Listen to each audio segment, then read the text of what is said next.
four teams will be determined as to where they're going to be positioned in the playoffs.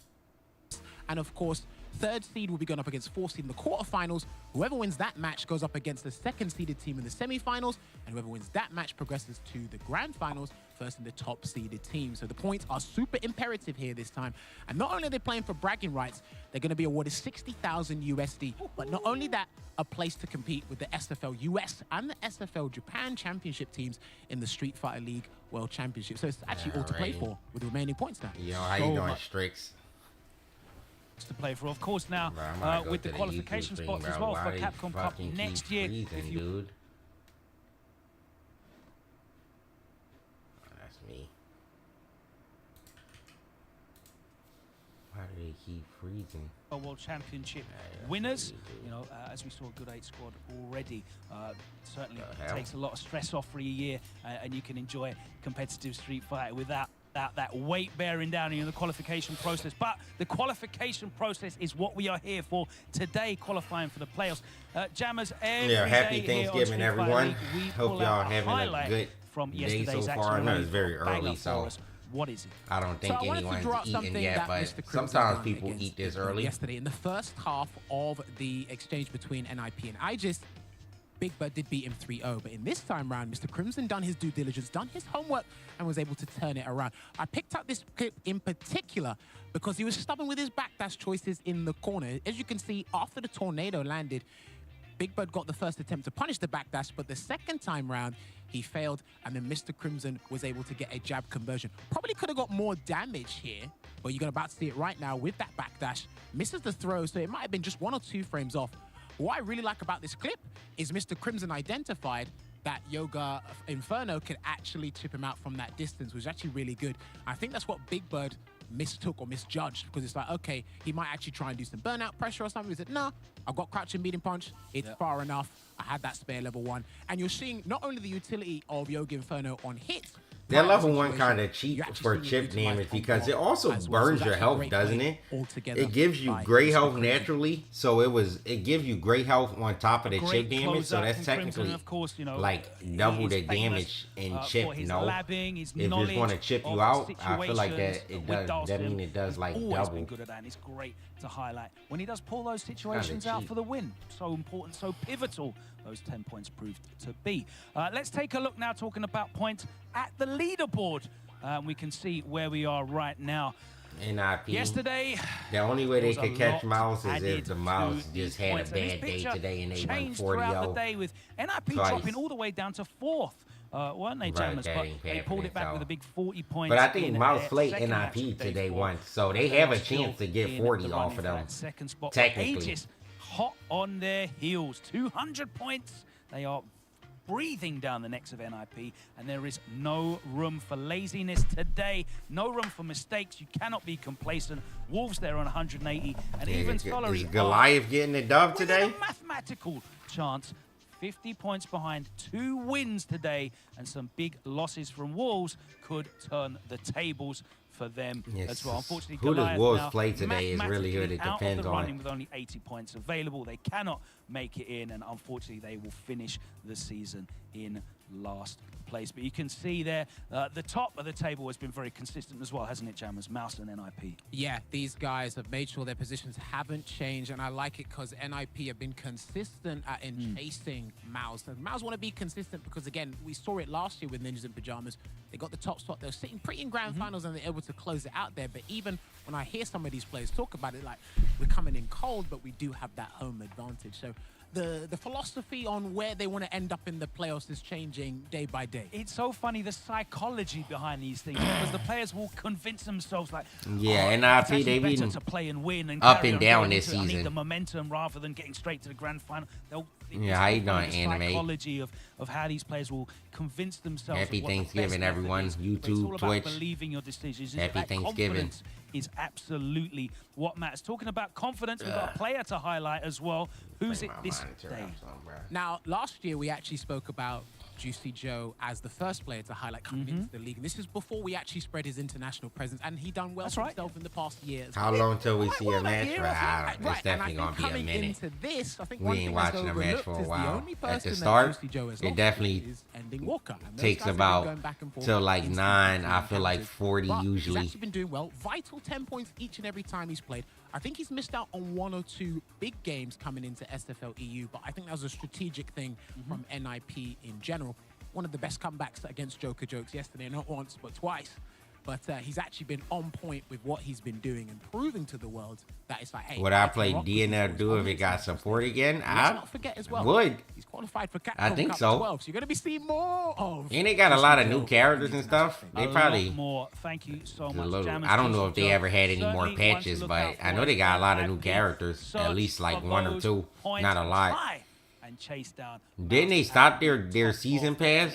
And they didn't add the DLC that they were supposed to, right? Let's take a look at what we're going to see today with I had my new monitor today, but I'm not using it to watch. I'm using it to read the chat. The chat looks amazing, I won't lie. It's mad clear. I could tell the difference in monitors looking at this one and then looking at the new one over here. I could tell the difference. But Aegis, they are playing for playoff positional seeding. They're going to want to hopefully run up some big points. Goliath playing free of any pressure will try and hold that score down as much as possible, hopefully with an upset for them. Wolves and NIP, that's a big one. That is going to have a large effect on the playoff picture. Both of those teams stacked with solo players. They finished the pass, but I think they canceled the second one. Is that what it is? And then Solari and Mouse. Mouse looking to cement their position at the top of the leaderboard. Solari, they're still within touching distance. What my setup look like? Upset win just against Mouse. A regular setup, I think. Huge for them. Let's take a look at the I don't think it's anything special. Today, just 2 monitors. Wolves versus Goliath. Wolves again. They're going to be looking to run up as many points as possible. Goliath are going to be wanting to spoil their day in their last match of Street Fight League EU 2025. We've got Aegis versus Solari, a French showdown, and that one very, very important. That could be Solari's last chance at making the playoffs. And Aegis are going to. I can't believe that the one and only Evard is watching me, bro. The bracket gods arranged this for us. Our top 2 teams going into day 5 will close out our regular season. I'm going to play games on this one. I just want to play like single player games on it though. I don't really care to play Street Fighter, I guess, on it. 8 incredible players. I don't care about that. That one is a fitting way to bring our regular season to a close. But let's get straight into match number 1, and it's going to be Goliath against Aegis. And let's head over to our desk. Our 2 fantastic commentators to lead off the season, Damascus and F-Word. Over to you guys. Have I played Expedition 33? Yeah, I play it. I haven't finished it yet, but I'm still playing it.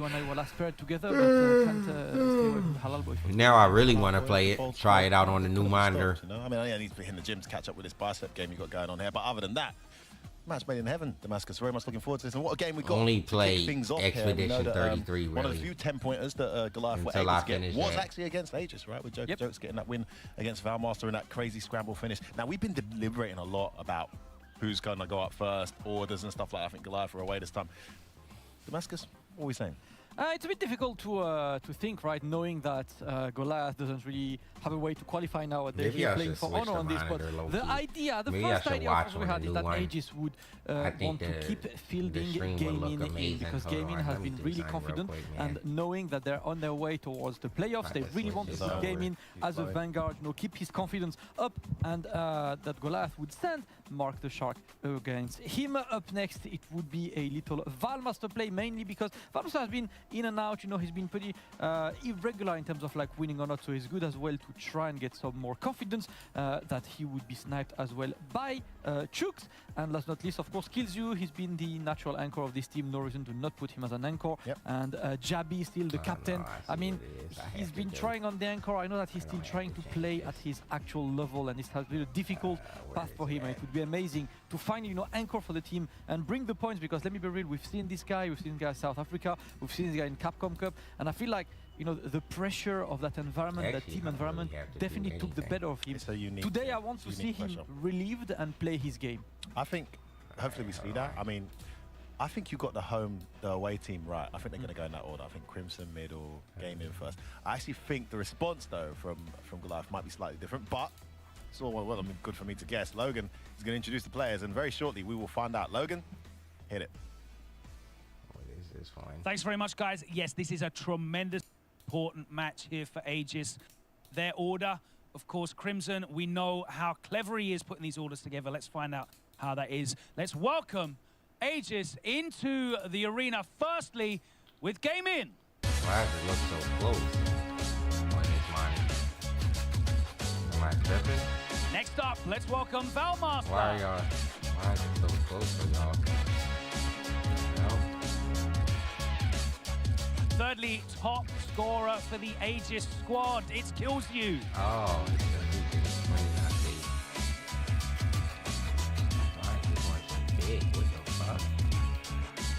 and team captain, Mr. Crimson. Bro, why is this one so fucking big? What is this? Okay, mathematically today, Aegis can still finish top of the league if results go their way and they run up huge scores. And that's a great position to be in. A great position right now, Gaming. You are playing some of the Street Fighter that we know you for. A very accomplished player in Europe. Last time round when you were here with Reason, you weren't able to show that level of play, but you feel you're playing so comfortably right now with the Aegis squad. Is that how you feel? Yeah, I feel very confident thanks to my teammates, and we train a lot, we play a lot, so I'm really confident. In terms of your experience this year, you have so much, you know, seasoned veterans on the team. Does that make the job easier for you to just go and play your game? Yes, of course, we have the experience, the good advice, and that's really, really important. So right. I will do my best with the best advice. Monitor, baby. It's perfect. I can see the team is focused. If you want to take your position in the away stand over there, please, guys. Thank you very much. And we will welcome in our next team looking to put on a show. First up for Goliath, team captain, JBM. Jab him.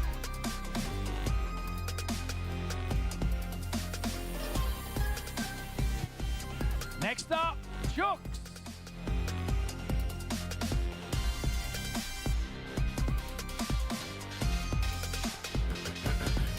Let's welcome into the arena. Bro, do they only got away matches? Freaking, what the hell is their name? Aegis? Do they only have away matches, bro? Let us welcome in Mark the Shark. Because, bro, I feel like they literally only play away matches every day. Nothing else.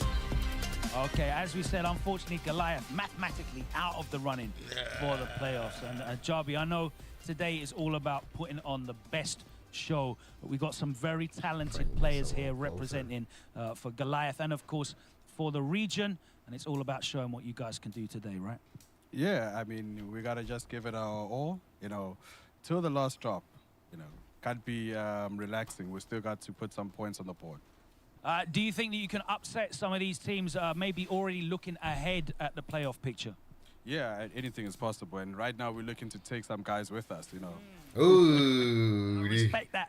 I respect that. It's been great having you guys involved. I wish you all the best. Looking to take some for great matches today. If you want to take yourselves down there to the home stand, and we'll get this team match 1 underway. It's going to be Goliath at home. It's going to be Aegis away. We need to find out now what that lineup looks like. Mr. Crimson, the scientist, putting together. I mean, their Street Fighter League is over. I am sure. Let's they can't really do much anymore. Roster looks like. Let's go over to Damascus and F-Word on the desk. They're kind of cooked at this stage. Thank you, Logan Salma. One of the most interesting parts of the Street Fighter League is finding out how the teams are strategized, and we're going to find out. Make sure y'all hitting that yeah, man. like button. I had Valmaster. Yeah, I had Valmaster. It's Thanksgiving. Cool. All I ask for is a like to show some really things. Makes sense for Kuma. Inform is gaming, right? Yeah. Keep that momentum going. I think Valmaster's been a bit hit and miss. I thought he might take a break this time. Mr. Crimson likes to put himself middle. He even said it vocally with the Dalsim. That makes sense. And then you have KillsU with Mai. So this is a really interesting lineup. It's kind of a lineup I semi-expected, and you pretty much almost got it right as well. The most important question, though, is how does Goliath respond to this? Now, we have to take the implications into consideration here, guys. These guys are pretty much qualified. Yeah. What's important to them is that they register 10 points. I'm pretty sure if they get 10 points, Solari are going to have a very hard time changing that game differential differentiation to actually catch up. So that's going to matter. Now, in addition to that, they need to focus on their placing, because first place goes straight to second Grammys for grand finals. Second place semi, they still have a shot at second. Yes. So this is something they really need to try and maximize here in this game against Goliath. That's going to be the key for Aegis, but Logan is here with Gaming, who was very confident. Logan, how's Gaming doing today?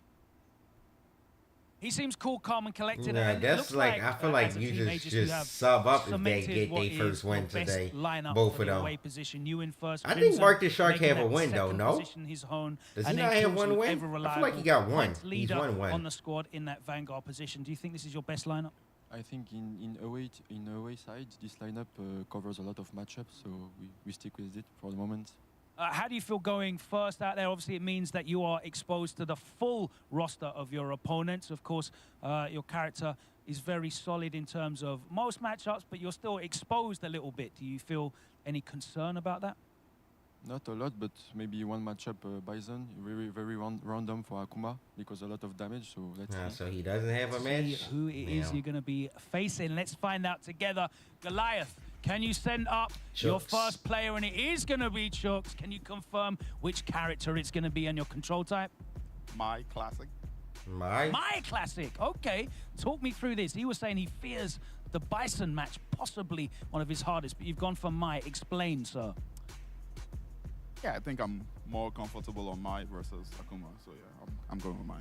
It's tough, isn't it, for Bison to deal with a lot of Akuma's aerial approach in that matchup, I think. So Mai, you can play a bit more grounded. You looking to put on a big show today? Yep, that's the goal. All right, no more talking, all action. If you guys want to wish each other good luck, let's get into this one. Player match number 1. Aegis, it's game in on the Akuma. Chooks for Goliath. He's gone for the Mai. Guys, what do you think about that? Damascus and F-Word, over to you. It's an interesting one, right? You had Chooks going, you know, for the snipe, but not as Mai. No, okay, well, I mean, come on. You can't be right all the time. Like, stop messing yourself up. I mean, come on, I'm not Mr. Mac. I called the players. I didn't know he was ripping out his mind. You could have been better, though, you know? I mean... Like, skill issue. Like, just simply... I'm not a fan of his mind. I'm only a fan of the JP. His JP, he kind of cooking. The Mai, it never looked good, I feel like. And he always ends up switching every time he picks Mai. He never stays on her, so it doesn't seem like he that confident playing her. Event without some kind of, like, extremely positive memory to look back on, and you know, you can't qualify, but you can definitely have a say. Game and anti are only 43%. Prideful competitive guys don't have that impact. So yeah, they be counting Dawson jumps. Dawson jumps is half most of the time on anti-airable. I hope they're not counting that when he was fighting Garnett. That's just messed up, bro. Dealt with the aerial approach really well. How you gonna have a high anti-air percentage fighting Dawson? I would say, and then outmaneuvered and out-strategized in the end, but had some great moments, didn't look particularly too uphill the way he played it. Why does he feel the need to switch to my hair for this one, Damascus? Any fears behind it? I think he just said it himself, right? He's just being confident in the main character. I think one of the key things of playing Mai, obviously, is you're going to be the one enforcing the way in, but also you have that movement that you don't really have with Bison outside of with specials. You can move around, you can walk away from situations as well that Bison could not. And honestly, we've seen Chooks, I think, throughout this entire Street Fighter League, rotating from character to character, and to me it kind of feels like he's still kind of looking for the one he pulls up with and it's like, yes, I'm going to win. So far, I think his best performance was with JP against Kusanagi, where he got that close to grabbing some points, but unfortunately, you know, Kusanagi was ended up clutching it. But I think he's still looking for the character to bring him points, you know, like it's really kind of a classic trap of playing multiple characters, which is, you know, you can win with this one, but that one's better. But also you're more comfortable with this one, and sometimes the strength becomes a weakness. Oh, you know what they say as well, if you can't beat them, Damascus. You highlighted some of the shortcomings.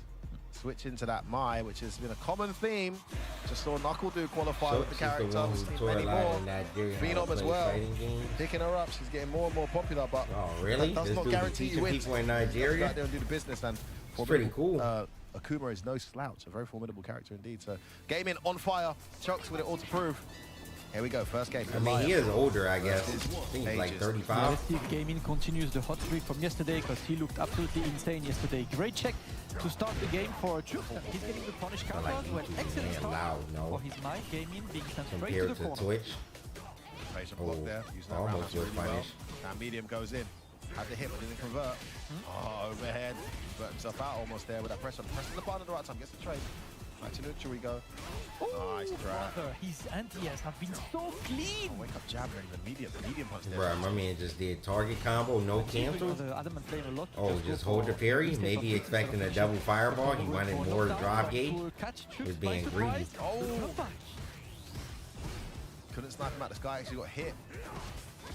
I feel like this dude actually walks into a lot of jump back anti-air, or like when people defensively jump back. Oh, when people defensively jump back, he always walks into the heavy kick, the jump back heavy kick. I think he gotta start walking forward when people jump back. Love to see that. All I want to see is confidence from Chooks, and he is playing in a confident way. Sometimes the relief of the stress means you're playing better, and you know what we say on Street for us. That might be optimal, there is nothing scarier than someone who has nothing to lose. Then doing crouch and medium stand fierce. Because I think stand medium kick does more damage. Yeah, just going to use beautiful on stop. No anti-air? Oh, he's going to level 3. He wants to secure this round almost. But he has to get him into the burnout. He still has stocked up level 2s right now. Oh, he got the perfect parry. Oh, he's dead. Yeah, that's optimal. He's dead. EX. Yeah. That's actually optimal. If he would have spent the double one, he wouldn't have been able to get the enhanced level 2. Aegis side looks focused. Akuma got no health. One more. Yes. Hold on. They came to ruin some days today for real, huh? Not much to say. And I respect that, sure. He's in the zone, he's playing well. One fix if it ain't broken, man. Oh, he actually took the drive rush, but didn't convert to anything there. He's spacing that roundhouse really well. I think Gaming's sort of start picking up on that wall back a bit further and start with punishing. Nice turnaround though. Okay, to the corner we go. Trying to go for through. Oh, he's getting the opening. Blocked with his face. That was not even a counter hit, so not sure what Chooks was up to there. He's gonna be close the corner. Great with punish. Lovely turnaround this round there from Gaming. Switched it up completely, and Chooks caught reaching. Gets himself on the board there with that round. So right. Run round up. Hold on, Gaming got something to say about it. For real. Okay, maybe he missed the parry. Like I be getting. That's what it looked like at least. He might not use the macro to do parry. Not much for now for Chooks. He's just gonna stay away. The jump-ins have been successful over the fireball. Nice jump to cover ground. Yeah. Oh. Beautiful space in there. Gets the medium into nothing. Almost burnt out here. Gotta be careful, Chooks. No, he's burned. He's gonna get burnt out here. Level 2 should reach. Gonna burn her out with him. That's very good on this Gaming, looking to just be the one on the offensive. He's gonna no. What? But he's blocking this A. I can't imagine why. Oh, he messed up the meaty. That's another chance for Chooks, but Gaming is level about 1. to get his drive gauge back, just looking for the big drive rush to put the pressure. He gets his back as well. Goes in. Oh, fuck that, a DP Rago. Caught the tip of the toe there. As Chooks tried to approach, just needed one little snippet of a hit. One apiece, Damascus. I can't hear these guys. Yeah. Yeah, he's shimming a lot, so don't take. Je piffe ou pas? Like, do I mash or not? She's like, no. Do I mash or not? You got a better neutral, so don't bother. Si jamais de temps en temps, s'ils sont MK et whiff, t'as essayé de whiff finish au bas MP, balayette, peut-être que c'est plus efficace la balayette. Yeah, you try to whiff punish the medium kick with crouch medium punch, but just go for sweep, you know it works. Yeah, he's looking for more damage. Et les demon flip, il a du mal, hein, franchement. C'est vrai. And he's struggling against demon flips, so yeah, he hasn't DP'd demon flips at all or anything, so. Yeah, he should maybe abuse this guy a bit more. For example. Yeah. Oh yeah. He just straight took the advice. He's like, oh, you telling me to demon flip more? It's like, shit, I already want to do that. Say no more, cuh. He was happy as hell when they said that. That's the only thing he really heard from them. He don't care about none of the other advice. He's like, oh, demon flip? I bet. Now we're waiting, trying to keep him in the corner. Just about it there, yeah. Close enough to get that little wall. Oh, he tried to bait, but that was mad early if he tried to use that as bait for a parry. Yeah, Gaming was just looking to keep that pressure up. As long as he stays close enough for this fan game to not be established, that's all he needs. He's got that demon flip option when needed, as Crimson told him. Oh, no. Damn. Bait out the throw. And he converts it. Damascus is going to be Chucks. playing a match point. Did he run out of steam? Was a difficult start, but Gaming quickly adapting to Chuk. The question is, can you adapt back? Because right now, it looks all Gaming. Presenting the OD fans, of course, there we go, but you're not going to get much from this. Chuk's going overdrive, yeah, using the OD fan a ton there just to get some momentum going. It's worked out so far. Oh, I think he could have got a trade combo there. Ooh, really aggressive. Just walks into that heavy punch. Can't get hit here. This could be it. Yeah, smart choice to not take there because he knows that the shimmy would have killed. Chuk's trying to remain. Yeah, demon flip. Oh, too far to convert, maybe. One more. With the links, he could have cancelled that into level 3. Oh, no, early light kick. Chuk's is going to land this. And he's going to go straight into the level 3 just to make sure. Oh, he saved himself there, Damascus. That's all you need, but remember, you just had to spend those 3 bars, which means no install available immediately for the final round. Akuma is stealing on 3 bars for more damage, so slightly uphill battle. Yeah, bro, it's smart to burn the level 3 there. He needs the round. And get the 10 points for Akuma's going to kill him next hit. I like the immediate implementation of that demon flip. It's causing him problems. Yes. Bro, he is just charging that fan every time. Oh, the counter hit combo. Ooh, the anti-air finally. Gaming playing like he knows they don't need no more points. He's playing free. You in the corner. So look situation. Oh, doesn't take the base. No back throw. Almost burnt out though. Got to be careful. Nice demon flip over the fan. But no anti-air though from Chuk. Demon flip. Couldn't take the risk. Oh, that almost punished the low forward. Terrible for him. Level 3, yeah. He's not going to be burned out though. It's going to be just a bit of drive gauge remaining on Chuk's side, and the next decision is going to be a critical one because Gaming is going to. No, why would you do that? Bad bet from Chuk. And it's going to be Gaming. And the nightmare continues for Chooks and Goliath as Gaming gets those 10 points and very likely, not mathematically, but very likely that 10 points has just confirmed their place in the playoffs. Now, where they finish in that top 4 is still to be determined, but Solari with it all to do in terms of battle points to break that gap that they have between themselves and Aegis. So now their best bet is for Wolves to choke, because that 10 points was everything. Great result there, unfortunately, for Chooks. Still, the nightmare continues, but he did play very well. The way he's looking at, it looked like he's looking at Game In. It's like he want to kill him, it bro. Does, you know, you can see also the seasoned player in him, right? He was just constantly trying to adapt to Chooks, right? He went for the demon flip. He saw that Chooks started to counter these. He went for other approaches. He's consistently changing to try and catch Chooks off guard. It worked.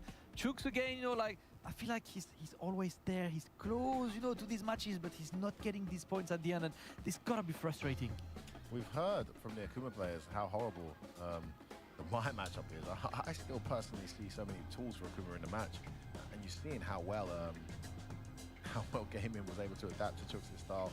I mean, that aerial switch up, such good advice from Mr. Crimson, but also well implemented. We spoke earlier about how well Chooks was spacing that crouch medium. I said walk further back to whiff punish it. In fact, Gaming walked closer and counter hit it on startup there with a crouch medium. Great adjustment. Got a massive opening, and then Chooks with a big bet, Hail Mary bet. Yeah. Needed him to be committing to a crouch medium fireball or something, but he hadn't been doing that, so I'm not sure why that was a choice. Yeah, a bit of a desperation, you know, measure on this situation, but Gaming going to take the first 10 points. Up next is going to be the captain, Mr. Crimson. Question, of course, always is who is coming in to snipe Mr. Crimson in the middle. Who did you say earlier? For Mr. Crimson, I can't remember what I said. I've got it written down now. Can go and find out. I mean, very interesting to see. I think Dalsim for this team in particular is relatively a problem. You could rip out Jarbian, but then you take him out of the anchor match. So. Yeah. No, I think Ken and Kami are alright, you know, like Joker. But, I mean, yeah. Oh, sorry, I said Joker jokes. Yeah. Because he knows the match really well. He plays it really well. So. Well, Logan, who's facing Mr. Crimson? It's literally Joker jokes time, bro. Mr. Crimson. I'm going to ask him a couple of questions. He got Cammy. Right now seems to be firing all cylinders. You've hit a really great groove, haven't you? Yeah, like every time. Like great groove, losing or winning, we're still getting the good energy. It's important. But the wins are coming. It's great to have Gaming. He seems to be very solid now in that first spot. Yes, the good thing is that I'm really glad to work with him because he's hearing what we say, even when he played, and he can adapt. So we are playing all together. It's really enjoy playing with him. It's working very well. Let's find out who you're going to be playing in your second player match. Goliath, can you send up your player? And F-word was right. It is going to be Joker Jokes. Can you please confirm your character and your control type, sir? Cammy Classic. All right. What's the thinking behind this decision? First time's a charm. I've never versed Crimson in the lifespan of Street Fighter 6. I don't think I have, to be honest with you. You know, so again, I'll bring my tools to the table. Bro, how do so many European players don't ever fight each other? Like the teams. Don't they be playing ranked?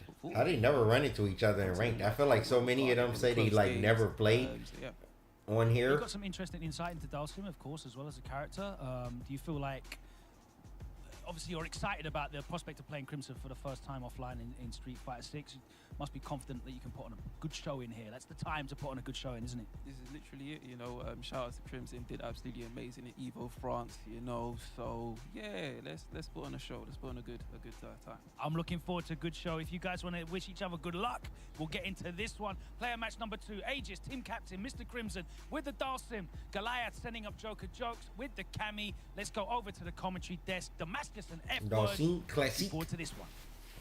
Bro, they gotta get these niggas some home matches, bro. There is experience. There is also this Cammy. Classic. Joker Joke side looking good. And Joker Joke has been one of the players bringing points for Aegis, you know, in this season. So he's looking for a bit more. I think he's also getting that kind of same story as a lot of the players in Goliath, which is that they tend to be very close and they're not really closing the games. I think remember the Juicy Joe match yesterday where honestly there was definitely ways for Joker Jokes to grab some points there. But, you know, forget about yesterday. It's all about today. He's the Joker Jokes is the other one who won on this team. I knew it was someone else who won. I thought it was Marcus Shark. Really Joker Jokes got to win. Until he goes in the lab.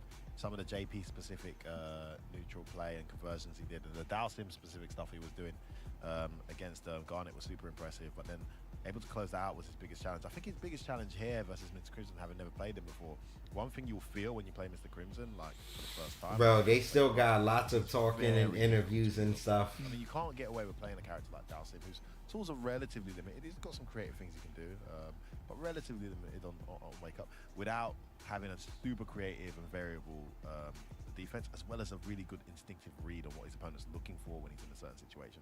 That's something that's going to be very difficult to adapt to quickly in a 2 out of 3. However, having said that, what I've seen from Joker Jokes is he does tend to get himself, at least in these situations, where he gets the knockdown, he gets the whip punish, he catches him out with a dive kick. Or how you doing, Cloud? You know, if he can make that count when he gets that knockdown and somehow read one of the most unreadable guys, anything can happen, right? That's a big if. Yeah, it's kind of how Crimson plays as well, right? He's the one that you cannot really adapt to, and he's the one who's really good at adapting to you as well. You know, the character remains a rarity, you know, played at this level. Even though in Europe right now we somehow get, you know, a good amount of Dalsim experience somehow, you know, even outside of Mr. Crimson. A couple Dalsims left, right, and center have been rising through the ranks, such as to Noveto, another French player who has been winning a couple of brackets online as well. So not a character you completely miss, you know, in the ranked fields, but there is Dalsim and there is Crimson. I like that. Yeah, amongst the elites, I must say, globally, when it comes to Dalsim prowess and Dalsim experience and results, he's going to be coming up here to mathematically secure their place in the playoff. Right now, they're pretty much there because the point difference between them and Solari is so significant. I mean, it needs to be nothing short of a miracle for them to not qualify. But mathematically, this win is a guarantee that they'll be in that top 4 playoffs position. Then they'll just be fighting to see how high up the table they can finish with Ninjas in Pajamas and Mouse and Wolves nearby. Is it not harder playing with controller? I mean, no, bro. Your controller is just all whatever you're comfortable on. That you're good enough to be here and actually showing it on the screen. I don't think any controller is really harder than the other if you prefer and you're comfortable on playing with that. In many different games. Gonna come down to this, guys. It is time. The Jokes for Goliath. Taking on Mr. Crimson for Aegis. Let's see what Joker Jokes is saying. A player who brings a lot in and out of the game, right, for his team. Locked in with the Cammy, Mr. Crimson, putting up 10 points on the line. Let's take a look. Wow. Point blank. drive rush in there. Jones makes it away. Yeah, same choice. No, goes for the hooligan. Just I like that. Try and get through. I think the key thing for Joker Jokes is getting close without becoming predictable. And that's going to be a very difficult one to do, especially when Crimson is the one on the offense right now. Gets one. Oh, another one with a stopping. All right. Wow, that was...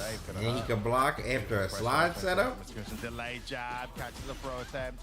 Should be able to close this out with the level 1. Yeah, he will. We spoke convincing. Doll some Russian Cammy down. You played Dow Sims, but have you felt the offense of a Dow Sim like this as well? What do you mean offense? He's a zoner. Isn't he a zoner? Isn't he supposed to keep you off? Quit that since 5, right? Archetypes are cringe. We don't do that anymore.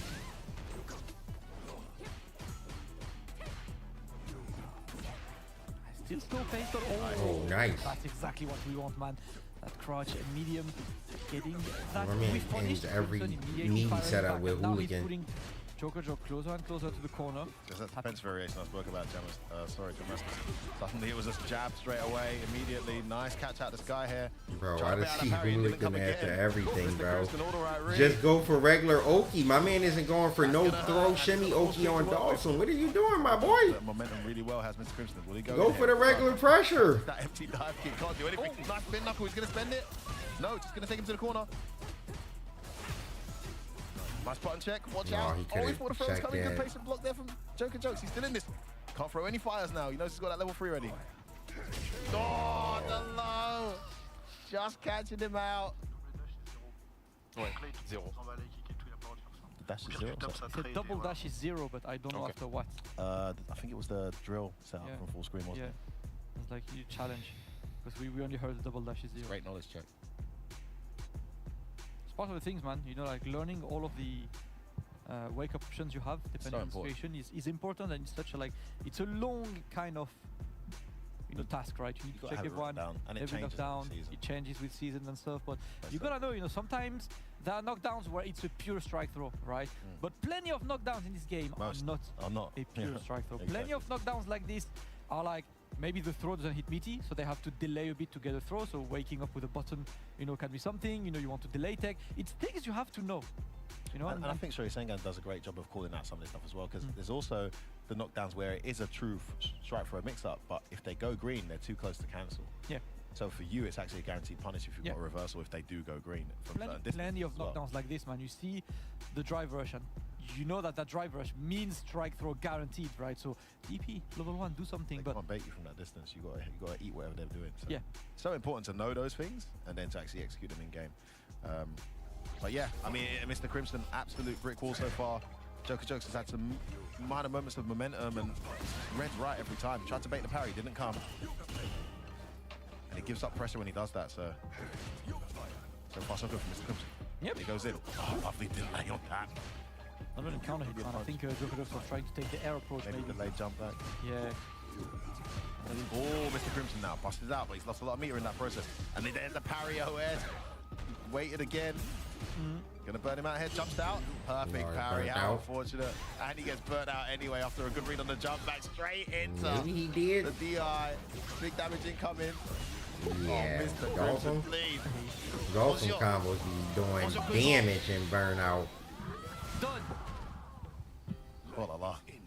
Oh la la la la la. Bro, I love watching these Crimson rounds, man.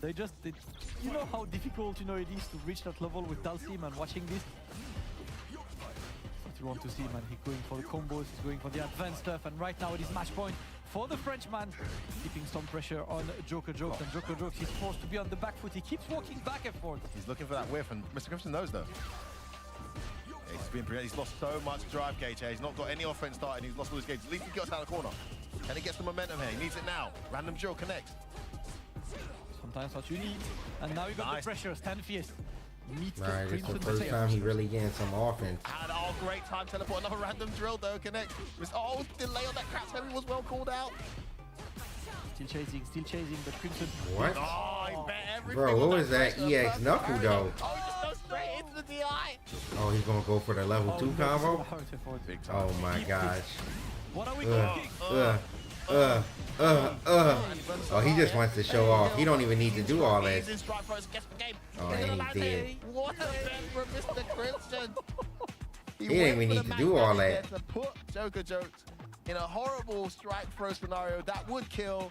He went for the throw, and it did kill. What a wonderful calculation. When he put himself out there, I thought, oh, he should be able to put himself out here. Gonna store the health drain down to strike throw scenario. Genius. He just wanted the next decision to be the last one. Exactly. Whether it was for him or for the opponent, Mr. Crimson wraps up this one. And of course, as you said before, this means that Aegis are 100% guaranteed playoffs right now because that matchup looked in Dawson's favor. Over Solar. I feel like Joker Jokes had no clue how to play that matchup. Behind Aegis, it's Wolves who is still, you know, in a threatening distance, but for now, it's all about which spot they're gonna take, and that next match gonna be mighty important for Aegis to bag more points and try to snatch that second place away. I think they're 90 points there now, so it's definitely out there. Yeah, right 90 pounds. Yeah. So they were already 80 the last game. This game just made it impossible. Wonderful play here from Mr. Crimson. Very early with the DIs. The opponent's thinking about it. He's wondering what block string you're gonna put him in. He just goes straight into DI both times. Some gourmet combos there to close that one out. And here, what a moment. Joker Jokes just started overextending, started feeling the need to try and put him on the pressure. Look at his life. He went all the way to a strike. What calculation? I mean, he knew he wasn't going to kill here. Yeah. Look, but he must have known he'd get him to a guess for game scenario. And look at this. Perfect. Oh, that's exactly your throw, man. Is he going to wake up dive kick there? I mean, it'd be one hell of a bet. Yeah. But that's like literally... I feel like that literally put him on that throw damage to kill him. Really, really close from the actual count. Mr. Crimson, as immaculate as ever, one of the most methodical players on Earth, bags 10 more points for Team Aegis. It's been a pretty good ride for Team Aegis. My players have been killing this team. Up as an anchor. Logan, what skills you saying? Thank you very much. I'm still just trying to get my head around those meaty fireball level 1 combos. The damage caused irreparable damage to me. Ludicrous stuff from Mr. Crimson. But we are here once again with Killsu in the anchor position, top scorer for the team, second highest scorer in the whole event. You've been so consistent, and here we are again. We find you in position to put up another 40 points. That would be great for you guys in the playoff picture when it's 40 points. Yeah, of course we are like very tight with NIP for the second place, so we aim for the second or the first place, but it will be difficult. So yes, let's do our best. Looking forward to seeing you play. Obviously, last time you played Jabi M, is that who you're expecting to be playing again this time around? Yeah, like I said last time, I think Terry does well against Mai, and it's even more scary when someone has nothing to lose. Let's find out who you're going to be playing. Goliath, can you send up your final player? Is going to be Jabi. Can you confirm, please? Character and control set. Terry Classic. All right, he thinks Terry does well against Mai. Do you concur? Yeah, I think Terry does well against Mai. You know, not like a 6-4, but like maybe 5.5 Terry. Just edges it out. You're going to edge it out today? Yeah. Let's go. Mark's waiting there. He wants to play an extra match. You're going to be able to give us that? Yeah. I love that confidence. Okay, guys, if you want to wish each other good luck, we'll get into this, our third player match. I feel like Job them have some confidence. He just don't get the wins, but I feel like he got confidence. It's going to be Mai versus Terry. Will this prove to be fatal, or will we get an extra match? Let's find out. But he ain't winning, I don't Damascus think. Not against Killju. It's quite funny that... is the audio low? I actually have no clue. It's loud for me. Who felt that first hand against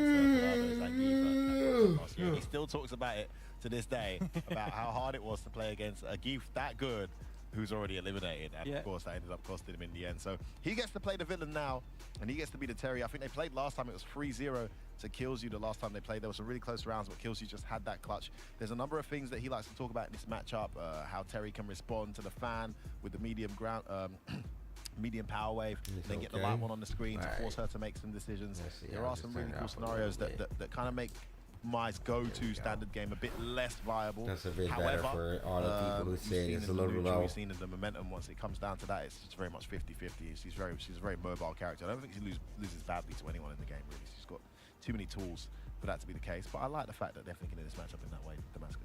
Yeah, so I was chatting with Jabi. One of the things he likes is that just the fact that his fireball game when played correctly, obliterates the fans, right? Like no, bro, this tournament is taking place in Paris, bro. Man, say it's Saudi. Keep going. Mai, and he can drive rush and continue the combo behind. And just having this to stop one of the key parts of what makes Mai such a strong character in neutral. No problem. You know, definitely shows.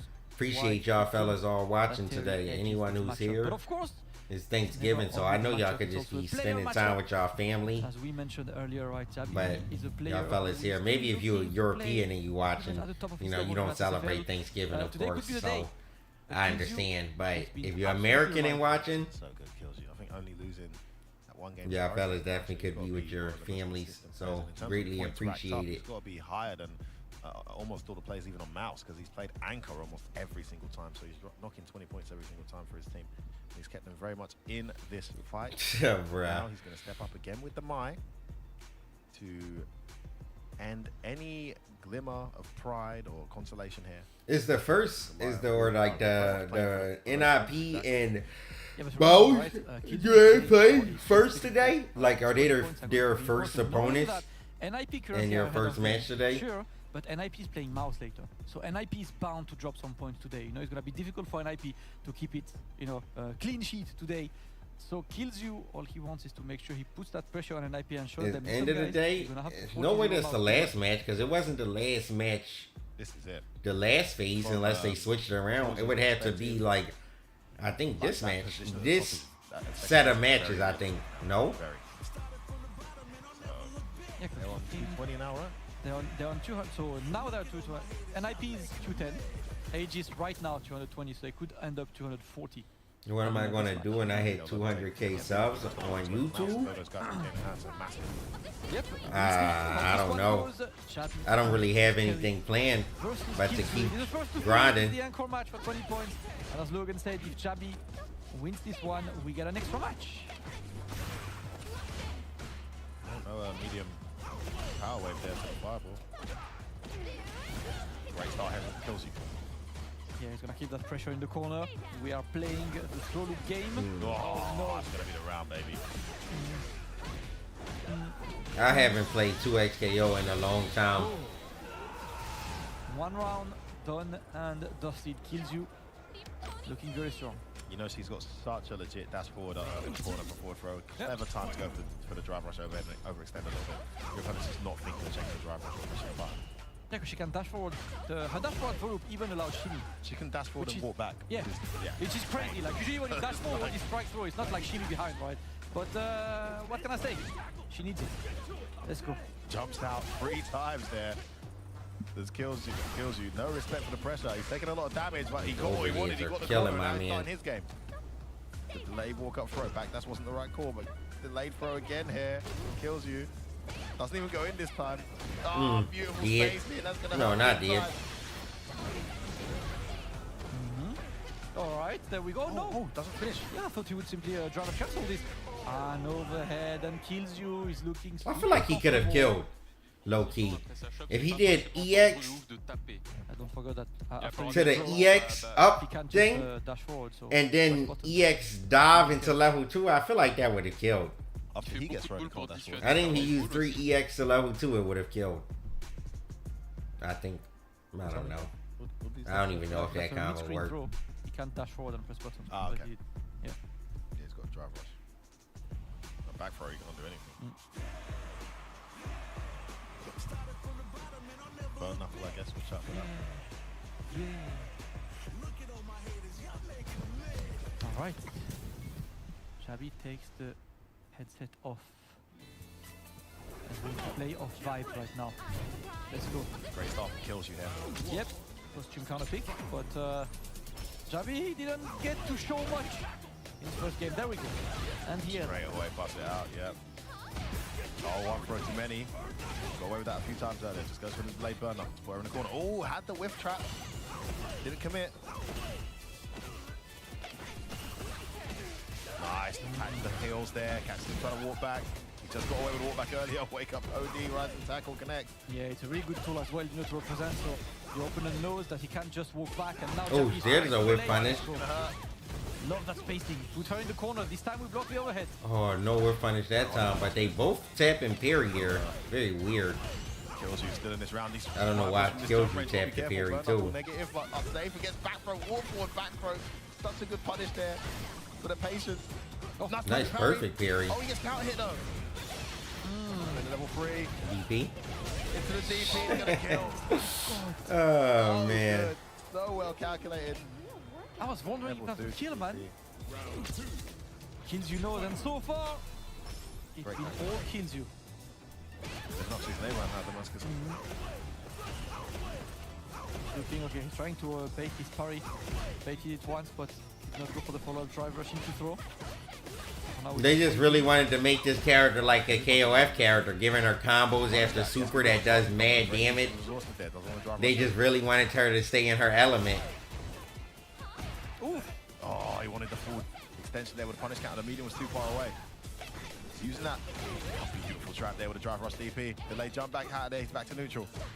He's using that power wave really well. I'm just worried he's going to get jumped in on any minute. Yeah. Kills you not jumping right now. There it goes. Obliterating the fan as you said. There we go. That's exactly the bait he was looking for. Jabby finally establishing some kind of offense in this match. But the jump DP anti-air from Killju. Clean anti-air. He's quite lucky that Swift. Oh, he's going to get opened up. Great speed confirming into the drive rush to extend the combo. Gonna burn him out here. No, Captain him low. Watch your toes. Oh, he's spending. Oh, he's going to bend it. Yeah, he didn't have a path to level. He needed. Yeah, he would have needed to go straight into tackle for level 3. Level 2, sorry. Has to spend a level 3. It's not really that bad. Killju only has 1 bar, and he's likely to use it on a combo. So that's the 1 bar different. We take those. Yeah, they might both have 0 bars depending on how this round starts. Alright, saved 1. He'll just have 0 bars with a stock. Okay, we blocking the overhead now. There we go. Gets the jab interception. Oh, nice tech there from Kills you. Yeah, he's very good at that. Surprisingly with the walk forward throw again. Oh, he could have whiff punished the hell out of that. I've committed to the court. There we go. This time it worked. Oh, he's trying to get underneath it. Not quite. He's almost burnt out there. And he's going to get burnt out as a result. Oh, this is press the hand, lovely. Catch him low. They're going to fan up for the burnout pressure. Great choice. He's only got level 1. He's got to hold all this. Brother, good luck. Oh, what a jab! Oh my god, it's not going to be enough. He just got his turn and kills you. Busts out the DI. And that corner scenario, such a clever thing there to fan up as your opponent's there in burnout with that level 1 instead of spending level 3 and just abuse that burnout. He only had a level 1. Can you hear me? Yeah, I can hear you. Okay. 2 of your burn knuckles that haven't been plus but haven't been negative enough for him to punish. He's been doing like walk forward throw. Yeah, I noticed that. So yeah. Also another thing with your fireballs, he's always trying to parry them. So one of them, I think you spaced it well enough so you could drive rush and grab. I think get that spacing there to just drive rush afterwards. Okay. I like the advice because the neutral game plan was going well. It's when he ends up in these scramble scenarios and Kills you gets his momentum is where he's losing the battle, right? So you can get that neutral game to be a bigger feature of this matchup. It'll be a bit more uphill for Kills you. This is not a good start though. He's spacing on that crouch medium for Kills you and he has the corner already, Damascus. Yeah, Kills is trying to close it ASAP, does not want to give Jabby time of the day. Killju is so good at doing that. Yeah, he just knows. Kills you just growing stronger as that set goes on. Lands that roundhouse to whip punish the medium kick. Fans up, use life lead, gotta hold all this. Gonna get burnt out. The DI doesn't get punished. That's plus. Yeah, this time he walks back, right? Looking for that walk forward, but with TP, F4. Listen, there's only so many things we can say, right? Currently, it's simply been Kills You Gaming. He's looking so solid, Kills You. And this is just, this performance so far has just epitomized his season so far. An unsung hero, really. Doing so well. Jarby with it all to do it. Play a match point, that works out though. Yeah. Safe jump, no, just double dashes in. Trying to pay the parry there, but still very fierce and ended up working, and now we're trying. You see, like, yeah, he's parrying a lot. Okay. He got an overhead this time instead of Kills You. Oh, he's dead. Reversal, one of those rounds. Jarby still very much in this. Round taken, match point saved. Jabby looking to bring it back. And now he needs to keep that momentum going. His best round so far in the set. Yes, sir. Again, let's not get away with that. His response, he's telling us all the time, you do your OD when she does hers. Nice early jab there. Respect level 1 too. Are you okay? checking the parries as well. And Killzone doesn't jump, does he? So patient. Yeah, he's not jumping, and he's having a hard time perfect parrying the power wave as well, right? We haven't really seen him perfect parry them.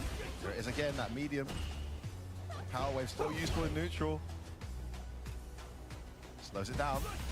Goes in. Okay, so good. OS Wolf with great last minute block. Burnout very close there, gotta be careful. There's that medium again, he's using slow well on the ground. That's his fault, but no DP. Yeah, I'm surprised. What it'll do now? I expected that DP to come forward, but right now, he's looking for that one hit. Burnout. That might be the end, and that's the burnout! No way! I'm pretty sure Jabby got hit by the same last time as well. He's just going to finish the job. I don't know. It was well into the yellow, right? Exactly enough. Unless. Oh. KillZu taking a very comfortable 3-0 over Jabby M. And it's been, you know, same story, but I mean, KillZu has been an absolute, like, force of nature. I feel like the problem is Jabby M's whiff punishes here. KillZu gave him a lot of openings, whipped a lot of big buttons in his face, but he just didn't have any whiff punishes at all. You know, like, I know he's capable of much more, but you know, if he had some whiff punishes there, it would have definitely been a closer set. For Jabby and the Goliath, but that's what competition is, Forge. You need to go through this to adapt to the higher level competition and get used to this. Jabby is a guy you'll see at Capcom Cup. You'll see them later as well today for the final match. Let's still got one more. Yeah. And for Jabby personally, this exposure is maybe a good thing, right? Because now, even in Anchor Match, you're a Capcom Cup qualifier, right? So you want to make sure that you're ready for the level you're facing at Capcom Cup, right? Speaking transparently, there's a bit more work to be done for him here, right? So this is something that's good for him to have realized that, and they can go home, you know, after the next game, get ready, put the work in, and get his Terry to that level it needs it to be to really have an impact at Capcom Cup later next year. Yep, exactly what you need. KillZu a bit too good on this, but remember, it's always the experience, right?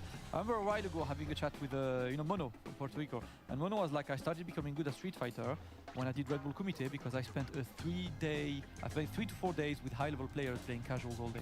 Bro, it's just hard for Africa and Street Fighter League.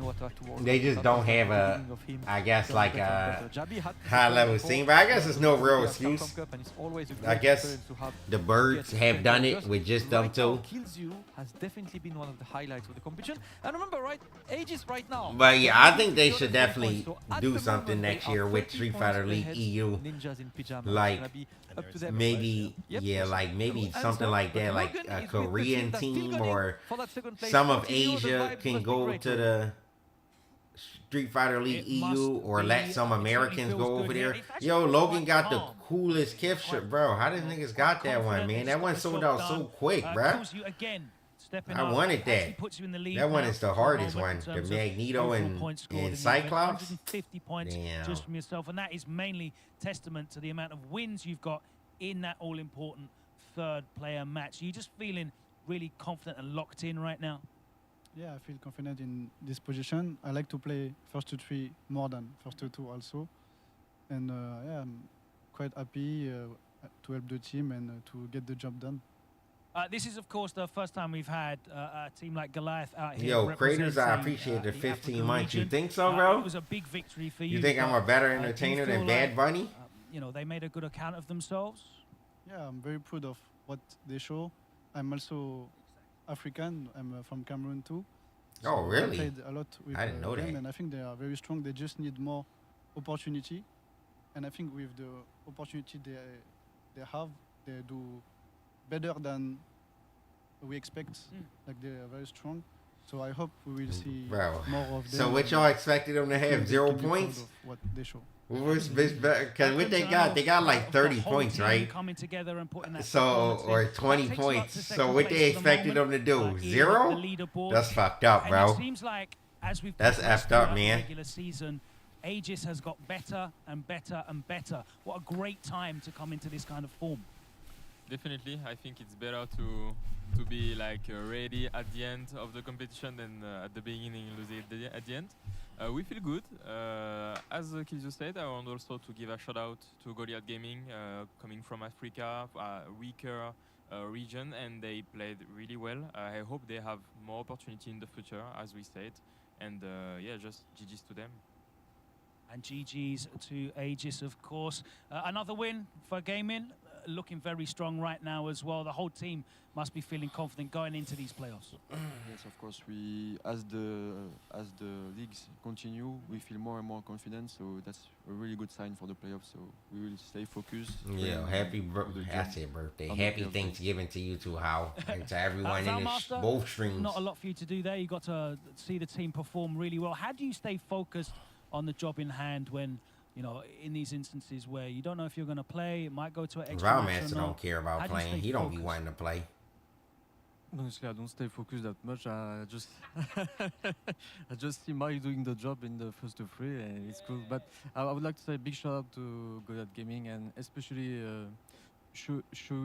because we all know Jabim, but especially for Shooks and Mark the Shark. Shooks did a very good set in this tournament, so shout out to them. Yeah. I appreciate that a lot. Big up Goliath. Of course, we'll see them again later on. We'll still Aegis definitely in the playoffs now. They are certainly going to be involved, but where their seeding falls, we still have many more matches still to play. Best way is we to handle Gal, currently Diamond 3. Coming up, and I mean, if you're Diamond 3, bro, it's just going to be hard for you to fight Gal. What I tell you, you probably wouldn't be able to execute, so it's probably not useful for me to tell you how to really fight Gal realistically.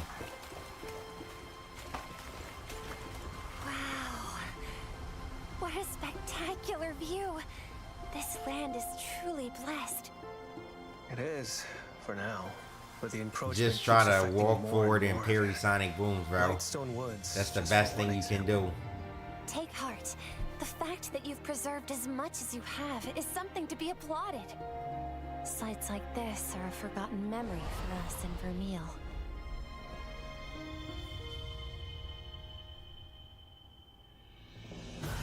Oh, bro, so it is the very at the second half of the match. What the heck, bro? The Sacrosanctum offers them the hope they need to live. Damn. I will You're not not seeing NIP versus Mouse. That's literally the last match of the day, bro. What the hell? Why they switch it up from last time? What? That's crazy, bro. A sky scale. It has been many years. That's crazy. That woman with the wrath. They're trying to make us watch the whole thing today, man. Why did they don't want no one leaving. For what reason did she cross the meridian? You're not the only one here who's curious about Lady Amara. The future of Azuria rests on your shoulders, and you sat yourself down right in front of an assassin. Are you out of your mind? I know this is a lot to take, but just try to remember the old saying. Wings of curiosity take you farther than a cage of caution.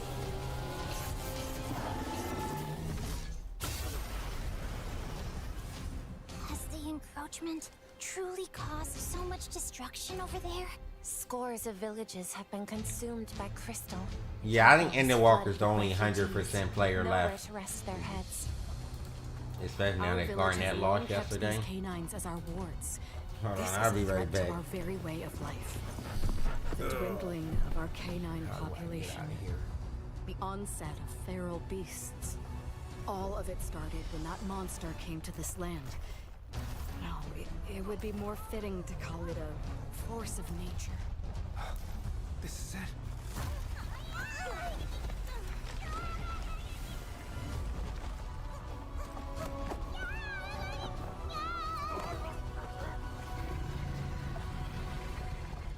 The living mountain, Yamatsukami.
Let's rock.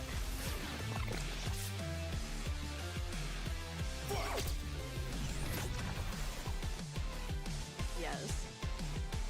Right here. Does it take off?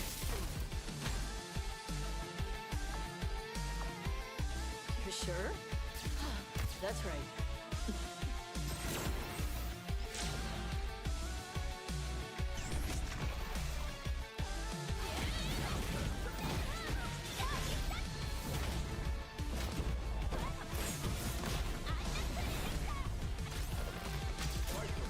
Understood. Leave this to a professional. United Kingdom. Just another cog in the machine. Here comes a new challenger. Viper wins.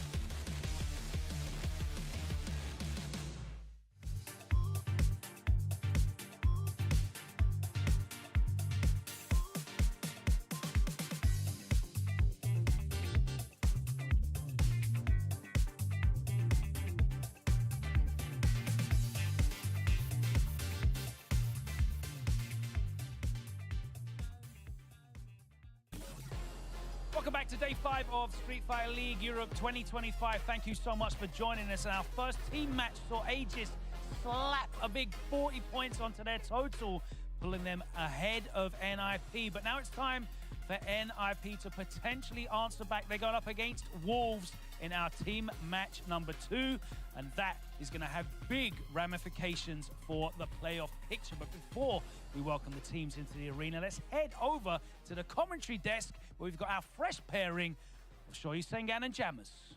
Thank you so much, Logan Sama. We do have a banger indeed about to come up, but just before we get to that, I've got to learn about the game, and there's no better person to teach you tips and about Street Fighter in general than the very own Jammers. Jammers, what you got for us, mate? All right, we've actually got very few topics to talk about remaining, and we actually missed a fairly basic one, but still a bit bizarre for people to understand, and that is going to be cross-up, ladies and gentlemen. Now, cross-up has actually been around for quite some time, but there is a visual indication on screen when it does crop up. Now, this is a technique that specifically targets your opponent. Man, they teaching us about a cross-up today? Right, you jump at your opponent. This is low-key important. Angle, and you aim to actually change the direction they're blocking. Normally, if I'm on player 1 side, you're on player 2 side, you're going to block away. But this time, you have to switch your blocking to the other side when they jump to make sure that you don't get your guard broken or opened up on. Now, there are some counters for this in Street Fighter 6 specifically. There is perfect parry. There is a last-minute perfect parry that can catch cross-ups. But you need to be careful because your opponent will jump at cross-up angles and do an empty jump just to feint the attack, and you can actually be vulnerable to a throw which will land into a punish counter, which we've spoken about before. There's also another technique called cross-cutting. That's usually with strong anti-air reversals like Ken, Ryu, Luke. The new monitor is nice. There's some ways Street Fighter League look beautiful today. Require a lot more skill than just tapping 2 buttons for a perfect parry. Also, I can see the pores of Jammers. I can see his pores. You can cross up the opponent. It's so clear. But the indication won't show up on screen. It only pops up on screen when it is from an aerial attack. It happened in Street Fighter 5. It's still there in Street Fighter 6. So you really have to know the intricacies and learn about these situations, which is why he vouches for it louder than I do. Psycho. So play Takeover, find out how to block, find out all just because you beat Blas don't mean you could do that. The damage is pretty high in Street Fighter 6. Remain humble. Lose it from is a cross-up. So very good, Jammers. Well done. I'm impressed. Handled that like a I don't know why you guys think I'm the tech tip police. You are. I keep hearing you guys. Yeah, tech tips. Make sure you gotta get your tech tips. Anyway, enough about tech tips. We gotta get into our caster predictions. Nah, no. You want to team with Job M because you want to play in Street Fighter League EU. You're not slick, nigga. You're not going to avoid DCQ. He's going to drive rush overhead round start every time. We've gone with today. What do we You're not going to EU. You're going to keep playing DCQ and Takamura versus Phenom. No. Infectious versus Angry Bird in the Anchor, and Hurricane versus Juicy Joe. You don't agree with the Infectious versus Angry Bird? Talk to me, Jammers. No, they played before, and I think Angry Bird won that. And he hasn't had a good time statistically. He hasn't had a good time against Ryu throughout the league, and obviously Hurricane did mention that this is the first offline event he's been at in a very long time, and he's just been thrown into the deep end with the Sharks. I do agree with Hurricane sniping GC Joe if he steps up to the lineup. I thought Kusanagi would have gone up against Angry Bird because he beat him. He's the only one to beat him last season with the rematch. Mark Deshaw is playing ranked yesterday in between his team games and he was getting cooked. Infectious trains with Was that real? Is that true? Bring Big Bird out with Rashid. That motherfucker playing ranked in the studio?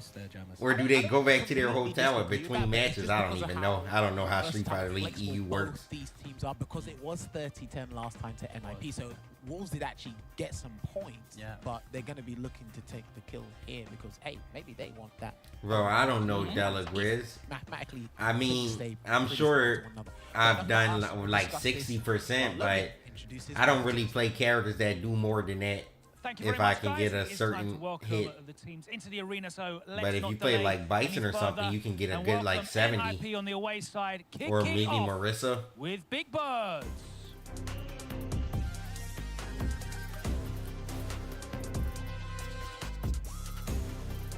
Next up, the monitor is just 27 inches. It's not anything crazy.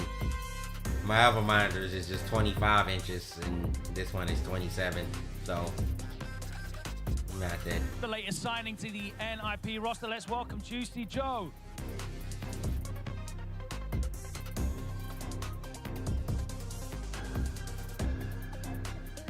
And the recently crowned King of the Jungle, the Zoological World Champion. Let's welcome Phenom. You think so, Psycho? That's bold words from a fella. All right, let's talk to Big Bird. Let me see something real quick. You're still in We're a on very YouTube. strong position. And there's room to... Don't go nowhere, Psycho.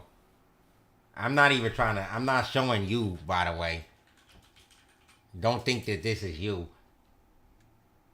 Oh, it's 3 days ago. Look at that. ECQ with the Bison. Yeah, they talked way longer than the game. No way the match was even 2 minutes long, I don't think. Let's look at the first I really want to round. know what the defense is going Look to be at this. inside of DCQ. That's what gets me excited the most. I mean, Alright, GG's. Oh my God. GG's to that round. Y'all see that? Psycho hasn't even gotten to play yet, and he won this first round. GG's to that round. This dummy thought he could check it. Watch this. He think he could check drive rush, right? Watch what we see here. Look at what this dummy does. You thought you could jam drive rush? You stupid. Round over. Close to. Give me another throw just for two. We got 2 of the perfects on the board again. Nah, that is the... Y'all see them memes where they make memes and they're like... And it's like you see them get hit by something and it just M. Bison wins. That's literally what that is. That's the definition of those clips on Twitter where it just goes to the end. It's just dry rush overhead, GG's. Dry rush, round start, scissor kick, GG's. No, that shit is literally just the end of every round. The dry rush round start, and that's just the end. Well, I just told the guys before we came in here, I just told them, there is a very good chance that Aegis overtakes us and we end up third. That sound mad pussy. To, make them feel like, it could potentially happen. And whatever it is, we already decided between ourselves, we just play our best. Whatever happens, happens. If we end up in the playoffs as third or even fourth, that's fine. I mean, like we said yesterday, the struggle is kind of new to us. And it kind of feels, it's a lot of work to be done as well. But, when you end up third or fourth, that means more games to be played, more stuff to do, and potentially even gain more momentum, So, yeah, we'll see what happens by the end of the day. That's definitely a positive way of looking at it. If you guys want to take yourselves down there to the away stand, we will welcome in our home team. And this time around, it is going to But I'm not killing his confidence. I'm giving him more. I'm lighting a battery in his back so he can... Yeah, exactly. So he could prove me wrong. We might not be sending him for DCQ, though. Actually, we were home, so DCQ decides if he wants to play you again, actually. We don't get to decide that against them. Third up, let's welcome Kusanagi. So if DCQ feel like he want to drive rush round start overhead again, then damn, that's on you, my boy.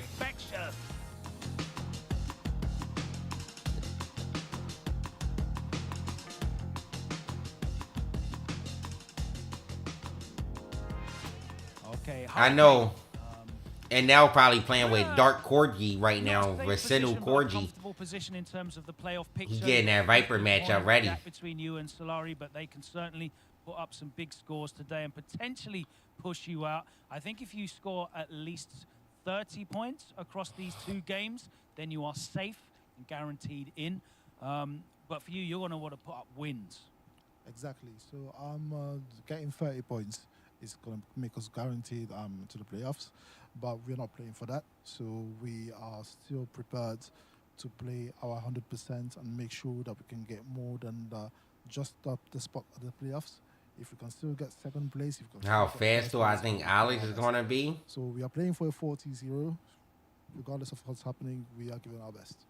I don't think. I mean, I feel like Alex is an okay speed always. He's not slow. He's not like a grappler slow, but he's not fast like, you know, a Kimberly or something like that. Kuma. Up against some of these teams on finals day on Saturday, you're not going to want to show your whole hand. I know all of you guys here are very good at your planning. I can see Infectious and Kusanagi already discussing things there.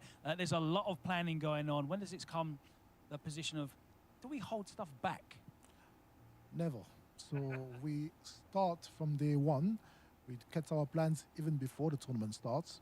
We are here to give it 100. Obviously, we are watching our wins and our losses. So we have to get multiple layers. So if we won by doing the same thing over and over again, we need to get ready to get a counter in case they're prepared for that. So from the first day, we have to give it 100, because if we try to hold back from the start, we might end up in a position where we cannot like get it back to, and we might end up not even making it to the playoffs.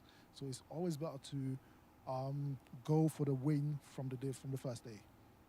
All right, you want to win at your best and lose at your best. I'll respect that. If you want to take yourselves to the home end and get prepared for this, our team match number 2. And of course, NIP are playing from the away side today. So it's time to find out what their lineup looks like. How accurate were Shori Sengen and Jammers with their predictions? Let's find out now. Reassuring words from both Hurricane and not only that, Big Bird as well. They know the stakes are pretty high, but they need to come out. And this is the lineup for the first time. For the first time, actually. Angry Bird, Juicy Joe, Big Bird. If I'm recollecting right, Angry Bird is actually going to lead the charge instead of hold the line at the back. And he's going to whip out the Akuma. No more. This is the nice guy. Juicy Joe is protected by the birds in the middle. I feel like Juicy Joe played almost every match, no? He low-key played quite a lot, I think. Any qualms with this? No, I mean, NIP have a lot of points. They are away, so they're at a disadvantage. So they could be potentially tinkering with different lineups to see what works, what doesn't work in preparation for the playoffs. I do think that changes who they send up now for the home team. But there's only one way to find out, Jammers. We have to head on to our bro, Logan Sama, to find out who the home team are going to send up. Thank you very much, and I am here with Angry Birds.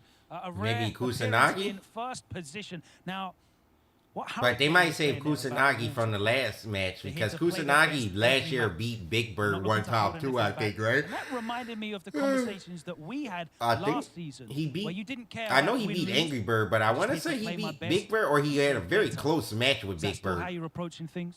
Of course, every tournament I'm like this. Where I lose, I just go back, hit the lab, see what I have to do. I don't think it's Takamura. Strategy.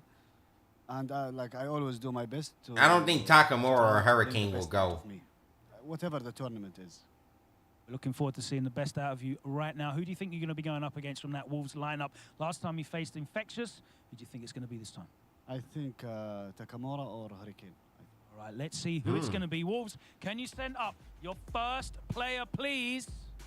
It's Hurricane. It is going to be Hurricane. Can you confirm character and control? I'm surprised he wants to go up against Angry Bird. All right, what's the thinking here behind this decision? Just practice. I was practicing and watching some videos about Angry Bird playing either Ryu or Akuma. That's some matchups that I don't really enjoy playing on a long term, but I was preparing for this, and this is actually a format that I know he hates, which I do love. Okay. So May the best person to wake up DP and not getting blocked wins. All right, let's go gambling. Hurricane, Angry Bird, if you want to wish each other good or bad luck, depending on how you want to see things. Here we go. Player match number 1. NIP sending up Angry Bird. But I just want to know why when they sit down, I got to wait another 10 to 15 minutes. That's my problem. It's going to be Hurricane for Wolves with the Cami. And it's going to be Shoyisang and Jammers on the desk. Following the action. Thank you so much, Logan. Very, very interesting. Angry Bird versus Hurricane for our first match. Talk to me, Jammers. How do you feel about this? Interesting philosophy there from Hurricane. I sense a little bit. That's my favorite Thanksgiving side. The best man with I don't know what counts as a side. Like okay, mac and cheese, I guess. Is that a side? Come back to bite you in the ass because if you rip off the DP first interaction and he blocks it, it is a best of 3. But yeah, counts as a side. Yeah, so I guess it'd be mac and cheese. I mean, bro, who? I feel like if you like Thanksgiving, bro, if mac and cheese not your favorite side, I don't know what to say to you, bro. You're a little weird. He's already won an anchor match in the past against Mr. Crimson, so maybe they are anticipating the Kusanagi. Maybe they actually tried to draw out Kusanagi. NIP. Possibly. I mean, I find it interesting that they put Juicy Joe in the starting lineup in the 2nd position. I don't know who has good JP experience on that team, Wolves, especially a JP of Juicy Joe's caliber. Maybe that draws out Infectious because he's had some practice with JP. Maybe they draw out Takamura. That switch up that lineup, look at I don't know what they're giggling at, but the smile of Takamura is certainly infectious. No pun intended there, Jammers. I thought you might like that. So yeah, no, putting Juicy Joe 2nd is very, very interesting. This is... I don't know what else to say other than I'm super intrigued in how this set is going to play out across the board. They got 30, it was 30-10 last time in the first half between these two. Hurricane says, we always prepare for a 40-0. He's watched some replays of Angry Birds, Ryu and Akuma. But my friends, there's a past replays. This is now. Hurricane can apply decent pressure and get Angry Bird a bit flustered. Angry Bird's defense is probably his weakest area out of his gameplay.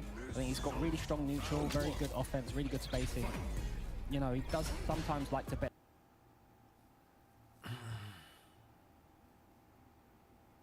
big on defense, but it's going to be hard to do that as we see the counter hit medium punch buffer there from Angry Bird. He tried to run away already to stop, but you got that meaty stand medium punch there. Another throw tech. I'm kind of worried about Ouch. Yeah, if he does the whole thing, he's dead. Yeah, he's done. Incredible, the spacing from Angry Bird. We're not mucking about. Yeah, Akuma can kill you so quick. Best form of defense is, of course, offense. There you go, gonna stamp his mark with a perfect to hit round start. Yeah, I'm kind of worried about Hurricane's strike gauge uses against someone like Angry Bird. He doesn't like to burn himself out relatively quickly. We've done that since the game's inception in 2023. We've punished there with a standing heavy kick. He tried to run away. Both of these two have been trying to run away so far. Oh my god, what? Okay. Yeah. Like that. That was pretty cool, I won't lie. Oh. Ready. Okay. No cross cut, yeah, he knows he doesn't have that. But he does perfect for perfect? Yeah, that was pretty cool. Le réponse from Hurricane. This is interesting, Jammers. Both players, whoever seems to get the first interaction going seems to steamroll so far. It's interesting that he relies on back medium punch a lot. I'm surprised he doesn't do air throw against Akuma a fair bit. I think air throw, you probably get a little bit more of a reward, but I think he wants to mix up. Nice delay. Yeah, into the grab. Well, Angry Bird backdash again on the next knockdown. Ooh, tried the back heavy kick there. Again. That was enough time for that. It was enough time to punish. I don't really think you need the side switch there. Akuma don't have a lot of health. He should take the damage and go for the Oki. Crazy. He's still got a hooligan ready, and he demon flip first because he doesn't want to get caught. Find Angry Bird, press the issue on the aerial approach. No Hurricane doesn't necessarily have those DPs, and he is going to press the issue. Nice stand, fierce confirmation. Yeah, he's dead. Wow, one heavy punch is all it took to take Hurricane down. First battle, Angry Bird. Let's see what the players have to say. جد عاد ادري انه فشل تو بس حاولت اهدي بالديفنس شوي ترى هذا مش عم بتفرق كثير ثاني شيء نفس ما قلت لك قديم شي ورا كثير ترى. Big Bird is tending to take the throws. You've got a lot of damage out of trying to escape throws. He mentioned something about defense as well. Yeah. I gotta say, I'm a huge fan of the Arabic language as well. I'm a huge fan of it. That makes two of us. Okay, they're going back in. Hurricane allowed Angry Bird to generate too much space. That led into the stand fist into the EX Adamant Flame in the corner before. I know his weight was like to get level 3, but he can't give Angry Bird this much space and this much time to think. Oh man, big jumping. Oh, no. Okay. Gonna get the conversion. No setup again, though. Yeah. Oh, okay. Tell a lie. Fast ball into the throw. And now Angry Bird just accepting the throw, even though he hardly has any health. So a lot of heavy punches Angry Bird is swinging defensively when Hurricane's out of the way. Hurricane should look to whiff punish that with a stand heavy kick or maybe a sweep. I'm not used to seeing that type of spacing, misspacing. There's definitely mad perfects in this set for no reason. It might be another one. The late heavy punches and crouching jabs have actually been on point here. 9 times out of 10 for Hurricane. No. Yeah. Nice check on the jabs, drive right. Just delayed lights. Oh, he tried to hit him with the gimmick, and now it could be hit. What? Meaty jump in there. That was a weird. Something out, and he said, "I hope it doesn't get bumped." Angry Bird, I mean Big Bird, they said told him to take the throw. He definitely got to take the throw. He's not really throwing them. He's just delaying jab a lot, delayed heavy punches. He said, keep doing what you do. Yeah. And really good read on. Oh, the defense! Hurricane! I've never seen him play so patient in neutral. This is brilliant. I think because he knows this is prime time. Yeah. He's got to do it. Also, the level of competition is so high, it brings out the best in you sometimes. But nice back throw from Angry Bird. Nice, big damage. Low. Hurricane mashing something out there. Oh, what? That was such a weird shimmy. There was just a jab, and he's going to wake up with spin drive smasher to send us to the mid-screen here, Sengen. Backs off. He expects Angry Bird to do something more offensive once he got knocked down, and Angry Bird doesn't oblige, staying solid. Oh, here we go. Oh, he's done. He's finished. Level 1. Boom. Boom. Maybe boom. level 2, Loki. Yeah, I don't even know. Do the Empyrean's end. I'm not sure the Super Art 1 would have closed it out, but Angry Bird is not messing around and puts himself at player match point. It's funny because Hurricane was waiting for him to do something offensive on a knockdown. It didn't come. He DPs and straight away Angry Bird demon flip dive kicks. He weren't ready for it. Oh god. Oh, no EX Adamant Flame. He could have did big damage. Almost got the back throw there. Another team jump on the fireball. Yeah, off the Hurricane. Bad fireball from man, Angry Bird. The catching no delay is tacking there. right there. Careful, he's not out of it yet. Goes for the grab again. He's been delaying a lot. Now the throws are working. Oh, the meat PT. Angry Bird just can't guess right on defense versus Hurricane's offense. Or maybe both of them, to be honest, can't really guess right against the other. It really just depends on who be getting the first hits, which could be the end right here. Whoa, Hurricane got cross cuts? Nah, he's playing out of his mind. Oh, it could be over. Safe jump? No, he didn't go for it. Oh, he wanted to win. Yes. Nice. Nah, I promise you, he watched our match at Evo. He doesn't get Okia for this. The jump. Oh, he messed up.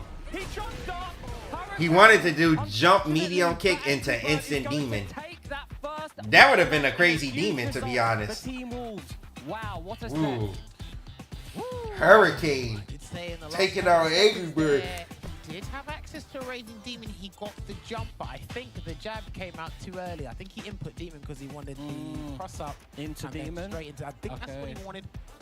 Hurricane was looking out for that as well. But hey, the captain stepped up. He's exuding confidence, and he done that in a very slick fashion. I've got to say, we're going to take a look back at what happened to the replay, but Angry Bird has another loss registered on the board. He has stated in the past he's not a huge fan of 1st and 2. He did lose to Kills You earlier in the season. Now he's lost another 1st and 2 here with Hurricane. That was fantastic. I feel like Angry Bird just against a person like Hurricane, you definitely got to take some throws more. He tried to get out a bit too much with a Kuma, or maybe try to DP. He didn't actually really wake up DP or ever. I don't know if he ever DP, to be honest. What transpired?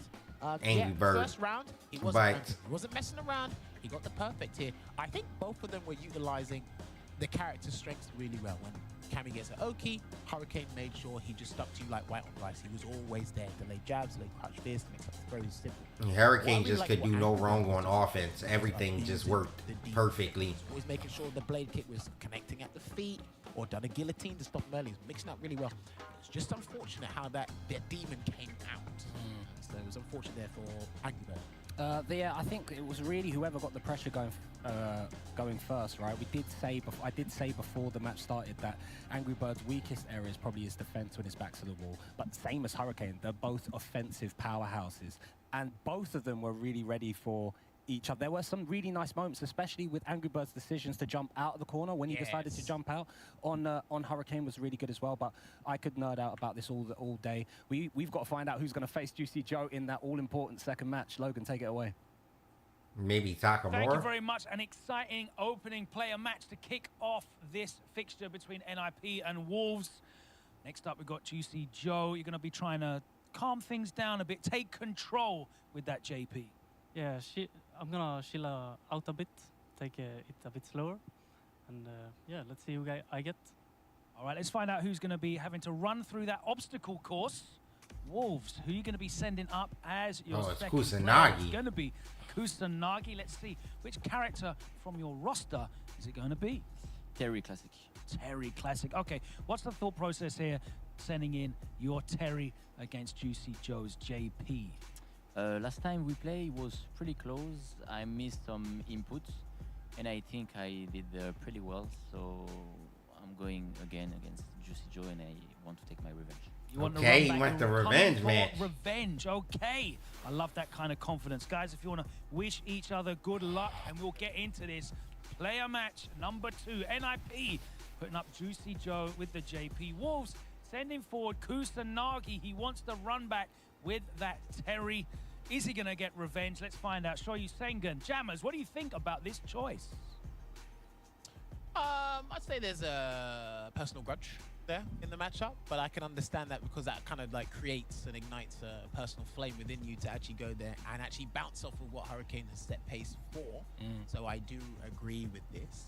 I actually thought they would have reserved him for later, but he wants to step up to the plate and he says, okay, I think I got the answer, because remember, some of these guys who lost to players in the first half, they've done their due diligence. I don't really know who's going to go on Big Bird. Maybe they'll let Infectious go again? That set was super close. He went on Angry Bird last time in the captain spot against this team, but... Joe doing a level 2, and then Kusanagi blocking the level 2. I don't know who they'll send. Maybe Infectious. And Kusanagi not I feel like they wouldn't send Takamura for a Big Bird. He plays Ken. So I think they're going to go with Infectious again for last. A level 2 scenario in this match between these two players. Yeah, I like that Juicy Joe says, you know, I want to chill. I'm going to chill out, slow the pace of the game down, and take a breather. And they're like, nah, mate, you're facing the speedster. We're sending him up, so be prepared. Big amount of pressure on Juicy Joe's back. This is a Capcom qualifier. He can handle that pressure. But when it is a team event, it does stack up. Talk to me, Jammers. I really would like, this is probably just a random content piece, I really would like to hear all of the players like a minute, 2-minute post-match interview of how they experienced SFL, like the team. What did you think about coming into the league, and what do you take away? I think it'd be vital for players at home as well, because, you know, like we said before, time and time again, you're not playing for yourself.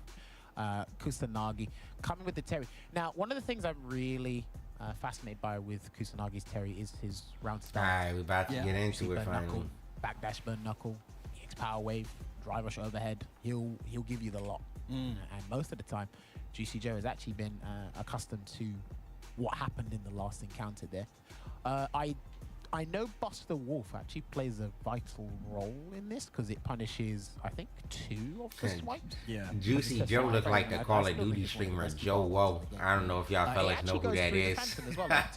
Right. I don't know why today he literally looks like him. His hair don't usually look like this Juicy Joe. But today that motherfucker looks like Joe Woe. Really confident drill that in. Yeah. Oh, bruh, that shit is hilarious, dude. He really looks just like him. And he went, oh, forgive me, Jammers. I didn't know about your game. Oh, man. But, yeah, I am curious to see how Joe handled it, because Joe has actually been handling the pressure and been playing an integral part. And that fella's named Joe too. I just realized that, bro. Juicy Joe and Joe. Wow. Did Joes just look alike? Let me find out. To be playing, and he's not unfamiliar with playoff territory either. So hopefully he can get 10 points on the board here for the Super Soldiers, but Kusanagi has got other plans. An honor to be sure. An honor to be sure. Nothing honorable about to happen between these two players. It's going to be a slobber knocker. Did he have an execution error last time? There you go. You see the backdash into the thing? I'm not sure if he had an execution error last time against Juicy Joe. We've done the low forward and the DP came out. I can't remember if it was that match. Possibly. There was a couple of jump angles as well from Juicy Joe where the oh wow, perfect parry, punish on the ghost. Doesn't get the just frame, the power dunk either. He's got the corner. That's the most important part. There was a couple of really well-timed jumps from Juicy Joe that made the DP anti-air whiff. I like that immediate drive rush on the crouch fierce ODs, like -6, so you do get to drive rush press if you've got a fast enough movement speed, but Juicy Joe caging Kusanagi in this corner. Oh, immediate drive rush on hit, okay. Big jump, didn't believe, gets the stand. Oh, wow, he had the hit, but he went for the reset anyway. He got the hit, but I don't think he was expecting the stand medium punch to connect on hit, because he already committed to the drive rush overhead, and Juicy Joe fell asleep at the wheel. There you go with the burning knuckle round start.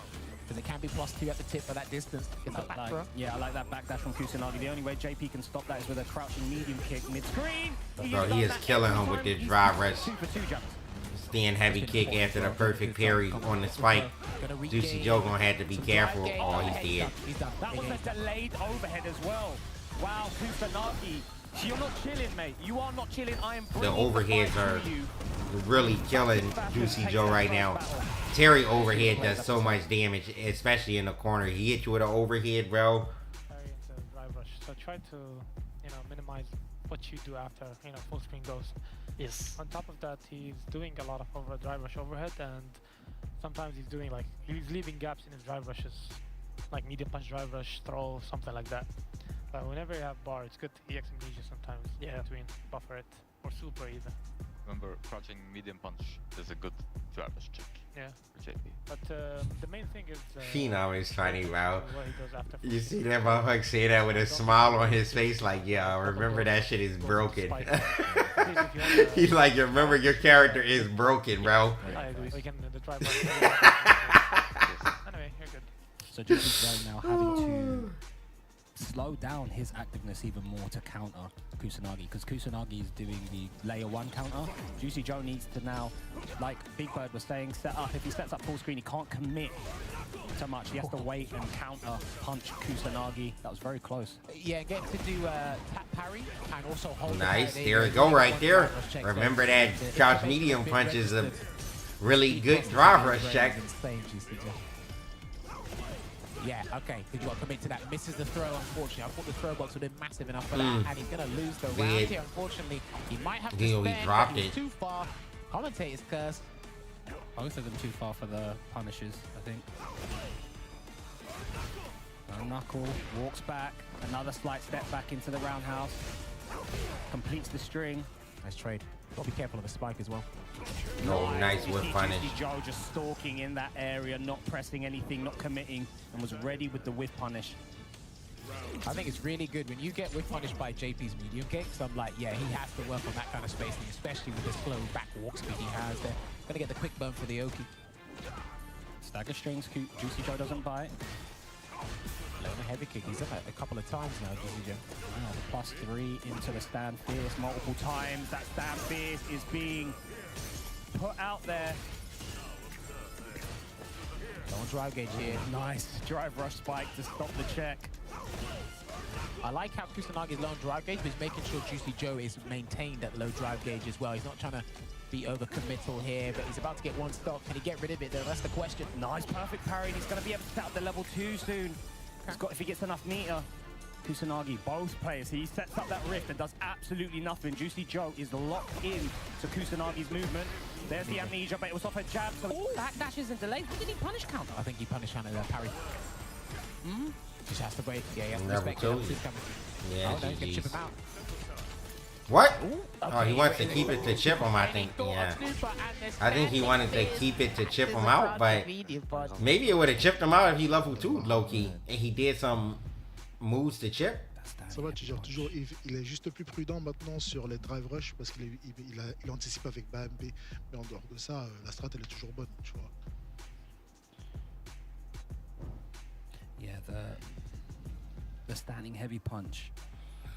Bro, I told y'all all the Juicy Joe matches literally always comes down to the wire. This fella doesn't know what a easy win is. He's never had an easy win. He works for every W he gets, bro. Let's go. So yeah, the stand heavy punch that Juicy Joe. That fella likes to make every match the most stressful match he's ever played, I feel like. He has to resort to instead of crouching medium punch is crouching medium kick because it stops that that hurt box crush. No drive rush, and you see the crouching medium punch just in case. Kusa tries to walk in, but gets the conversion. Juicy Joe sets up. Nice. Just in the nick of time as well. That punish counter throw there. Gets it back throw. Luckily enough, just Kusanagi another punish, yeah. The team giving him confidence, saying, "Hey, don't be afraid to do it. We notice what he's doing to open you up." That was a beautiful amnesia choice. This is looking long for Kusanagi right now, just slowly chipping away at the drive gauge, and he might tip on an overhead soon, doesn't he? Oh, what a trade combo. But hold on now. He's hardly has any health, he can't afford to take a trade. Say that, that's good. Nice block. Burn knuckle. He might get stunned in a minute if he's not careful. He tried to delay there. He almost, he just was a few frames off. I feel like he tried to crouch medium punch. Frame trap. Thought Juicy Joe would be scared, and he is now on player match point. Forward drive rush again. Gonna get the typical tip throw here from 3 bars. It's fine. The backdash there. He's mixing up the amnesia options with other stuff. The backdash, maybe a delayed heavy kick in certain situations. Oh, beautiful from Kusanagi, but Juicy Joe is one step ahead. Level 2 burnout. This dash is horrible. Is he going to try and reset him? Nah. No. Yeah, I like it to the corner. I like it too, Jammers. Mix. Right back into it again. Oh no, he goes for the safe jump. He could have went right back into that mix up. But he did. Slash. Juicy Joe taking out Kusanagi in convincing fashion. The adjustment was there. It was a beautiful adjustment on his part, and Kusanagi had no answers to Juicy Joe. Again, showcasing to you guys why he is the strongest JP in the European region, personal opinion. But also why this guy, I think, is one of the best at managing all the true block string, by the way. His drive gauge simultaneously. Nothing you can do about that. Kusanagi, yeah, he's still ruminating on it because it's like, okay, where did I go wrong? What could I have changed? But it is the nature of the game as well. You are going to have to spend some bar to get in. It's going to be difficult to maintain your offense. And then while you're trying to navigate neutral, you're going to be losing some drive gauge, and he's going to attack. It's a culmination of things as to why you get burnt out against this guy so frequently. And there was a couple of situations where Kusanagi's in burnout, and he unfortunately just couldn't get he couldn't survive the burnout situation. But the thing is, the first game, the reason why Kusanagi did so well was Juicy Joe was too active. No revenge for Kusanagi, yep. Counter so I got no revenge. And is so skillful and just able to ship take drive rushes in your approaches. You kind of run into a lot of damage. You eat a lot of damage. You have to force the JP player. Mix up is annoying right there. He He could have literally did it again. I'm surprised he didn't. He played into Juicy Joe's But hands. I guess he knew if he got one throw here, it was over. Kusanagi was opting to tap back in these normal situations, not thinking about, oh yeah, JP standing. And he knew it was chip. He took the headset off. As soon as he did super, the headset came off. He knew that was shipped out. Medium kick or a backdash or a jump. I can't afford to tap back with my. What can you do to counter that? There's nothing, bro. You just gotta You gotta avoid blocking, I guess. But you can't avoid it there because it's a meaty. So there's nothing you can do, bro. It's very hard to keep track of that against someone like JP, but Match number 2 is done. Have fun. We must head on over to the That's anchor all match. you can do is have fun and look at your health bar. Delete. Thank you very much. An exciting match 2 puts NIP in a good position, and it will all come down to this. Big Bird, you are in the anchor role here. Now, last time round, you didn't play against Wolves, so you put yourselves here in the anchor role. Feeling confident? You must be to put yourself in this position. I mean, why would I be here if I wasn't confident? If I didn't feel good, why would I be here? Does that mean last time you weren't feeling confident? No, there were better picks. So when there's a better pick, just I didn't feel like I needed to go because I felt like all 3 of them were, you know, good picks, and it proved to be right. Well, Phenom did lose, but at least, you know, in my head, we thought that's the best pick. Do you feel like, obviously being away, you're open to being counterpicked, putting Rashid in that position against their character lineup as well? Do you think it's a good character to defend those 20 points? Well, looking at their characters' choices, Rashid does do good versus all of them. Rashid basically only loses to maybe 3 or 4 characters in this game, and they don't have any of them.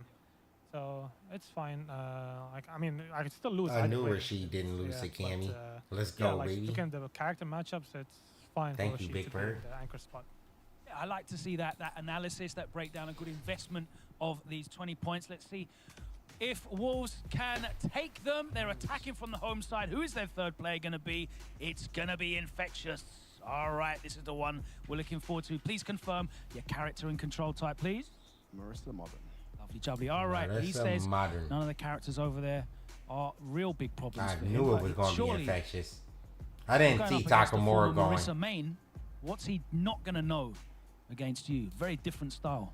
Well, yeah, it's not going to be a case of using unfamiliarity. It's probably the player who knows Marissa the best out of everybody. But I've got that's lazy boredom, bro. Rashid, so I know the character quite well, and he's not really a character we can counterpick.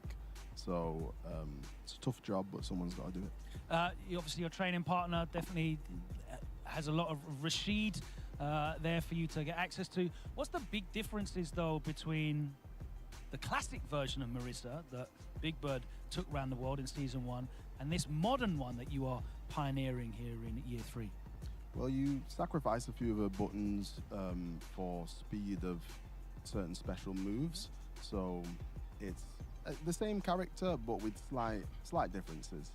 We'll see if you can leverage those differences in your favor as we go into this anchor match. Guys, if you want to wish each other good luck, 20 points on the line. Going crazy NIP right now, Wolves cheering. fighting it out Yeah, but maybe it's gonna be it's ending because Infectious is like what? That nigga's like 1 in 5, maybe 2 in 6, something like that. He's not doing very good. There will be a winner. Yes, no tiebreakers, no stalemates. Nah, because Big Bird don't play on Modern, so it's not really a mirror match that she would like to see. Been super consistent, and they're gonna send up Infectious to hold the rear. Oh, yeah, he 2 and 6. Trying to secure 20 points. Now, again, for the most part, we've been talking about it in the back. Bro, there's no way his anti-air is 18%. I just don't believe that. He's playing on Modern, bro. They capping, y'all. There's no way that that's 18%. Whoever's doing that back there is capping, bro. It's no way. The nigga's on Modern, bro. He's definitely anti-airing. 100%. Yo, Finksburg, thank you for the 23 months. Appreciate that. You know, there's not going to be character unfamiliarity on Big Bird's side, but possibly not that much character unfamiliarity on Infectious's side. Now, I don't think those two play each other a lot. So he's not had a wealth of Rashid experience, but played enough to be confident, obviously, to step up against a Rashid of Big Bird's caliber. I am interested to see the Bro, I hope they not including safe jumps. You can't even anti-air a safe jump. Gonna play out because I don't think Infectious is going to necessarily allow Big Bird to abuse whirlwind shots. Big Bird, of course, is going to know this though. Yeah, I think for the most part, when we've seen Big Bird play, he actually relies more on footsies and just the general movement than whirlwind shot when you can guarantee a charge. I feel like Infectious be anti-airing though. Maybe they don't count when he do the little stance into command grab, but bro, that's technically an anti-air. That's an option select anti-air.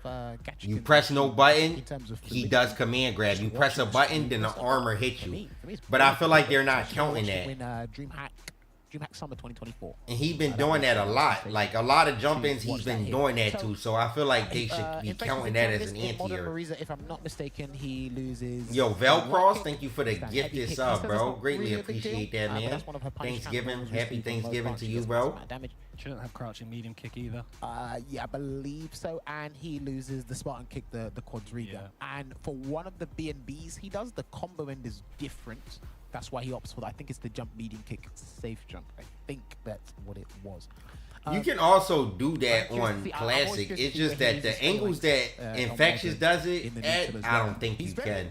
That's why I just say that's modern attack, because the angles he used the OS at is angles that you would never be able to anti-air on Classic with. I feel like it'd be way too weird. Just deterrent, just to make sure we keep you in check and understand that it can just be pesky and act as a somewhat of a deterrent. But then he tries to ramp things up with the crouching medium punch buffer into Gladius. And a lot of the players here have actually been catching his crouching medium punches. So I'm hoping Big Bird has clocked on to how people are actually whiff punishing. Other than that, he does build on that infection. Very good analysis there from Jammers. We are about to get into this anchor match between Infectious and Big Bird. Yeah, there you go. There's one. Ooh, Big Bird did respond with a crouching medium kick on here. First throw to kick things off here. We also noticed Infectious does take a fair bit. He does have that, but he's got the OS if you try and jump in certain situations. Nice. Command grab.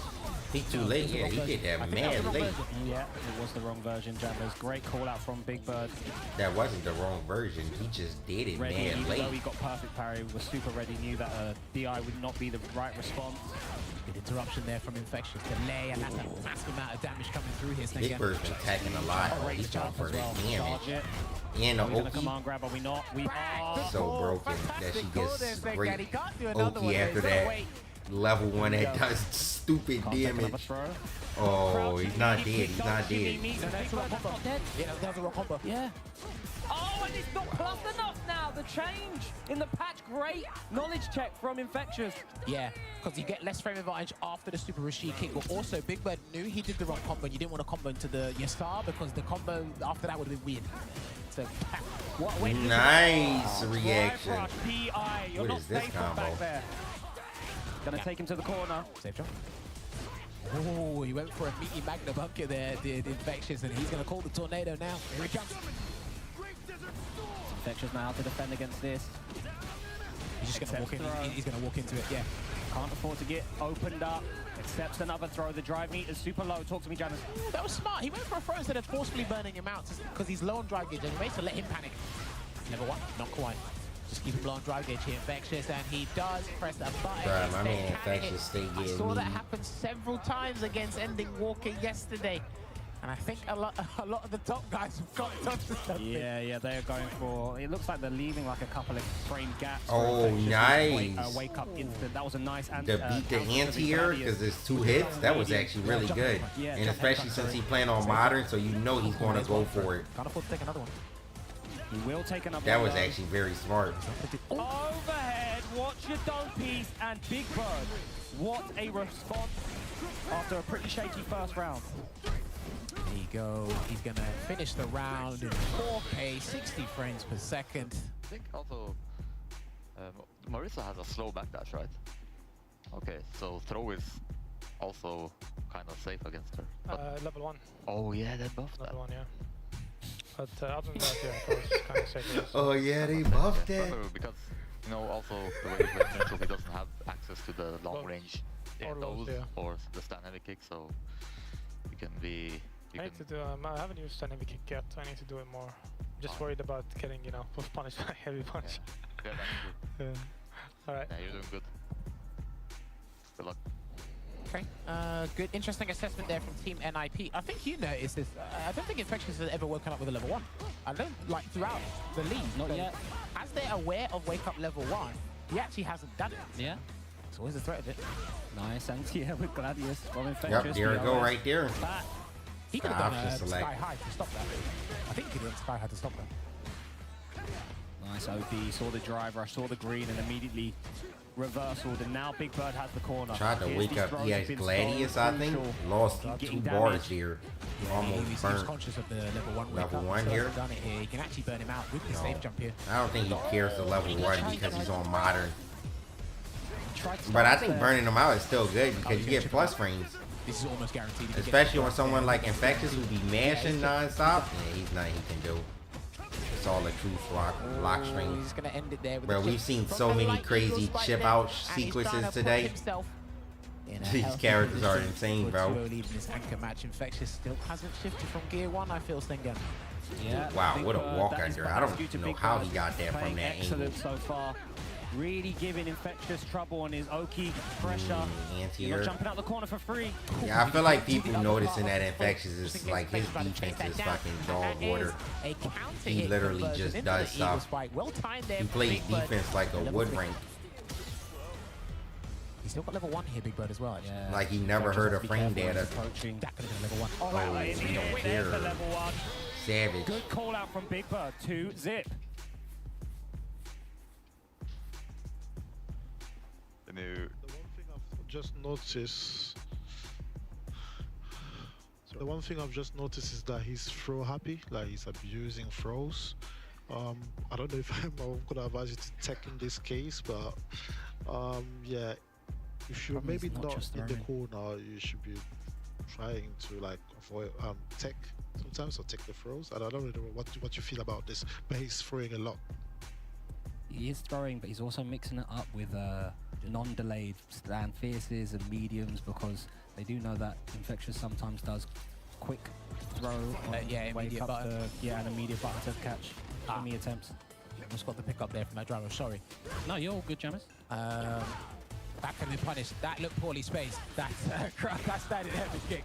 Not sure what he could have got, but he goes for the lazy overhead, yeah. boredom? He's going to have to be more audacious, more brazen now, Infectious, because I think he's been like on the back foot for the majority Bro, of the he's set. always getting counter hit. Yeah. I've never seen That's a someone big get risk there. counter He's hit gonna give the big so bit of much, information bro. he needs. Oh, this time no This DI. time the He's right scared. conversion, not DIing. Not falling for it. Big Bird is trying to snuff out any momentum from Infectious. Almost got the perfect parry there. No cancellation from the stand heavy punch, but he is going to get a conversion into the Eagle spike. Infectious low on drive gauge again. And he's trying to build it back. Yeah, heavy kick into Gladius, trying to get drive gauge back. It's actually brilliant. Yeah, and it forces that. Ooh! Drive meter as well. 2 big whiffs. Go unchecked. Tap. Here. Level 2's here. Yeah, here comes the Tempest. He's going to have to hold this. Unless he gets a command grab or something. There's a back. Whoa, nice check on the dash. He's gonna... Oh, the block!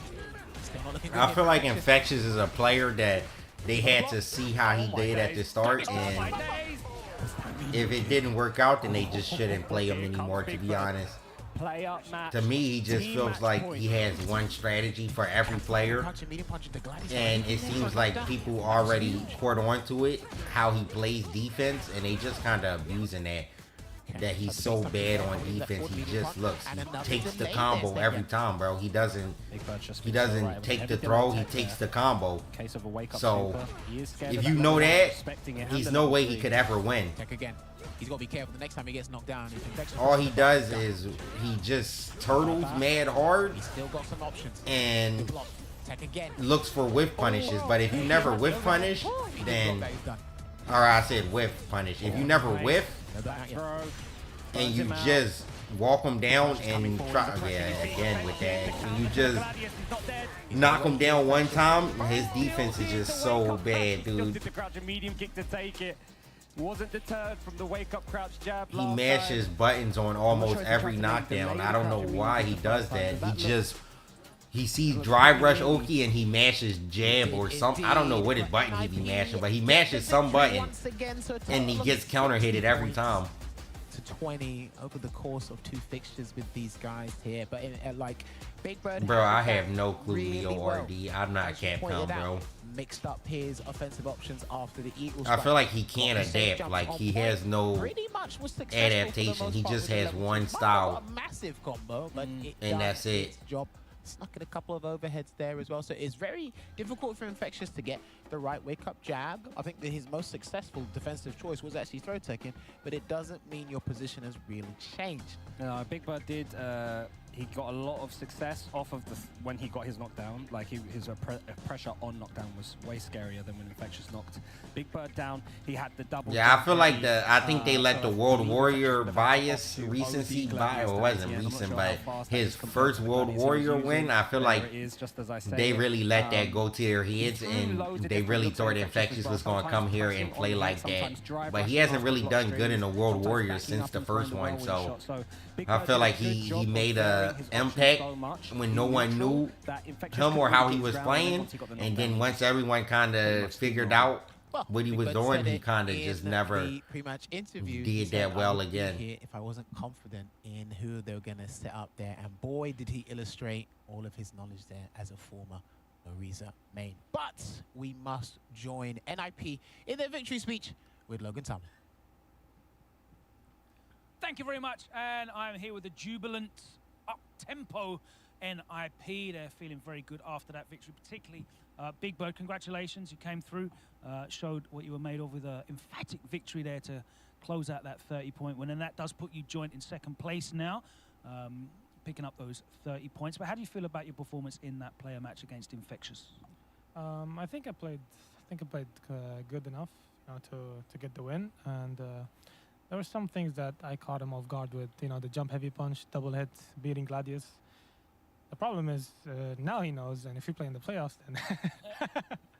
But the point was to secure the win for today, and we'll think about the playoffs later.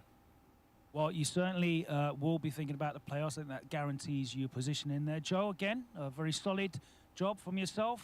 Coming down, you chilled everything out, you settled things down.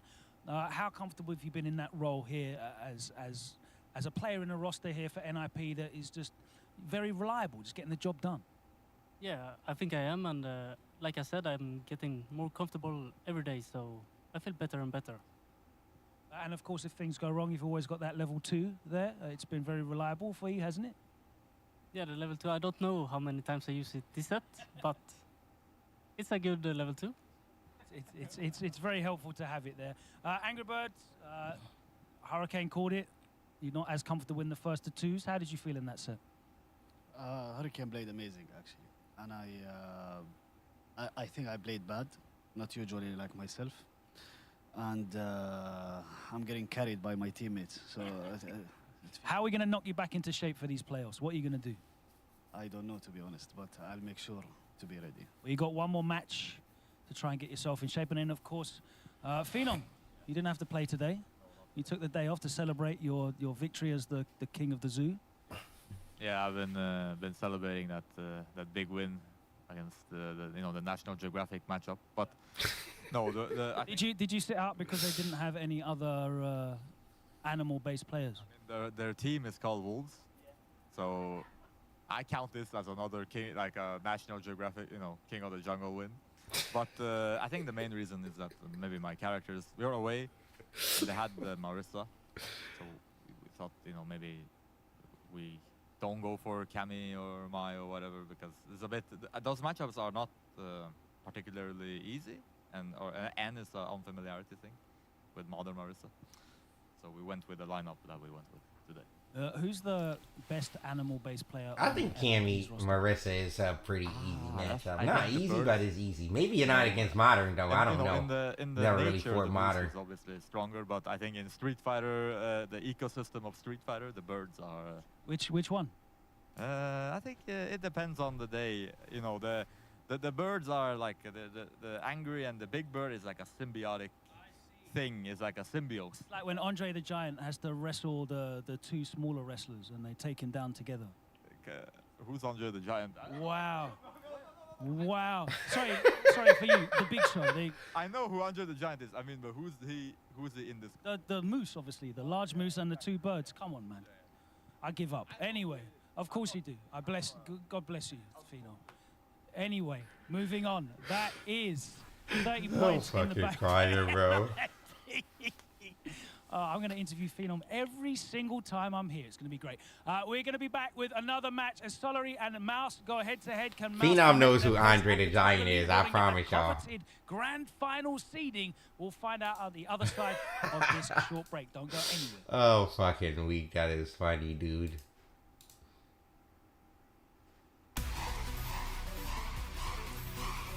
I'll be right back.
Welcome back to Street Fighter League Pro Europe 2025. It's day 5, the last day of the regular season, and we are closing in on that playoff picture. The teams are fighting, scrapping, battling for any points they can to try and secure the very best playoff seed in the top 4 teams, of course. Moving on to Saturday's finals, we'll say goodbye to 2 teams, and one of those teams coming up is on the periphery, desperately trying to keep up and get that 4th spot, as SFLEU come up next against Mouse, who are leading the pack clear ahead on the top of the leaderboard. They're going to want to stay that way with a big win, hopefully, here. Before we get into that, it's time to teach Shoyu Sengan how to play Street Fighter 6.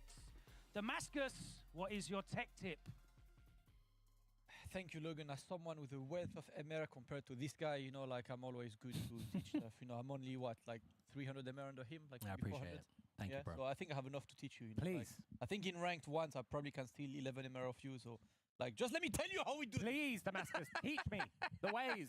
It is the final tech tip of the season, and for today, we decided to send you off with a word that not everyone necessarily understands. Meaty. Meaty sounds like a funny word, but it's something that you see pretty much all the time on Street Fighter 6 or an undefining game. A simple application of meaty is when you are on the ground and you wake up. If I do a move that hits on the very first frame of you being able to be hit, that is what we call a meaty. It means when you wake up, you have absolutely no other option than block. If it's a meaty throw, no other option than tech, because anything you would press would lose to this throw, except of course invincible reversal. And now there's another application to being meaty. Couple moves in this game, if you guys know frame data, I think it's Jammers who talked about frames a couple days ago. A couple moves in these games have more than one active frame. So if you are able to time your meaty to hit on a later active frame, the final frame advantage will be boosted by the amounts of active frames you skipped. So if your normal is usually +4 and you hit it at the 3rd frame, you actually remove 2 frames of hit stun to put at the end, it becomes +6, and you can link a move that starts in 6 frames and create combos. And that's why sometimes in this game, overheads, usually you can't really get any kind of combo from a raw overhead for Ryu, for example. Yeah. But if you time that overhead meaty, you can time it meaty to get a light punch in a combo without a counter hit. So at the end of the day, it's always math. We love math. Some people don't, but if you don't like math, it's long for you in terms of refrain. Very, very true there, Damascus. As someone said, I believe, I can't remember who it was on X, but they were like, Street Fighter is just maths with aura. And I was like, yeah, you know what? It's actually math with aura. You know, there's in chat, can you Dragon Punch a meaty as a response? Yes, because if someone is going for a meaty, he has committed to the move. So if you go for any kind of invincible reversal, you win. Except in Street Fighter 6, the level 1s are quite slow. So in a lot of cases, if you do a meaty light button, you will have time to come back to block before the level 1 hits. So you have situations where you're able to do meaty light, they do level 1, you still block the level 1 and punish. That is why lab work is so important. Very true. Well done. Great stuff, Damascus. I appreciate it. Thank you for teaching me and rounding that out with those tech tips. But we have to get to some predictions now, as we've got another game in Mouse versus SFLEU. That's very important for SFLEU. This is the game where SFLEU has everything to do, because they absolutely need this, and Mouse being away, feeling like, you know, they want to at least get more points than Wolves got the last match, so they want to at least aim for 20 right now. The show, and we expect to see Senior Power taking on Lex.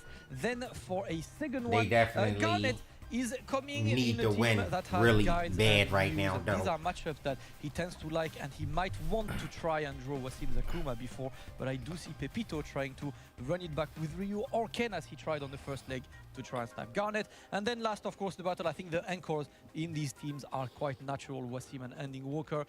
It sounds like the natural kind of anchor match we would need, especially knowing that Mouse, they need just a couple points to make sure they secured, you know, that first place. But SFLEU has all to play for. They need these points to have a fighting chance.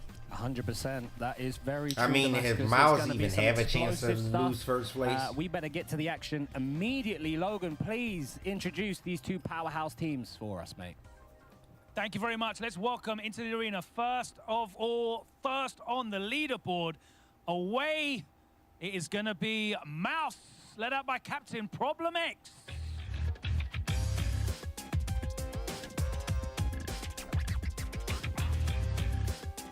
Next up, team points leader, it's Ending Walker.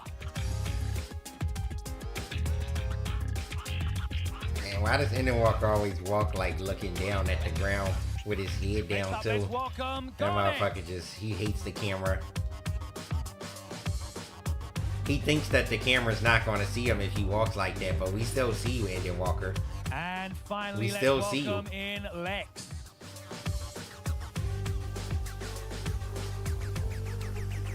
I think Lex and Endwalker could look like brothers if they had the same hair color. Low key. Low key, they would look like brothers if they swapped hair color.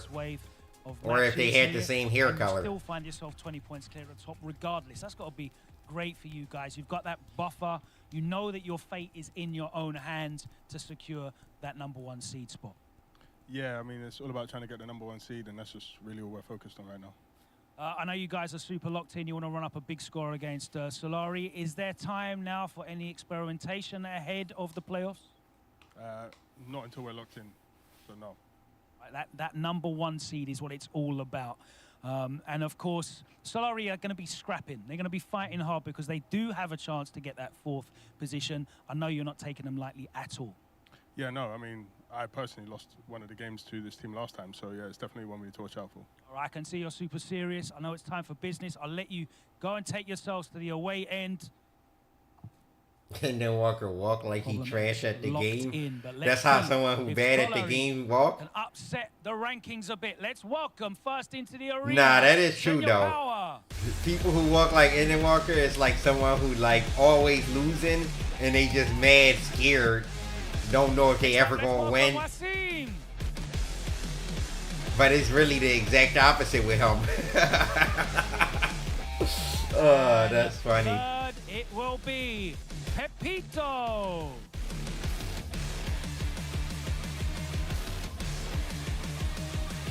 Last of all, let's welcome in. I don't know, Wider. I gotta think about it. The burnout walk. Motherfucker walking like he burnt out. You're having a lot of fun with that smoke as you walk up. Yeah, I guess so. You don't seem to be enjoying the smoke as you come out. Yeah, I guess. Bit tough. You're trying to don't give me the ending Walker interview. Come on, we're all friends here. Obviously, you are still in everything's position given, Safe Boy. to secure possibly a playoff spot, but you need a big win. You're going up against the team that's top of the leaderboard now. It's going to be very difficult, but do you believe that you can get a big win against Mouse?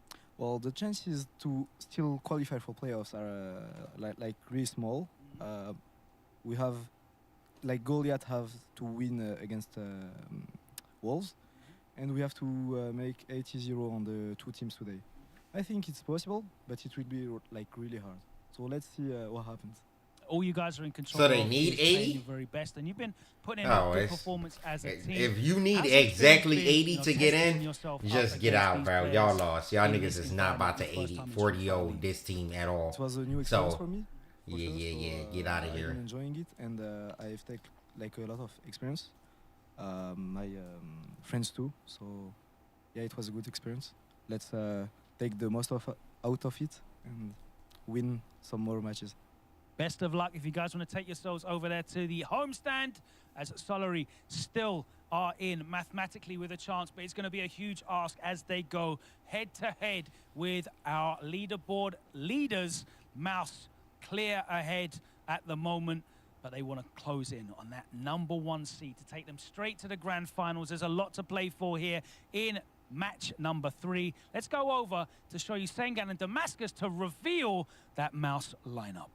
Thank you so much, Logan Sama. Listen, we're not going to waste any time. The points need to be secured. Let's find out the away lineup, and it is Lex, Problem X, and Ending Walker. We thought that possibly there would be a Garnet in that starting lineup, but Problem X coming out here, Damascus. Coming out with the Bison as well, right? He said that he would mostly keep Bison for the home side, but he decided to go for the Bison on the away side, knowing that, you know, Bison can maybe drag certain players in. I think he might be playing the role of bait, being like, you know, let me see who I can get against me. Yeah, very true. Very true. He has got an array of characters, so this is really good experience for him across the board. Let's find out the Vanguard matchup. Who is Team Solari going to send up in that first spot? I'm here with Lex, who once again steps up first. You've been very confident in this position. Your play has been great. I mean, since you came over and got involved in the European Street Fighter scene over the last couple of years, it's been a pleasure having your goal. It's definitely done a lot to level us up in terms of that matchup. But your experience here at Street Fighter League Europe for the first time, how's it been for you? It's been great to practice with such great players. I really like the environment. Like, there's so many different matchups I could train. There's low-tier characters, high-tier characters. It's good. I mean, you're so well-traveled as well. You've been around on the Pro Tour. You know, you've competed internationally as well. What's the atmosphere like here in the camp, you know, in terms of you're seeing all of the teams? Like, is there any animosity, or is everyone getting on great?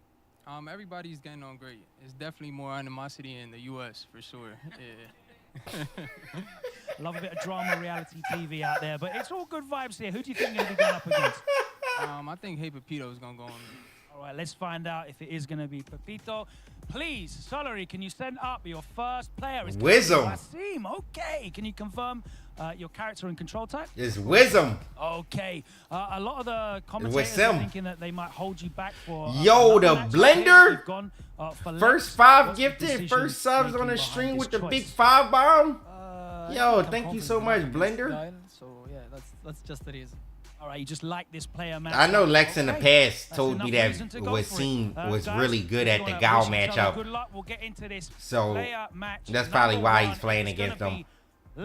I've never seen him play it, but I've heard this from, I think him and Knuckle has said that he's really good versus Gao. So we had Lex on the Vanguard position, right, but not his opponent, and just all things considered, right on the first leg, Wasim. They'll probably save Senior Power for last then. It was tough. Yeah. Right? That Ryu mirror was tough. Don't put Pepito last again, bro. Last time he played last, he got fucking obliterated. He a good 10-point match player, but I don't think he's good against the players that play in the last spot. At least not on Team Mouse Aegis or... Here, go have fun, you know, go get slaughtered by ending Walker live on stream. Mouse Aegis or NIP. I'm seeing the captain maybe stepping up with Guile versus Ryu when you've got Lex on the team. That I'm sure Endon Walker's got plenty of Guile experience. It's going to be exciting for sure. Wasim stepping up here has thrown a massive wrench in all of our predictions. A monkey in the wrench, yeah? A monkey in the wrench, exactly. Shout out me. Oh my god, the good, flustered. The good old. But let's talk a bit about points, guys, right? Currently, NIP and Aegis are both sitting at 240 points after their matches. Wolves are at 190, okay? And Solary is behind at 130, right? Mathematically, if Solary gets the happy Thanksgiving to you, Blender. They have absolutely zero chance to ever make it. They need at the very least 20 points there. But let's be real. Blender not even a sub himself. 30, 40 points. Just they need selfless. they cannot afford to lose if they want to follow the dream. Well, if they get, forgive me if I'm wrong, and my maths is wrong. I can't believe I'm trying to do maths live on stream because my maths is terrible. Let's go. If they get 10 points here, Kuma versus and then Willay. Wolves get 0 points versus Goliath game. Wolves are at 190. If they get 10 points, they are 140. So there's 50 points difference. It's done. You can't get more than 40 points per match. Wait, what is Solary on 130? Solary is 130, yes. Yeah, so 130, if they get 10 points, 140, and then if they get a clean sweep of 40, yeah, that's why I said I shouldn't have done it, Damascus. Why did you not stop me? Why did you let me do that? Hey, listen, like... God, I hate maths. Oh, but I love this game. Thinking about Sengen's, you know, like... I mean, they said Wolves' last team is Goliath. I mean, it's unlikely that Wolves get 0 points in their next match, right? Sometimes we sit down. So Solary is probably done, but it's really their fault. Yesterday they got 40-0'd by Wolves. They had it was in their hand. Their playoff chance was in the palm of their hands. They just kind of fumbled it yesterday. So if they can't make it today, is solely because of them, not anything else. They literally had the match against Wolves, and they were the bottom 2 to get to the playoffs. The community who was a math teacher before, Ken Bogart. Is it? Ken Bogart. Maybe they could have a math off. They do that, right? He left that life a long while ago. So that a school of math. Yeah, like a mathing bee. Yeah. Galon Classic versus Wasim here. Let's see if Wasim is going... I think Akuma does well versus Scar, right? And he gives him loads of different options with the aerial approach. But right now, Ant can keep up with the projectile game somewhat. Yeah, you have ways to make him think twice before he goes for Sonic Booms. I like that. Perfect parry straight. Oh yeah, he knows his matchup. You see the perfect parries on him? Looking to stay at that range where he wants to force Guile in. Great punish counter. Tried to call something out, but Lex stayed patient. Nah, the perfect parries on the booms are insane. OD on trade, OD back and forth. It's like fighting Endwalker, huh, Lex? These players, huh? They understand the projectile game to a T so far. Nice counters going back and forth. Ooh. Punish, yep, nice. The punish, it was close enough. Let's see. Wasim looking to keep some more pressure, and I really like the spacing he's at. He's at a spacing where a jump would make a completely beat a Sonic Boom, right? Yeah. So Lex has to think twice. The drive rush wasn't fast enough. He gets the opening. I don't want you there. Chose the wrong check there after that perfect parry. The crouch and medium punch was too quick. Gets punish counter behind Lex. That was supposed to be a flash kick. But he went up and flexed his little toe in the Lex air. special? Rush throw. Lex is so good at doing that medium into Sonic Blade to bait out parries. If you're trying to like perfect parry normal into Sonic Boom. He has level 2. Yeah, flash kick. Freeze time. Bang, flash kick. And you got to hold this chip. Beautiful counter play there from Lex. That was one of the best checkmates I've ever seen. That was like almost. That looked like Street Fighter 5 V-Trigger. Yeah. Exactly, right? Activate V-Trigger, stop time, do your stuff into the guaranteed chip. That was sick. Yeah. Lex, you kind Oh, of wow, that hit. And then he got a combo off of it. All right.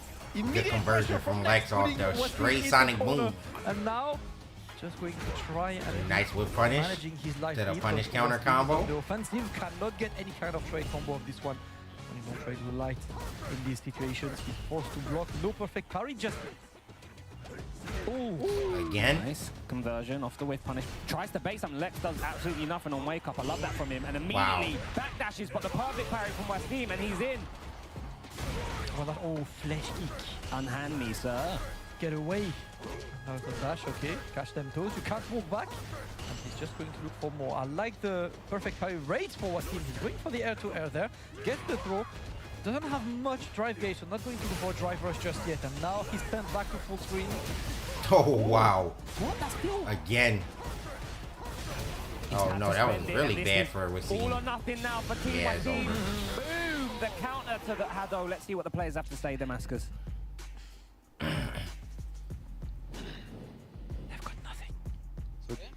On your EX variable, you could have like drive rush or level 1. Or level 1, something. But it was good. It was two pretty close rounds. It's a weird Yeah, interaction. second one you could have chips, so it's okay.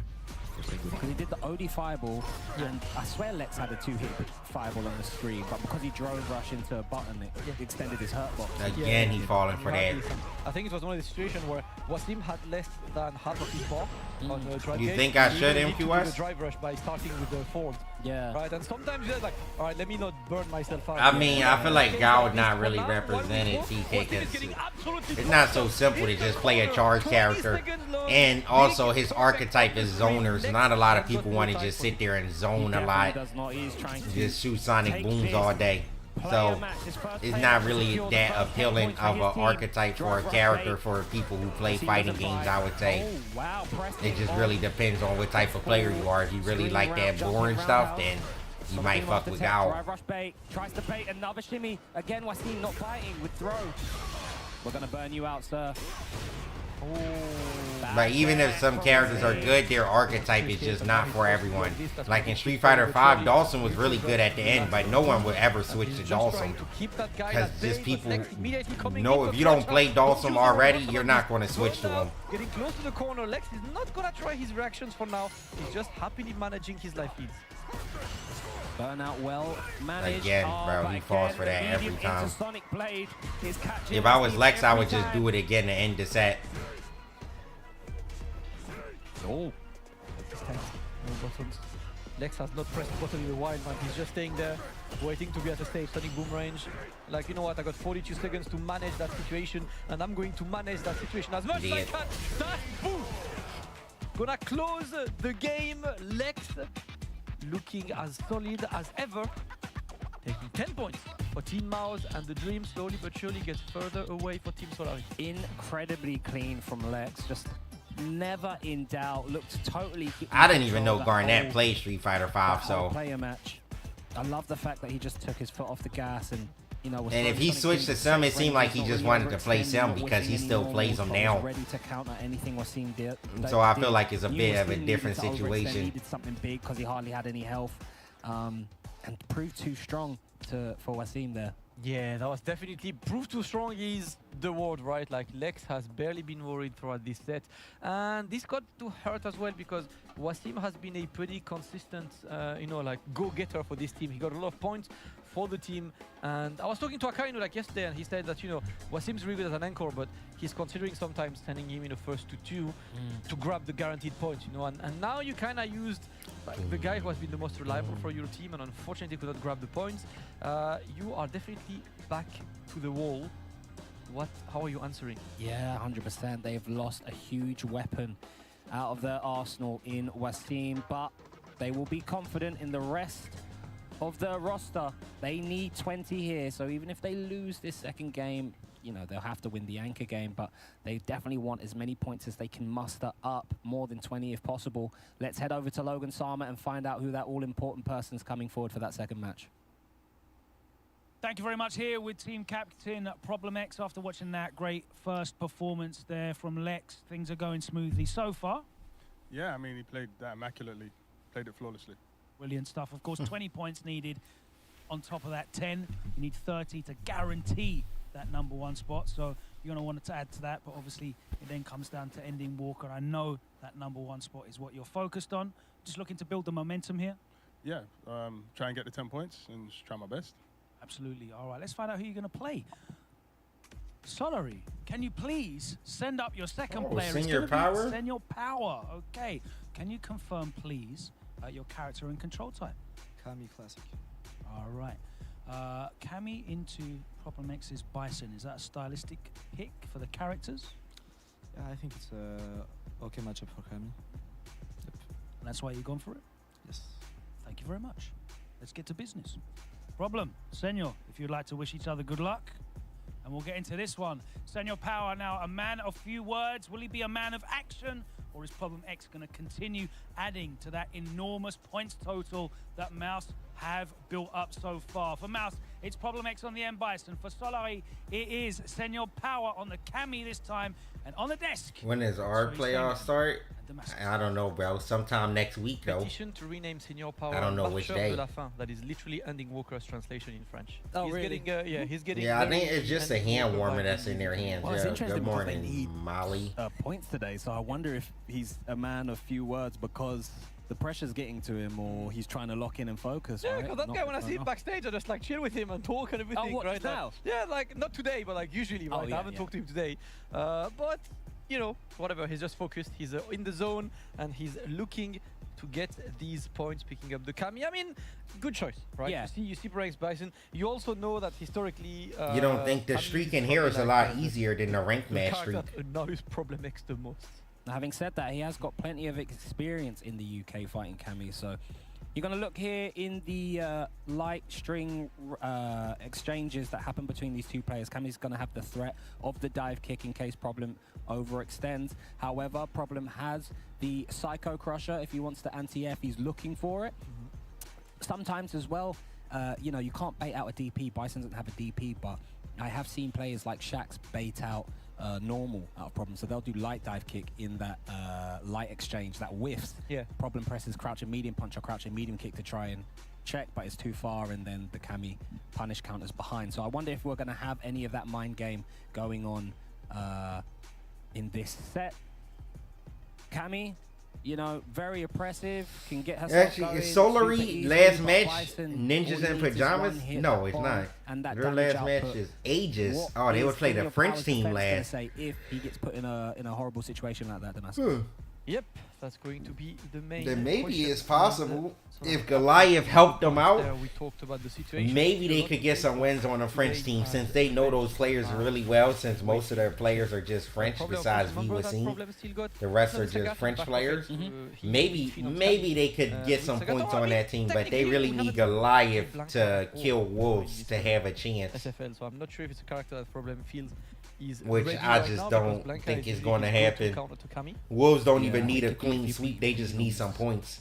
And really, it depends on this match. If Solari could get 30 points out of this, then they have a chance. If they can't get 30, they got no chance. Well, if they don't win a match here, then I think they don't have a chance in general, even if they won 40-0 against Aegis.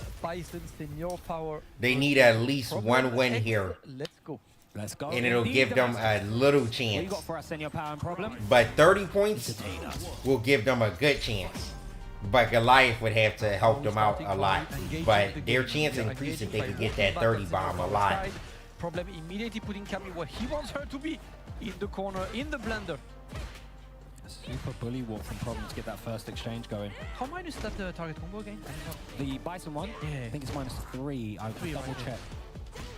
Nice check. Talking about checks.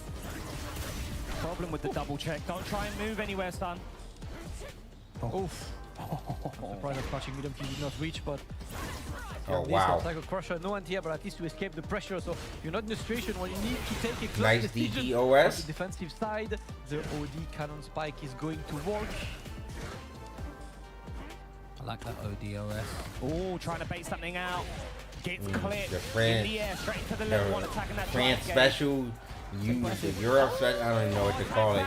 Says Problem, both players because Joker Jokes is not from France, it's the Europe special. Random hooligan. He put his back into that random DP and just to lose. No, he's not dead actually. Is that another kill there? DP? No. I don't know if DP would have beat that either, to be honest. I have no clue. From both of these players here. They said you want entertainment, Sengan. Hold this. My god. Completely red, that drive reversal. Quote, swatting flies. First round taken for Problem X, and he keeps it plus for now. Stand roundhouse into the throw, and now you're keeping that Kami there again. Gets the counter hit. He's going to be able. Bomb has been planted. Drive rush overhead. Wow. Big call outs in your power. He's dead. You don't even need a level 3. Bang, bang, bing, level 3. He didn't need it, I promise you. Next player match. You better start talking to your team right now during this cinematic, because that was emphatic from Problem X. That was a good like 70%. What are we saying? Absolutely nothing for some reason. Bro, I need to see a Bison player do the Twitter punish, bro. MK c'est bien aussi. The EX Devils reverse and then just Cycle Crusher level 3 and that shit does 70%. No one ever just does it. That's the easiest combo ever. It's literally just EX Devils reverse as a DP punish and Cycle Crusher level 3. Okay. Unless he just heard you say that. And that's the beauty of fighting games, man. The unless is at the end of every analysis sentence. No dive kick, so that Psycho Crusher goes across the screen. Ooh, legs getting clipped. Drive meter is incredibly low for Senior Power. Problem so good with those sweeps. Trade combo. You've got your drive meter back by what cost? Eat these knees to the jaw side. Problem abusing the frames here. Oh my god, Senior Power. I mean, I think most EXDPs Bison can do that on, because most DPs in this game are very minus, except a few. But most of them definitely is way too minus. That always works. He's been a great leader and a great captain. He didn't get as many points as he would have wanted, right? He was a bit frustrated at the beginning of not getting too many points, but was saying, you know, it's for the team, so that's fine. So today he wants to back these 10 extra points for the team to be comfortable on that first place. I like this discipline now from Senior Power, being a lot more calm. But as I say that, he gets opened up by the knee, tried to perfect parry it. No, he tried it here, but it was EX dog kick. Senior Power's been really good at stopping Problem X from drive rushing out the corner. Oh, but the overextension, the challenge, that should be a dead canny. White Problem X secures the level 3, secures another 20 points, and now it is looking long for Solari. They have to win that anchor match, Damascus. Against the guy who has not lost once, you know, in that SFL Andy Walker. I want to say good luck, but Problem X comes to show why he is the captain of this team. Pulls up, makes it work. Senior Power unable to match the pace. Yeah, starting to come on form. Yo, YouTube, y'all hitting a like on that stream. 500 viewers? Only 147 likes. What are we doing? Unfortunately, Senor Power was not streaming on Thanksgiving, and y'all fellas aren't thankful. I can see. Shaking my head. Looks a bit shaking my head. It's been. I feel a bit sad for Solari because I feel like everyone's off working today, huh? There was a lot of progress. The first no one really works on Thanksgiving. Maybe a few jobs, but like I know there is a good amount of in general, everyone is off. Players who are new and don't have that much experience, but for the people in Europe who go online, who watch like the brackets and stuff, they all know Senor Power, you know, Pepito. They know these guys, you know. But I mean, it's difficult, you know, to set that foot, put that foot in the door. Oh damn! Enter, two fellas in here got big teams hang out. Work.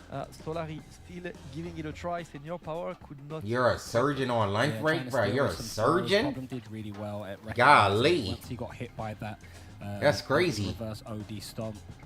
That all of a sudden, anytime he jumped, he took to the sky and was doing Devil's Reverse. He completely shut down Senor Power from like trying to attempt to anti-air. He just allowed Problem to overextend it even more. He got more comfortable with his frames. You saw him do like 6 knees in a row before. Yeah, I will be young Gopher. When you play Problem, if you play with fear, you play right into his hands because he is incredible once he gets going. But listen. We've got one more, possibly one more player match to go in that all-important anchor match. So let's head over to Logan Sama and see who Solari are going to send up. Is it going to be Akainu? Is it going to be Pepito? Thank you very much. And I believe that based on tiebreakers, even though Mouse can be caught numerically by NIP if they run up a 40 in their next, tiebreakers, I think it's impossible. I appreciate that, Syndicate. We need more people like you Congratulations, you guys to understand that the likes is so more y'all could have more friends in here.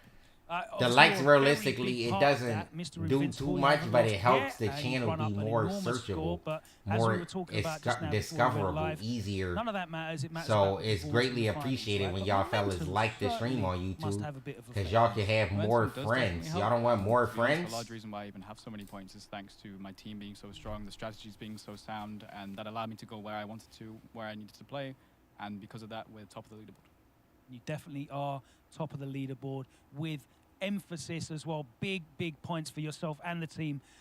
Everyone wants to beat you. Let's find out who it is that's going to have the opportunity to do that today. Solari, who will you be sending up to face against Ending Walker? And it's going to be Pepito. Can you please confirm your character and control? Ken Classic. Ken Classic. Okay, talk me through your thought process here. Why the Ken pick? I think he did pretty well against Ryu. And, didn't he play Ending Walker last time? This matchup than me, I think. I used to play Ken few months ago. I think he have good tools against Ryu, so I wanted to try with Ken. Obviously played Ending in this matchup last time round when you faced each other. You're trying something different here? I will see. We'll see. We will definitely see if you can stop the unstoppable. If you guys want to wish each other best of luck. Imagine he does it. To add to his enormous tally of 140 points already. Mouse already qualified. This one is purely for Solari to try and scramble some points to get into that 4th position. It is still technically possible. We will find out what happens now. It's player match number 3. Mouse sending Ending Walker with the Rio. Pepito stepping up for Solari with the Ken. Let's go over to the commentary desk. Shoyi Sengan and Damascus, take it away. Thank you, Logan Sama. Playoff hopes firmly rest upon Pepito's shoulders. He has a mountain to climb here, Damascus, and you were looking maybe for a kind of... Well, I feel like maybe it's too early, Peachy I feel like, you know, throughout this season, I mean, I know Akainu, I know his experience, I know his level. I feel like he hasn't really been the central point of this team at all, right? Yeah. It was him, he's been coming in and out, and I've been talking to him, it's like, yeah, I wanna play, you know, but like I'm trying to take the best decision for the team. We take decisions as a team and everything. It did feel like the natural moment for him. I'm not sure, Coffee. Who knows, probably not, to be honest. Performance of a lifetime. We all remember Red Bull Kumite Season 1. Hit confirming in Street Fighter 5 is definitely interesting. All right, and by all means, you know, a like bit harder, I would say. And there's not many things you can hit confirm in Street Fighter 6. Only like medium punches and heavy punches. To take on a giant in Ending Walker, and I feel like when Pepito has stepped up, he has shown flashes. But I don't know if that would help you hit confirm like a low forward in Street Fighter 5, honestly. One mistake or show one chink in your armor, he's the type of person to. And I feel like most people don't even hit confirm in this game still. Because, when they do button drive rush, outside of low forward, you can't hit confirm low forwards in this game. People do crouch medium punch into drive rush. They don't really confirm it most of the time. Most people just do it on block or hit. They just do it because it's plus on block. But if it hits, then they confirm it to the combo. That's about it. But they don't actually hit confirm if the medium hits points on the line, I can see. Or not. They just confirm it if it hits when they drive rush. Trying his luck against, but they don't confirm the drive rush. They just do it. Will the King's Crown be captured by Team Solari? Let's find out. All right. Pepito stepping up. Time to see what that Ken is saying. Of course, we've seen him mainly with Ryu throughout this tournament, but Ken was it mainly before he moved to Ryu. Let's go. Delaying that press, delaying a lot. Ending Walker being very disciplined, not really showing his hand yet. Pepito on the delayed throw. Stand fierce, don't try backdash again. Now Ending Walker gets going. Ending Walker looking to get this fireball. Good perfect parry. Nope, but I get flipped by that crouching medium kick. And now Pepito in the corner. How do we challenge to get out of this situation, right? Ending Walker is trying to be the one in control. Nice. You see Ending Walker doing a good job at tapping back, but Pepito's doing a really good job at finding the openings here versus Ending. That stand light kick, it's a stand roundhouse, trying to catch something big. He does get a whiff punish. Ending Walker presses jab immediately on the +3 and gets a big hit. The overhead cheeky stuff. Well blocked from Pepito. Good defense from Pepito. Getting that round one. With a play of Pepito's drive rush jab is definitely not getting checked right now from Ending Walker, but I definitely expect him to adapt. Or maybe his teammates will let him know after this game if he loses. At this range, that run was a bit too ambitious. And it's Ending Walker now keeping that pressure. And there we go, put man into the corner. And now we wait, that's going to be successfully teched. But I feel like this stand light kick you see from Ending Walker is because of the drive rushes. He's using it more to check stuff, stop him from moving. One too many times, but he is going to the throw well and getting it there. Nicely spaced Jinrai.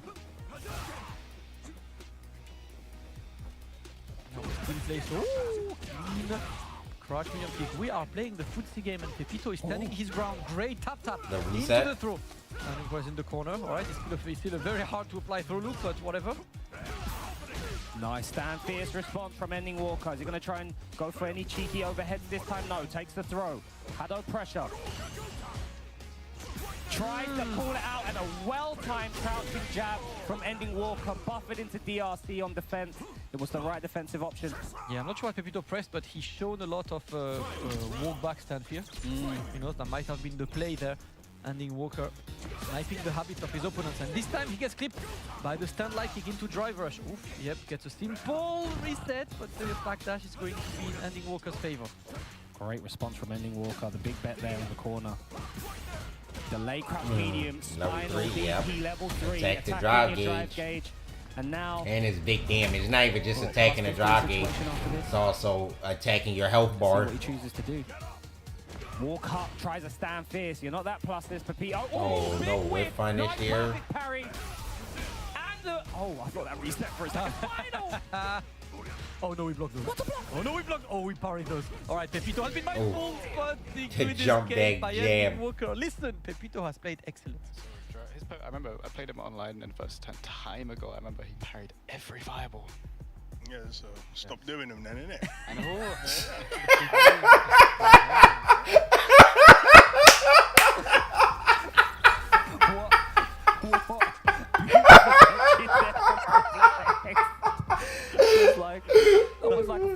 That was the most UK response ever. Man said, stop doing it then, innit?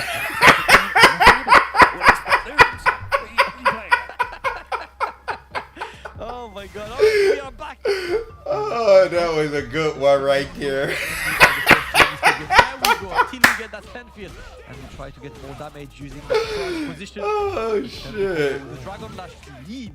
Yeah, Ending Walker pressing. I'm fucking crying, You're not going to dude. get double tap into walk throw on me anymore, says Ending Walker. Presses after the second tap this time. Just stop doing it, though. Didn't it? Watch your feet.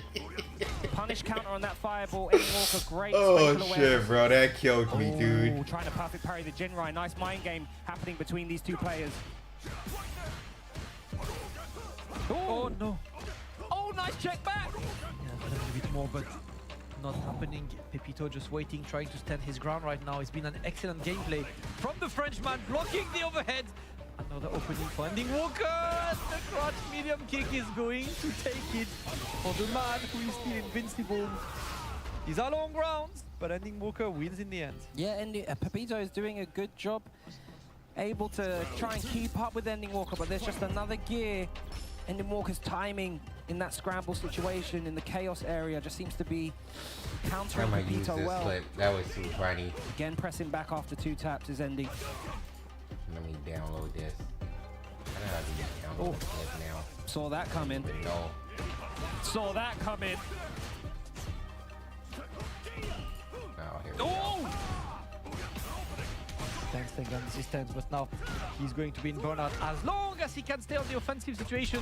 That's good for him, but watch out not to block too many of the Hashogekis. I like the light challenge after this. Yeah, you're seeing the stand fierce come out. That was looking too for a drive funny, impact dude. possible, and That has to be the funniest moment at Street Fighter League EU. Oh, tries to check. I don't know why Hashogeki came out. Alright, he went to level 3. He wants to try to secure this round, but nothing is secured against a Ryu with a CA.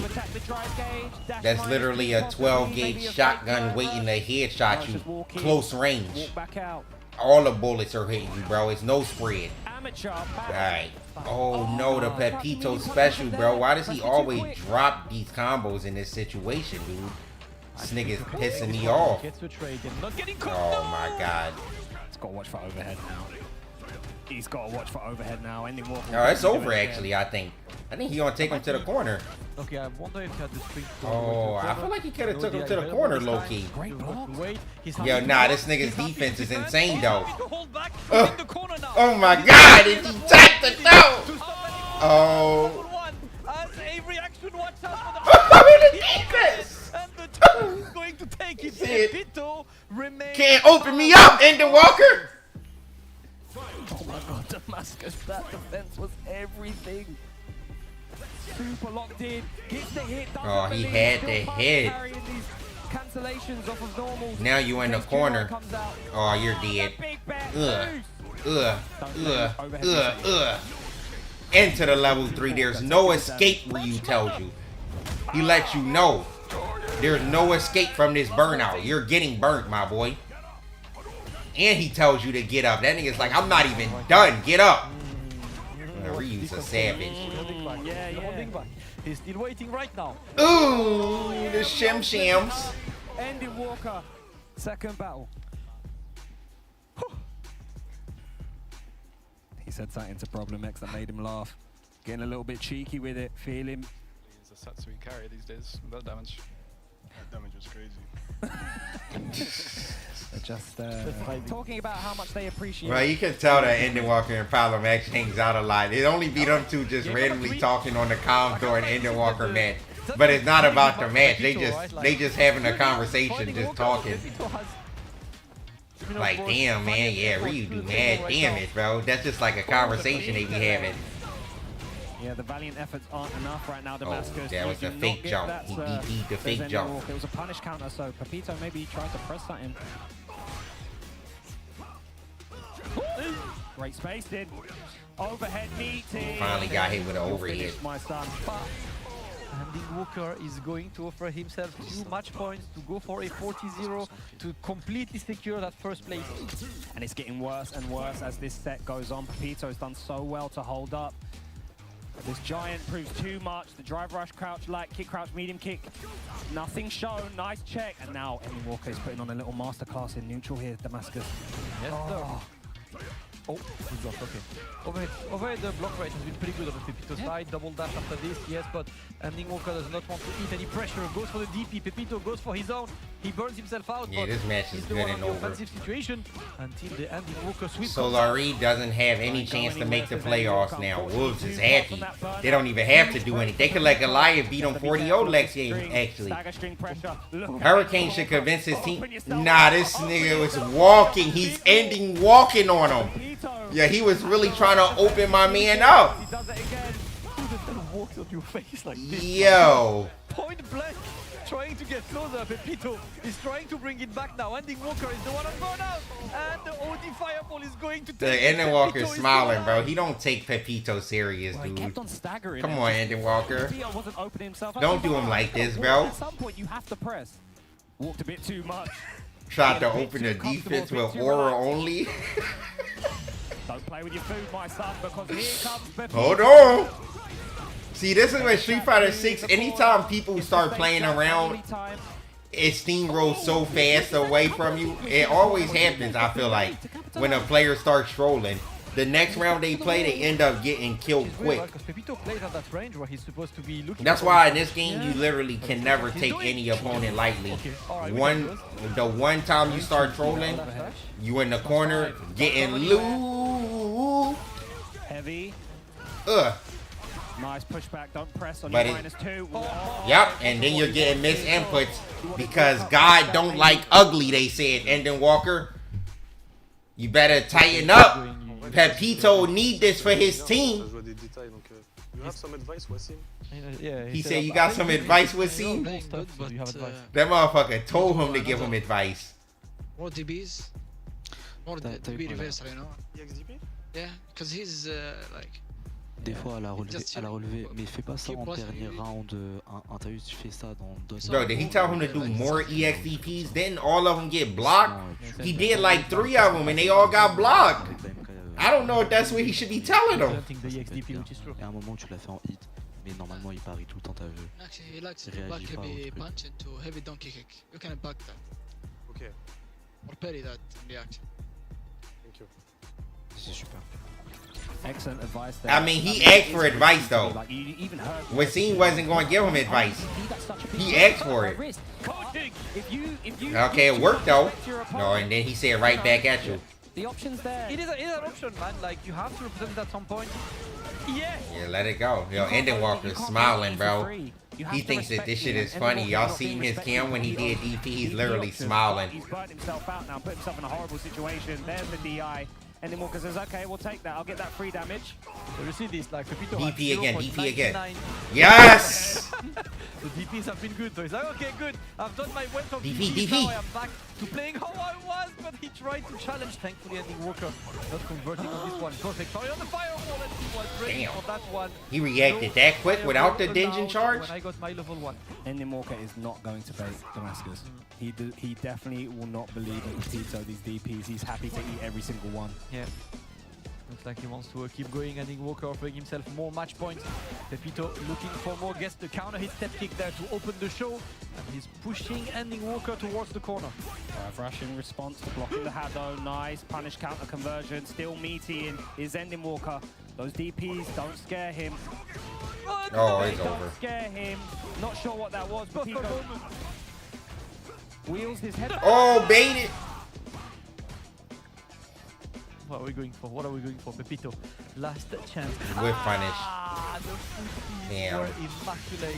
And To be the end of your tournament run to get whip punish like that sucks. Who are now That completely sucks. alone and impossible to challenge.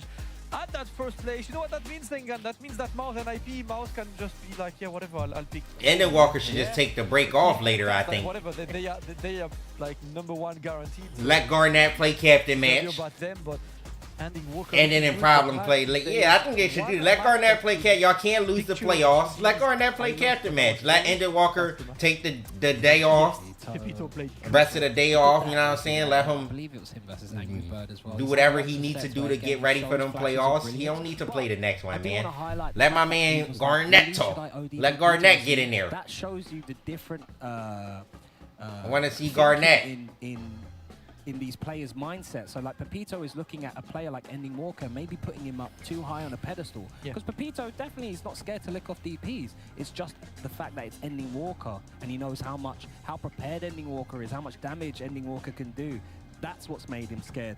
So he's kind of cut his legs off. Do you know what I mean? So I see. Yo, that nigga walked for literally 3 seconds. Example to the audience at home, how you can't be scared. It's you versus yourself. It doesn't matter who's against you on the other side. Yep. Always is. Listen, Pepito showed great, but unfortunately, that means Team Solari has no possible About to way go on reach our playoffs. hour They break. still have one match later today, to try to end the show on a good note. They've been very interesting players to watch, and you can see, right, watching Pepito, I know a lot of people in the chat, that's probably your first time, this SFL watching Pepito, and you can see that he's a guy that you will most likely see more and more, rising through the ranks. For now, it is 4-0 for Mouse, so the current stage of SFL. Mouse is first guaranteed. The 2 eliminated teams are going to be Solari and Goliath guaranteed. Wolves is 4th guaranteed. The things that can change is second place now. So second place is going to be a battle between NIP and Aegis today, but we will see these teams later today. Logan is with the confirmed first team, who is most likely going to vibe against NIP. Logan, what is Mouse take? I mean, NIP probably won't even try that hard, to be honest. Well, actually, no, they have to try. Actually, no. I don't know if Aegis could catch them because they got a 40-point win, right? NIP. So maybe, I don't know, the last match could be weird because he had a chance with the Ken, but Mouse don't really need to show off anything else. Slap bang 5-5. I don't think he played it really well. That was a good start. He definitely did play it very well, but you played it better. It was a dominant win from yourself. Yeah, Mouse don't really need to do anything. So good at I think. finding these out. I think they can literally just thing for Ryu, the outs are throw away the large match damage because potential that he can put out there, but you seem it's to always NIP. What is it about you might not want to show off your cards to NIP now when you don't need to. Engineer, I guess, these situations. I don't even think it's my playstyle. I think you put anyone on a character with a DP and a 6-framer and it's good. Well, I'm looking at everybody else around here, and no one else is near you. Yeah, that was lovely, so you're doing Grant. something differently. I guess we'll let it be your secret, whatever that is. Problem, you're a very, very happy team captain. 40 points on the board for you guys.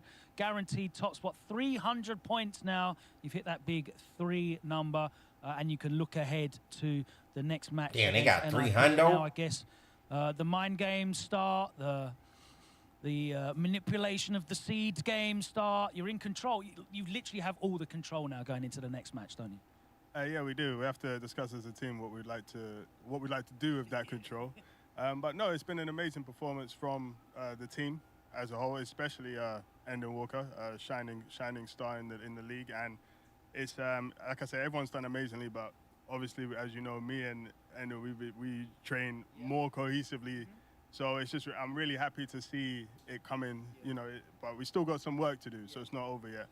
Well, it's, to use a football team analogy, it's great to have the 20-goal-a-season striker that just keeps banging them in every game, but you've got to have, the scrappy midfielder who's winning the battles in the midfield and the solid defense as well to come through. And Lex, you've definitely been solid there in that opening position. The goal getting the job done again.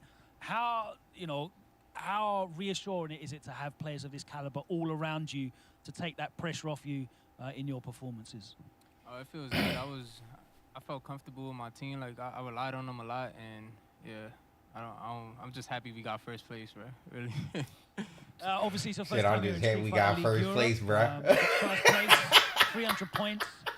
You were saying the vibes are a little bit different in terms of the team rivalries here as well compared to SFL US, but in terms of the competition, how are you finding the competition level? Don't lie, Lex. The US, I think, is still crazy, but Angry Bird is here, Killzoo is here. He didn't lie. He didn't lie. It's something to talk about. It's crazy. He didn't lie, though. Exciting. And Garnet, you got to watch that. Yeah, okay. All right, Lex a real one. He made sure. I respect that. If he would have asked the only European, I promise you they would have said something else. They would have said something else. They would have made it seem like Street Fighter League EU is hard. Oh, so Aegis and Nip are tied. Oh, so Mouse. Mouse actually might want to try hard in the next match, I think, right? Because if anything, you can put NIP in third and hope that Wolves get them out of the playoffs. Yeah, if I'm Mouse, I'm trying hard this next match. I'm not letting them get second, to be honest. I'm making them work. Is in their own hands. Thank you so much for joining us here for our first 3 matches. I'm making them work. Team matches to go as we fully to make it back to us in this playoff picture. It's day 5 here at Street Fighter League EU. We're going to take our extended break now. I think call it Mouse the has extended break. Earned that, and we'll be back with 3 more. What about me, Logan? Only Mouse? Day 5 as we I've been here for 3 hours since the start, bro. Those 4 I don't get no break, no commentator switch, nothing, bro. We'll see you in about an hour's time. Yo, Feisty, it's your time. Take over. It's your block now. I don't have the luxury in doing that shit, you see? Wow. What a spectacular view. This land is truly blessed. It is, for now. But the encroachment keeps affecting more and more of it. Lightstone Woods, just for one example. Take heart. The fact that you've preserved as much as you have is something to be applauded. Alright, I'm about to upload this clip of the Problem X Ending Walker chat. Oh, wrong one. Make sure y'all hit that like button. If the meal is to survive, our people need help now. If nothing else, Sacrosanctum offers them the hope they need to live. I will not idly sit on the throne as our nation faces its death. This has to stop! Oh, Eleanor. What? Don't do this! A sky scale. It has been many years. Alright, everyone. YouTube and Twitch, go like my tweet. Come on. Why did she come Come on, y'all.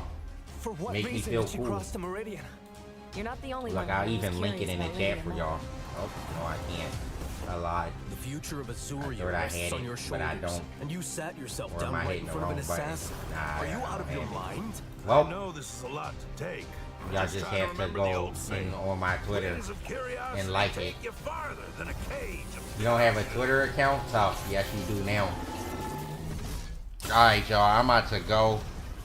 I gotta go help out some, I think, with some So much destruction over there. mac and cheese, so Scores of villages have been consumed I'm gonna by go crystal. for a bit and I'll try to Capitals come flood back with as soon as refugees possible. with Let me nowhere see to what I rest can their make y'all heads. watch for an hour. Our village has Duel Kevin, of course. You wanna watch some Street Fighter League US? I'm gonna put y'all on the episode of Street Fighter League US. I guess it's... Oh, this is the finals, what? Bro.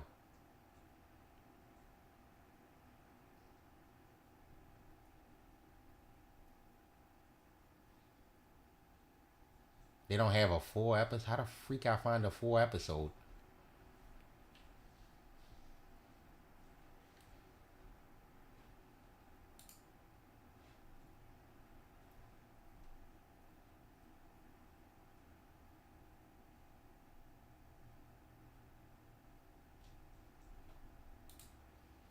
Ah.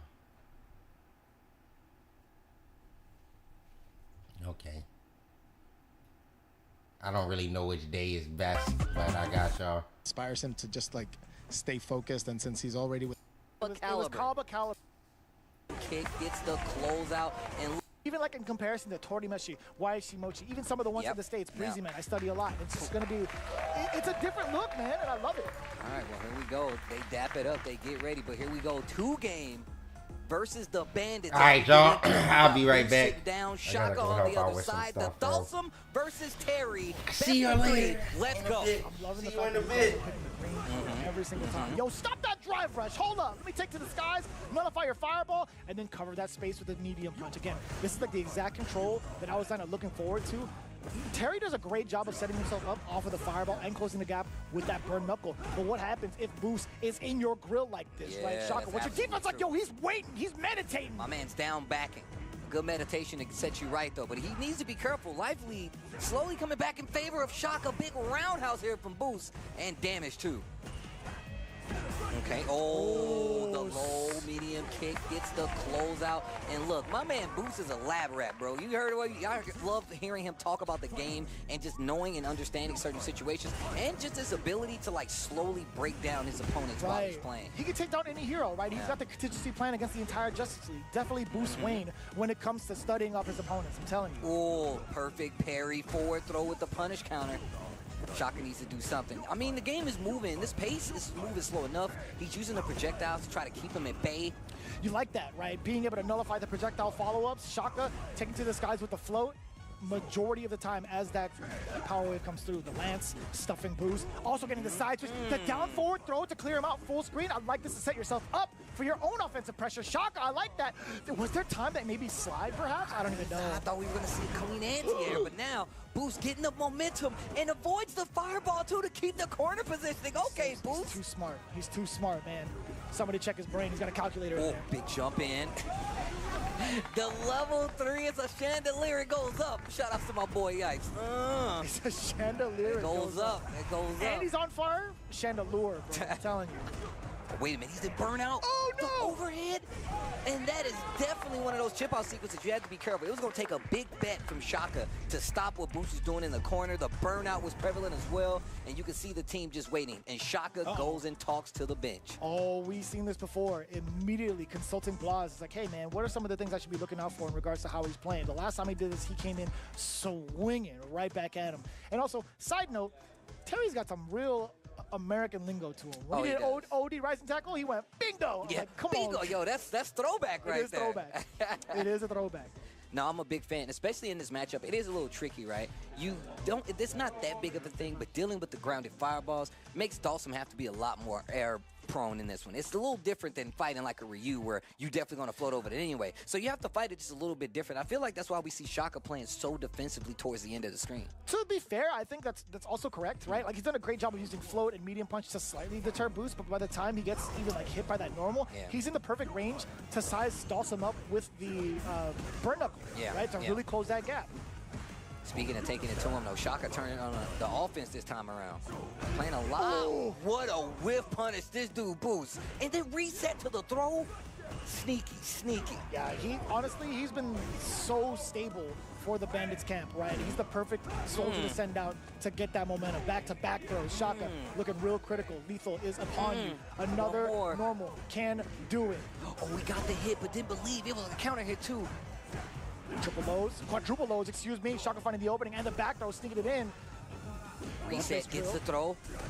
Oh, you can't! You cannot do it! Your muscle memory has failed you! Oh, man. And you saw Shaka before it even came out, he just started scratching his head. Like, oh, man, that was bad. Yeah. And mental stack, you start to forget about a couple of things, and the reactions, they cursed you. It's tough, man. You either had to get a parry before the drive rush, if anything, like not even commit to the drive rush, right? But if you do commit to it, you gotta buffer that super or something. Actually, I don't even know if you'd be able to super out now that I think about it. I mean, the only thing, you just have to time that parry and hope you don't get burned out. Yeah, it has to be prior to the drive rush, right? Ooh. Prior to any commitment to Basta Lobo! Basta Lobo! Ooh. I forget the whole sentence. Que lo que? Basta Lobo! Yeah. Oh my God. Oh, the force knockdown! What a reset off of the slide, too. Okay, Shaka getting a lot more active here. You see that float. Now he's resorting to using meter for meter, band for band. Oh, spins it all straight to the level 3. Not going to get the kill. And he's also on burnout, so Shaka's really got to be careful after this. And you know Boost is already scheming. He's got 3 bars. If he gets this round, it's over anyway. Oh, you saw the startup with the burn knuckle. Clipped him out of it. Playing back. That's plus. Plus. Oh, the throw. But he's about to get his drive back.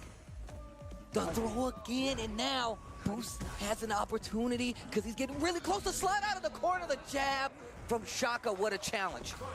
What defense as well. You were under fire until you got that drive gauge back. A little bit of a relief on the side of Shaka. Getting the big punish counter now. Out of range is Boost on the side switch. Getting the noogie. Set up a little bit of the Spitfire. No, it's going to be drive rush. Baits out a parry. Another set of noogies. Oh, wow, I saw a little shimmy there. Tried to get Boost to do something. Almost got the whiff punish there, but commits to the heavy, and once again, cashing out with the level 3.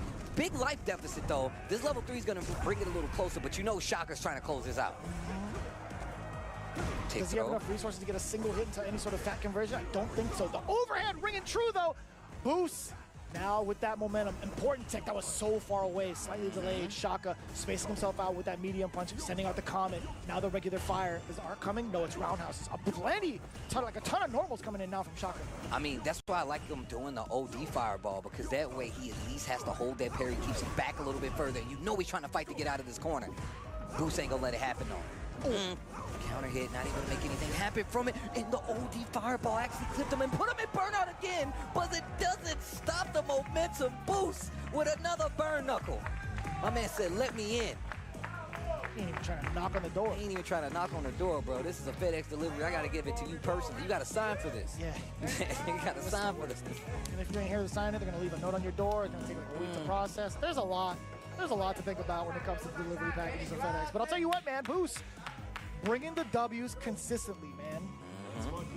I mean, look, in all honesty, like, I heard when Minna was talking about the team, but I think, like, Minna does, like, his own little scouting when it comes to, like, people that he's played with, people that he's familiar with. I mean, just Chris T being on the squad, being one of the, like, prominent players. And we know Chris T's one of those guys. Same thing goes for Kaba. He's always been in this space where he's going to play really well. And then you have Minna RD. And then, of course, you still have somebody like Boost. Like I said before, man, this dude's a lab rat. And he really likes fighting out some of these matchups, just finding what he can do, you know? And he's so meticulous with how he organizes himself in regards to, like, planning out certain matches, conducting his offensive pressure.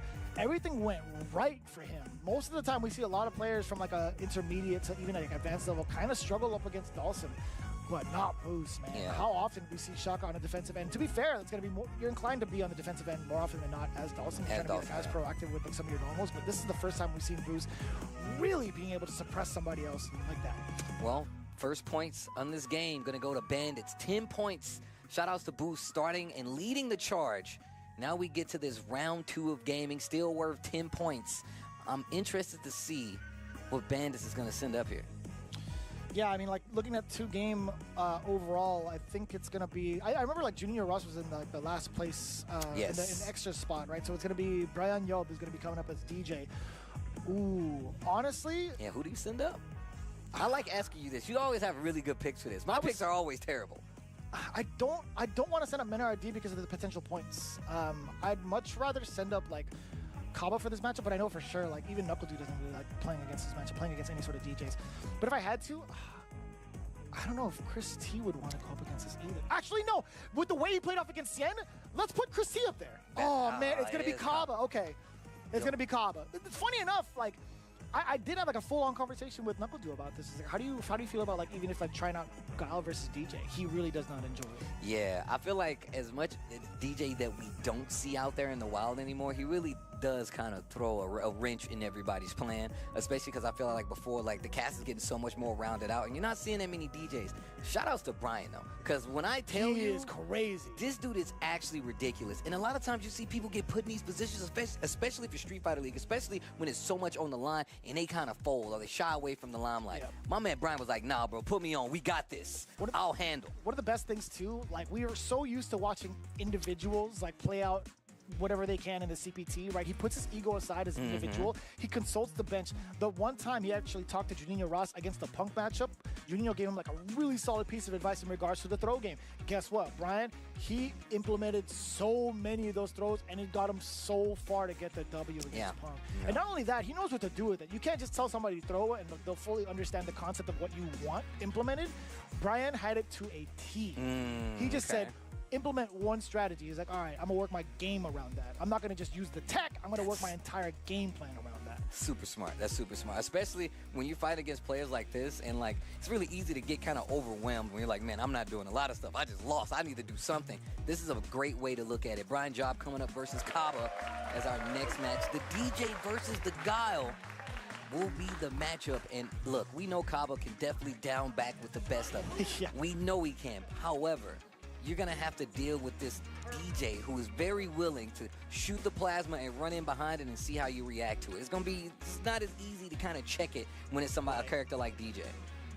So let's talk about it, right? I think there's a a lot to really consult in regards to like what can happen in the matchup. Like one of the big tools that Guile does have is being rather annoying with those sonic booms. Like DJ can sort of alleviate that and also mess with your timing. He could throw out like a medium shot just for a single projectile to nullify your first one, or if you have a proper read, although the heavy shot has like a significant startup to it, it comes out in twos, right? And even so, you can fake somebody out if they decide to jump or try to anticipate your timing. You have access to the feint. That's just one of the many aspects of DJ being able to disrupt the timing against Guile. Well, here we go. Brian Job definitely got a little pressure on him now, right? Because every time your team goes behind, you're like, yo, I gotta pick up the slack in some way, shape, or form. And this is what I was talking about. Look how close Brian is willing to play this. Love that whip punish too, off of the sweep. I'm so glad they gave him like a new target combo off a sweep. Yeah. How many years have we seen that double sweep? And nobody's ever gotten hit by it unless it was like the craziest thing ever. And now it's part of the combos. I've gotten hit by it multiple times. Oh man, I mean I have too, but you know, in comparison to now, like I gotta look at it. Oh. Can I be honest with you, Steve? Still? I still get hit by it. Jeez. People be punish countered real well with that normal. It's true. It hurts, bro. Makes me feel bad. So you gotta down back and back more like these guys right here. Why does he have a double sweep? Two times, bro, just in case one don't work. He's already on the ground. Right? Yo, -5. Heavy defense on both sides. Okay. Bro, can you believe Kaba already putting Brian towards critical? But look at this corner. Look at this corner position, though. And he was chipping away. I was actually going to say, there's no way you're going to use this jump move versus a character like guy. It's so much harder. You really got to set it up if you're going to make something work. He's got too many options to deal with it. And Kaba didn't even go for the most serious one. He took the normal. Playing back just a little bit. Knows he has to work to get his way in. No punish on the landing frames, though. He got that perfect parry. Not too shabby against Kaba, though. I mean, he's, lost an opportunity. Ooh. Gains another one, though, interrupting the drive rush with an OD flash kick. Okay. Counting sweep combo on the side of Brian right now. Pressure in the corner. I like the delay right there. Damn. Back throw. Uh-oh, Kaba. This is where you get to the fortress, where it's harder to close out Kaba than anything. Damn! Oh, that trade-off even better for Kaba. We still get that burnout. And just what kind of timing is that? The slight walk back, piercing him with the crouching jab, the full counter hit, gets the flex on him. Oh, you already know the punish is coming. Yeah, the punishment is definitely coming. Kaba coming in, full swing. El Bandito. I wonder what you do as Brian Job right now to switch it up. Kaba looked really strong in that match. Hell yeah, dude. We were just talking about like some of the things that could go on within the matchup. The next thing you know, Brian's already at yellow health. As soon as you said that, he was like, man, he's already in danger zone right now. Kaba's still locking in, though. Man, so many other teams went over to Japan to get that extra practice, that extra XP, and it was such a smart move, brother. Such a smart move. Just seeing Kaba sit, wait, and contemplate about what to do in the next match. This guy's newly reformed, brother. A little funky sway there. Trying to get something out of Kaba. We know he's good with the normals. Better placement right there on that bazooka knee. Jumping oh, okay. Stand light. Uh-oh. First big punish coming in from Brian. Double fierce to start it off into the double jackknife. Hella damage on the board. Oh! Almost had the bait. Had the bait, just didn't have the punish, I should say. Just not time. Shot over the boom. Kaba! Getting smoked again, a couple of fierces, a pair of them. Brian spending the rest of the drive gauge. You already knew. If it ain't one, there was another one coming. The jackknife finishing off the job. Brian on the board with a perfect. Dude, this guy scored more perfect than I've seen anybody else. Right? It's not easy to get a perfect here in Street Fighter League. Okay, wait a minute. Drive rush after the knockdown. He's trying to keep the corner position. And he baited it out and the punish again. The dude, Brian Job is ridiculous, bro. This guy's actually OD. Yeah, bro. You need a job, talk to Brian, B. Steve, you got it, man. You got it. Put the fries in the bag. Put the fries in the bag. Don't drop this combo. I forget the guy also has a McDonald's fit. Bro, he spilled mustard and ketchup all over his pants. That's what it looks like. I'll hold these booms. Welcome to the parade. No Thanksgiving. Anti-air. Almost. Perfect. Keeping him in the corner. Burnout just the same. Didn't even need to use that last DI. He can close out with this. You didn't even need the level 2. You got the parade right here. No Luda running down the street like a parade. Maces. Kaba. Damn, son. So I saw what you did there. That was nice. Nice. Bars. Here's the forward throw. Brian on the board, though. Little stagger pressure. Finds him a jab. Big jump in. No anti-air. Big punish counter. What do you do about this lockdown, though? And look how much better he's gotten defensively. And the neutral jump. And now he's in the corner. Kaba. Lots of meter. Kaba. Another one. Another throw. Overhead. Another throw. Yo, give me something. Give me something. And he still waited. And now he's got the back throw. This is huge. Trying to bait. He's so weary of Kaba's reversal options, dude. He's so meticulous. Oh, he ran into it. He got Street Fighter 5. He got his dash check. Oh, let's go. I'm him. My man said, what did you think? El fuego. Oh. El okay. That boy hot. Yo, Boost, he brought him back in. He's like, nah, hey, bro. man, give me this hug, man. I'm a hugger. GG's though. Brian did a great job trying to rebuttal there. I love that he is, you know, a lot of people, they get in these situations and they like to get a lot more active on offense. Brian was like, you know what? I'm not going to go too crazy. I'm going to, like, just inch my way forward into this. And he didn't steer too heavy away from his game to where it would not get him around. He kind of just adjusted his game. Just like you said before, he just adjusted his game to make way for, you know, all the good stuff that could be there, all the punishment that could be there, but still not able to take down Kaba, who did the same thing, in all honesty. Once he sees, like, oh, you're on the board now? Okay, I need to switch it up just the same. But we're going to take a look back at when he got this big, momentous round and a perfect just the same. Yeah, it was a little bit different though. Like right afterwards, Kaba had actually taken notice to when Brian was anticipating either like a super wake up OD flash kick. He was willing to sit down back for a minute. He's like, you know what? I got a life lead. I got to play it out. I got so much time on the clock. Why not just kind of rest up? And that's exactly what we saw in Game 3. He was waiting forever. The fact that Brian tried to sneak in a dash and Kaba was ready for it. Insane. Double up. Yo, my man Kaba was popping off. The neck movement was crazy. Ugh. Dude, Boost was locked in on that handshake. He definitely like zoomed in on the hand placement of Kaba, had his tongue out. He's like, I'm hitting this one. I'm hitting this one. He hit the Michael Jordan handshake, tongue out and everything. But another 10 on the side of Bandits. That's going to take us to round 3. We do have an extra game scenario if 2-game, and what it looks like Blaz going up there, he needs to clutch this out. It's the only way that it's going to work. Kaba said in the interview that they wanted Mena to rest. Is it because they knew what was coming down the pipeline? Is young Blaz, the Sagat, nonetheless, versus the Blanca is what we have coming up. And I love that we're seeing, you know, this discourse happen because Blaz is here playing some Sagat at this level. You can't, I mean, look, you can't make these stories up. I'm happy that he's doing it. He's making the king look great, by the way. Dude, it's kind of inspirational. I'm definitely picking up some of the pieces that he's put down for like the foundation of like how to structure like your whiff punishes within your ranges, throw out some of these projectiles as well, and also what your pressure looks like, right? He'll even go down to the basics and throw other people off guard. Well, he'll go standing medium punch 3 times over. That being +2, it's just so difficult to even want to press a button. And Blaz understands when he wants to steal turns away from people and drain out that drive gauge, right? It's just so intimidating.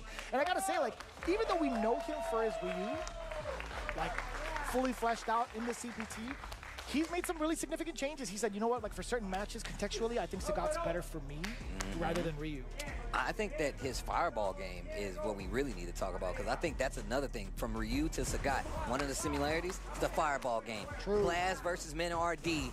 To an extent, I'll agree with that. No. To an extent, I'll agree with that. Being able to duck the fireball is kind of interesting because like, now you freeze an opponent in place and can probably encroach there, like kind of walk a little bit more. But also, I love the Tiger Knees that can close that exact gap. If it's plus enough or if it's in the right ranges, you could get it to be plus. But I like that. Also, baiting Mena RD into parrying.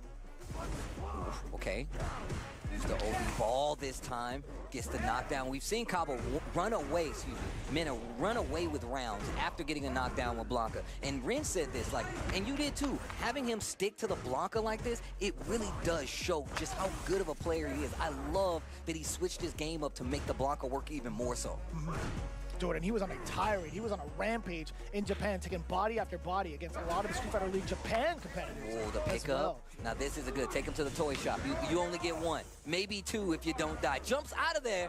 Oh, is he still there? He's off screen though. Yeah, he's gone. But it's either way. He's still got Lightning Beast available. Perfect parry on the way in. The jump in. NL, is that you? No, it's Flaws this time, baby. Target combo, knock him down for the Tiger Knee for that safe jump.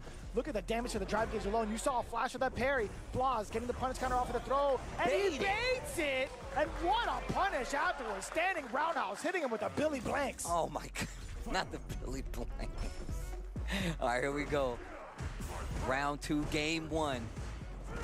The Nexus. Playing back. You hear Kaba in the background. Vamos, vamos. Low Tiger shot. And look at how he's controlling his neutral game. And look, he knew it wasn't going to hit, but he just wanted him to keep him there. He baits out the uppercut for Blaz. And now, Mena with the corner control, too. Brother, that was so smart. Even that jump in, it was just like a wild jump in. There was no normals behind it, so he wouldn't get anti-air proper to the point where it would be a juggle. So that was actually mad smart from Mena RD, anticipating that roundhouse coming in. Oh! Just a jab. Big likely to favor Mena RD this time, just scouting with the crouching strong. That should be it, and that's gonna be a round on the board. Mena answers back. 1 round apiece. Oh, it's sweaty. I love Kaba just spitting bars back there. I can't tell if it's really him or El Alpha. Same tone, same cadence, same bars. Ooh, counter hit, crouching medium punch. Okay. And hurt. We got the sweet spot too. We got the little spin on him. You can't slide under that. No, no, no. Tough, really tough. Blaz, weary enough to like hold back on the Tiger shots when Blanca's in a certain range, right? Definitely a character that can jump over these bad boys, especially with how much recovery a low Tiger shot has. I'm looking for a Tiger Knee pretty soon. Mena's playing pretty close, so that way he can probably stuff it if on the start. There it is! Big jump in. Took a while, but he still got it. Level 2 incoming. Let me see the setup. Little fella come out to play. Battery's not included, but there it is now. We got the charge. Still gets the shock. Another one, and I'm out of there. OD uppercut. These toys are nothing to me. These toys are nothing. He probably hates Christmas. He probably does, bro. That's an angry papa right there. Like, oh, come open up these damn toys. I'm tired of y'all. It's a tiger. Yeah, another one. Now we got 2 tigers. Oh, the jump in Kaba with the confirm. He screamed before he even hit the ground. Something about fireballs. That's what I heard. That's what I heard. Oh my gosh. Punish counter throw. Once again, this is big game territory right here. We're getting classic outfit Kaba right now with the support system. This is godlike. I don't think you understand. Okay, by keeping the mid screen, and now we're starting to see some of these normals, man. It's got some crazy range with the normals, but did not get the pickup. Okay, side switch, and he was ready. He was too ready. That is insane. Look at the drive bar, though. Look at that drive bar. Forces the jump. You can see Blaz up there shaking his head like, yup, that's what I wanted. So good for the whole time. On the other side, rather ambiguous. That was kind of tough, especially with tall Sagat being the tall fella. Okay. Ooh, great block on the overhead. Still trying to move out of the way. That's standing short. Caught Blaz on the ground. We do get the Lightning Beast. It's all about the setup now. How come every round this dude Mena switches up his approach and he just makes it fight for fight? What a great drive reversal in the corner and the wait from Mena RD. And that is gonna do it. The throw, the momentum, the perfect nonetheless. And Mena is not letting Blaz keep this lead. Every time he gets around, he's like, nah, bro, I want 1-2. Make you earn it. Blaz, considering he already has a round under his belt. He's at level 3 on deck, right? Let's see if there's gonna be any sort of explosive opening. Nope. Punish counter, crouch fierce. Okay. Oh, the micro step forward. And got the counter hit on top of him. Yo, listen to the Tiger roar, though. Look at him with your other eye. You hear the Tiger roar? Okay, pressure once again. Look at that drive bar from Mena. The slide, the trade. Oh, how did that hit? Another trade. They're scrambling mid-screen. He's only got 1 bar, though. So, no kill, but the throw. This next scenario could be game. Drive reversal. He's got bar. He had to do it, right? Because Mena was looking for an activation route forward. Lightning Beast. Punish counter. Oh, my God. Almost fell off the chair. The jump in again. Kaba. Look, Kaba jumping over these bad boys. Where'd the Dominican flag come from? Out of nowhere. It just spawned in the crowd. That guy's not even Dominican. I'm just a supporter, bro. I'm Someone just a gave it to me. supporter. They told me every time he wins, I just gotta throw it up, you know? They said you'll know what to do. They didn't even tell me anything. They just said you'll know. And I did. My boy Kama out there going Popping off. crazy. It doesn't help that Chris is right there with him. Right? He's slowing it down a little bit. Ooh. Yo, he tried to punish the Nexus, but he did the roundhouse version, perhaps? Blaz closing that gap, now applying pressure. What a time to press a low medium king. That was a counter hit against Blaz's time. We get the forward throw now. What's the pressure gonna be like? Back-to-back throws? You got a delay, right?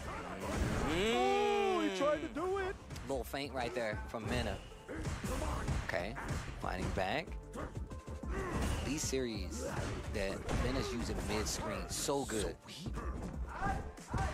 Gives you a chance to react, a chance to hang yourself. Then he gets the hit, gets the knockdown, and now he gets to play his game. Oh, forcing that drive reversal. Luckily for Blaz, he actually got it. Oh, whiff punish again. So good version into the knee bombs. This guy's sick. Yo, Mena is doing, oh my God, he gets it done. Okay, wait a minute. Still fighting in burnout. Uh-oh. Jump back. He's trying to wait for that drive bar to recover. The DI is going to do it, pending no drop. It should be. It's so smart to go for the command throw on top of that. Mena is 1 round away at this point. Blaz hasn't gotten one on the board yet. Can he score that 3-0 against Blaz? Will Blaz fall short 2 games straight? Coming in from day 2. Playing back really well right now. Overhead blocked. We get the throw again. Min RD slowly trying to push Blaz into this corner. Another one. Again. The knockdown. Now you know the trade. This might be it. Bandits in the charge of Mena RD gonna take it over 2 games. And wow, what a set to behold, especially with this Bandits team. You heard Kaba say we wanted Mena to get rest, and he came back stronger than ever. That's gonna be a dub for the Bandits. A full 40 bomb game for the side of Bandits. Boost 2-0. Kaba 2. They didn't drop a game. They didn't drop a game. They didn't drop a game, ladies and gentlemen. You're looking at the Bandits team that we were expecting. Yeah, bro. This is what everybody was looking at. Especially, look, you know Mena's on the squad. You already know. And look, oh, bro, that's real salt. When you got to tell him exactly, I was actually trying to do the blah. He's like, but if you did this, I would have did this. I love that, though. The fact that, like Mena is even talking back to him. He's like, you know what, if you have a question for you, I'm glad to answer it. Like, that's the kind of humility I love to see in all pro players right there. Like, Blaz might have asked him about the low tiger shot, and he's like, you know what, this is what I was looking for, this is what I was anticipating, this is why I countered it the way I did. I love that, by the way. I mean, look, them going into this and like looking at how Blaz was going to approach this, we were talking about the Sagat, and it was just well played on both sides. We saw the drive rush game come in heavy, where even Blaz was like, you know, I'm gonna do drive rush, crouch jab, and then you saw even Mena start to do it, drive rush, stand jab, just to get a reaction out of Blaz, and it actually worked a couple times, and it's part of the reason that momentum stayed in his favor. And the jumps over the fireballs, threatening with the walk-in is what you saw Mena doing. Coming to this range where you want to stick out either a tiger shot, and he's like, hey man, maybe they're too far, tiger knee. Then you go to the normals, but we know tiger shot is there, and Mena was scouting them quite a few times, especially to score those big jumps. Gets to level 3 at the end, and the cash out was crazy. You can see the team in the background going off, even the crowd. Who is this dude with the Dominican flag sign? Who is that? They gave him a Bandits jersey too? Yeah, they gave him a Bandits. That's Gabe out there, bro. He's like, look, take this. You'll know what to do. I would be surprised if Ricky showed up like randomly.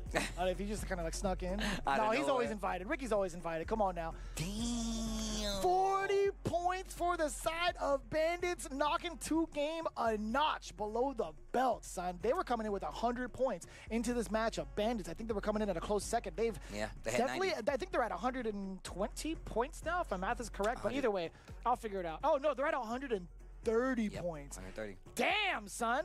Damn, son. Where'd you find this? We make it look easy. Right, bro, I'm just saying. Look, nobody expected Bandits to come in here and sweat as hard as they already have, but looking like a raw return to form when it comes to this Bandits team. Everybody getting the W. Didn't drop a game. That's a 40-point game we just saw there versus what? At the head of the pack. 2 games. That's right, man. They were looking rather unstoppable this first 2 days.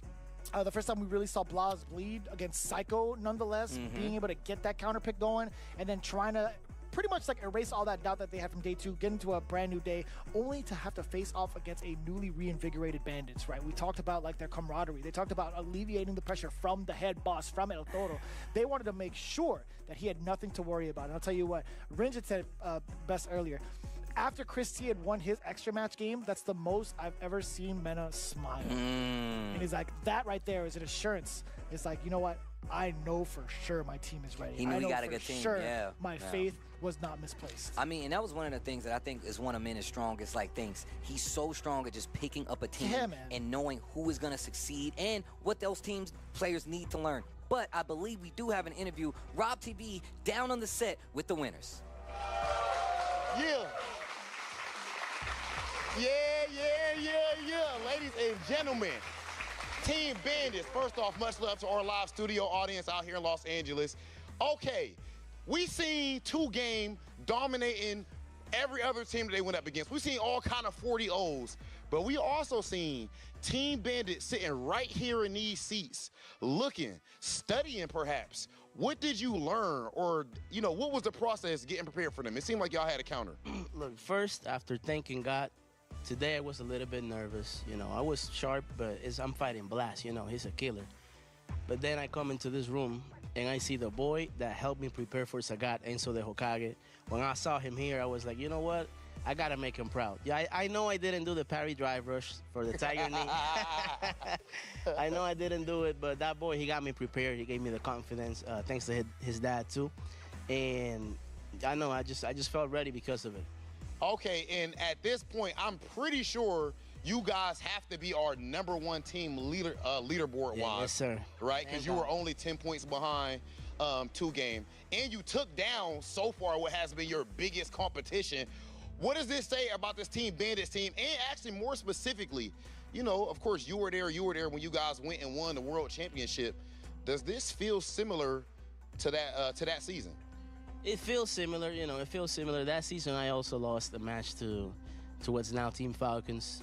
I had the same confidence. I was looking the same way, the same sharpness, and my teammates were picking me up the rare moments that I fell down, and that's just what they did yesterday. So it feels pretty similar, and hopefully we have the same result, but it's too early, you know. Job's not finished. I still want a lot of more 40s, you know. Okay, and a lot more 40s might be on the way. Can we please make some noise for Team Bandits, ladies and gentlemen? Bandits, the big-time 40-0 right here at Street Fighter League, looking unstoppable. Let's send things over to our commentators. You're damn right. Job's not finished. The Mamba mentality. Always sharp, always ready to strike. And that's going to be pretty much well held between the entirety of that camp. I love seeing that energy and that mentality across all the players. Kaba, Boost, Chris T, all being led by Mena RD. At this point, honestly, these are looking like the top dogs. I mean, look, I always like to go back to this. I harken back to this, man. Like Kaba, Mena, Boost now. Boost? They've been here. They know him before. Chris T, he was a coach before, so he knows exactly the interworkings of this team. Mena, Kaba having a strong team behind them. This is looking like a championship team right here. This right here is looking like a championship team, no matter how you slice it. Just them being prepared, them being ready, going and doing the practice trip to Japan, and just the team camaraderie is so strong. Even though all those players aren't from the same region, they still have such a camaraderie. It just comes through, shines through so well. Yeah, and also big shout outs to Enzo. Enzo was back there. Enzo has been like the prime candidate for a lot of like the SoCal talent. He's been going to every single local as much as he can, even playing online, providing that Sagat practice. I know he was right there behind some of the fellas too. But again, a lot of the support coming in out of the league as well and coming in full force for Street Fighter League US. And speaking of which, we had a lot more support this season thanks to our sponsors coming in. We had Steel Series really throwing it down for our players as they have won more prize money using the Steel Series gear than any other brand. And because of that, they're the most winning brand in esports history. Yeah, man. Shout outs to Steel Series for holding us down. They've been a long-time collaborator with just fighting games in general. We love to have them here for Street Fighter League. And look, money on the line, why not go with these guys, man? Shout outs to Steel Series for holding us down. And then, of course, the Nova Blade Pro, definitely one of the things that you definitely need. Check out the Nova Blade Pro, the official leverless controller of SFL Pro US, and that bad boy is nice. When I tell you I came in here, I'm glad they got it lit up right here because it's lit up at all times. It's not even plugged in. You still get the LED action, and of course you can scan that QR code if you would like to get your very own. But also, yeah, listen to that clack. Yo, that thing lights up. Listen to that thing clack. Listen to that thing clack. And it's got the nice pretty lights as well, bro. And look, for the leveless play, you should definitely check this bad boy out. I love the buttons. I love how big they are. I got big hands. He has some big hands, big dude. hands. So playing on something like this definitely fits more for a player like me. And if you guys want to get into the game, do it with this bad boy. Get it right now. Dude, I love the buttons on the side. So much utility on this bad boy. Yo, shout out to Kevin, by the way, and Justin Wong. I definitely saw that commercial. This is actually pretty godlike. Anyways, I'm going to go dabble with this, hopefully get a little bit of games in probably afterwards. In the meantime, you guys don't want to miss anything. We have match number 3 coming up underway. It's going to be KSG, Show Gaming, going up against FlyQuest. When we come back, we got more of those bangers here on Street Fighter League.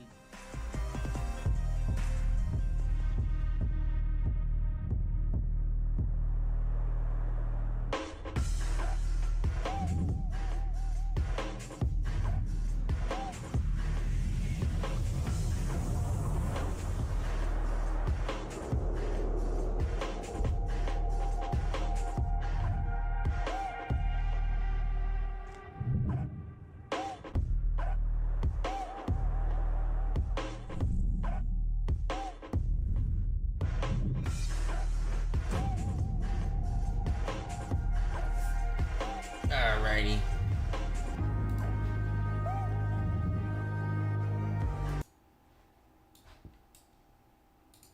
Maybe I'll play like 2 matches or something. I don't know where Street Fighter going to launch at, to be honest. I don't know where monitor is going to start on. I think it should start on... Yeah, okay. Started on the right one.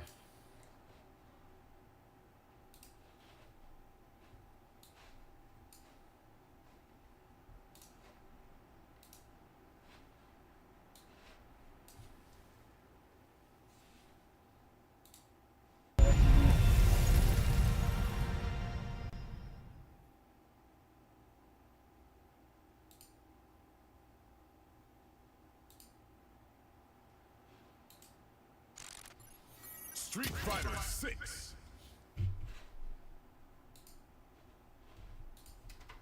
Nah, I'm not playing in no tournament today. I don't even think there is a tournament on Thursday.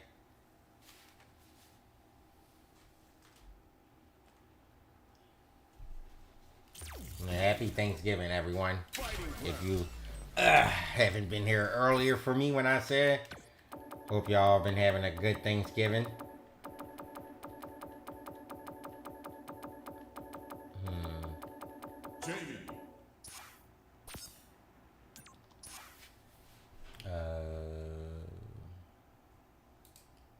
Oops. I didn't mean to actually exit the whole Chrome.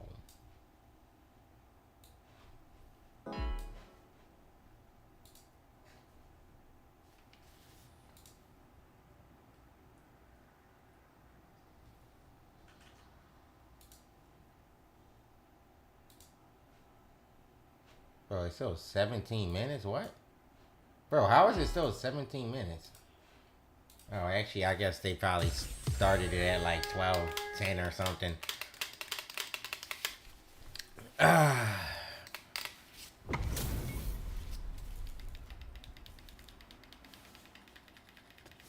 1. Fight.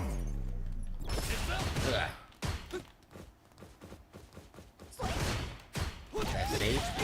It's so easy to make Elena's sweep action safe.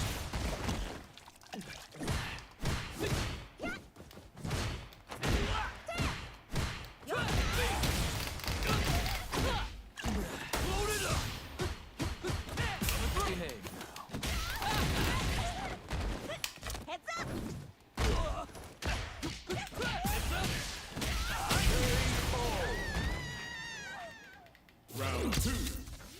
Fight.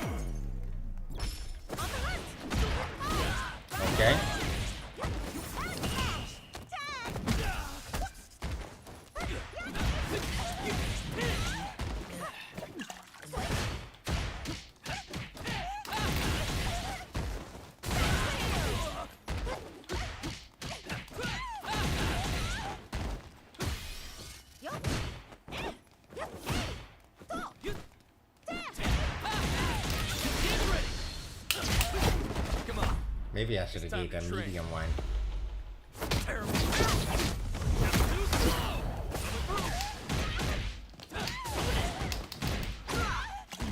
Behave. Jamie wins. Round 1. Fight.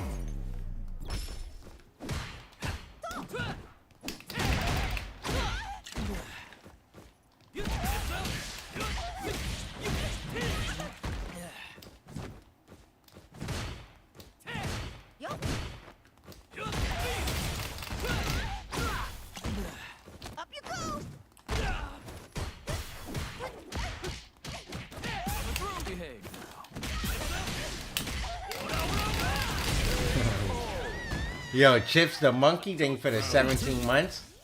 I feel like he just gave up, to be honest. He don't want to be here no more.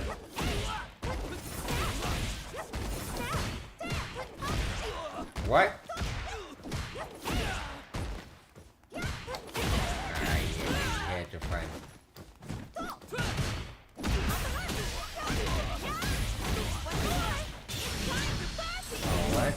He could have probably killed it if he dry rush combo. Build to level 3.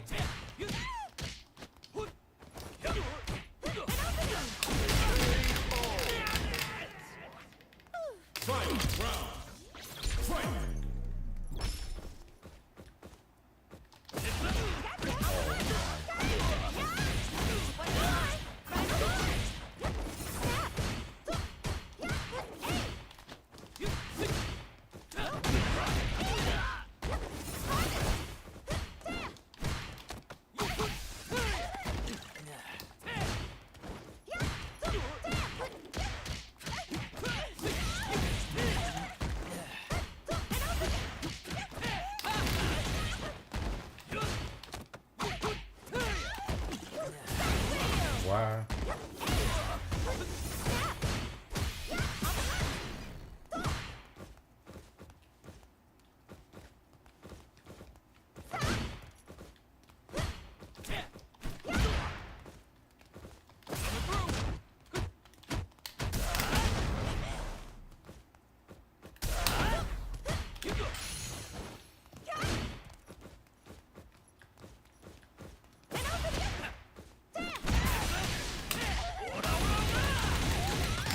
Didn't want me to be great.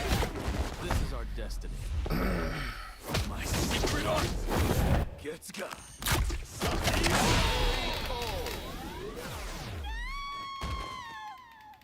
Jamie wins.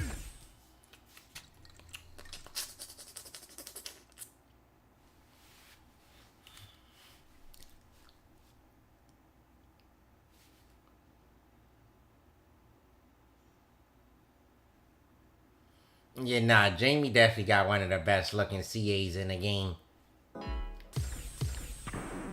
Now, find a new rival.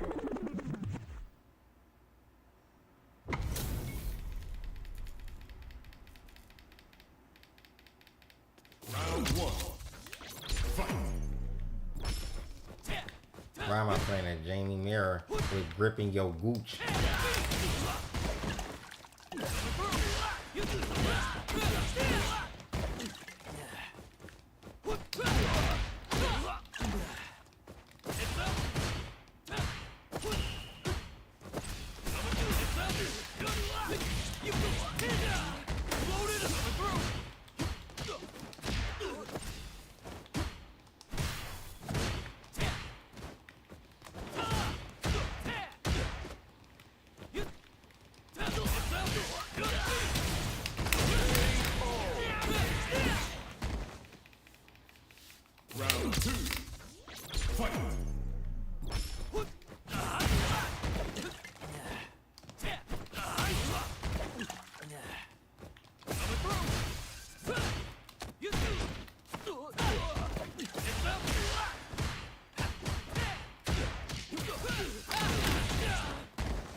time to train.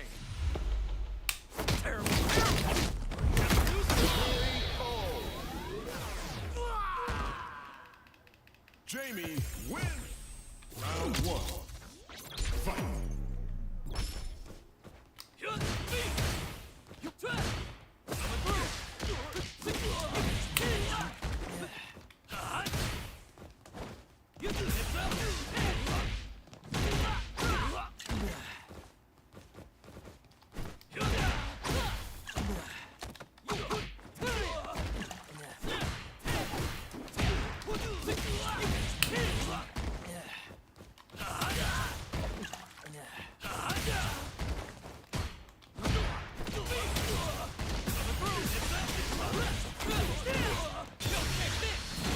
Oh, is that gonna kill?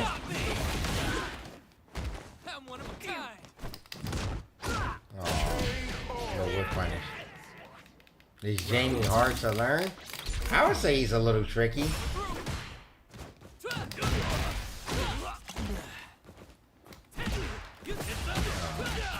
Wow.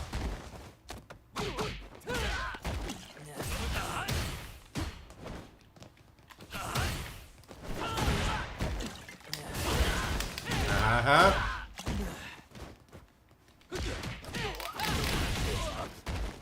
Don't disappoint me.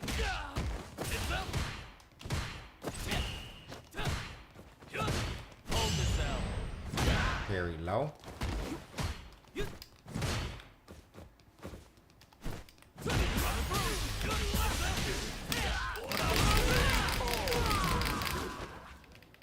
Final round. Fight.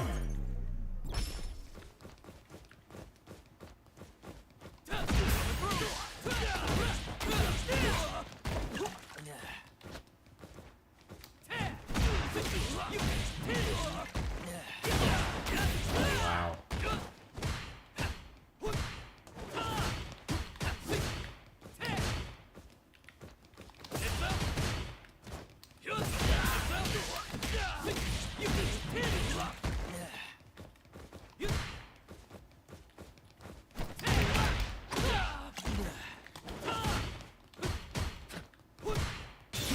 Nice.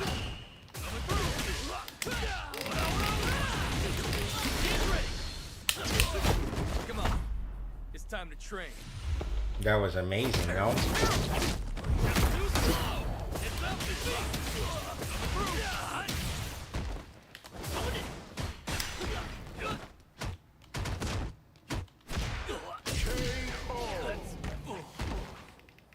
Jamie wins.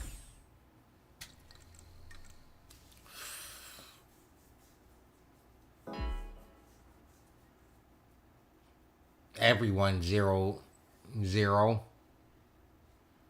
It's just a Alienware monitor, bro. It's a OLED monitor.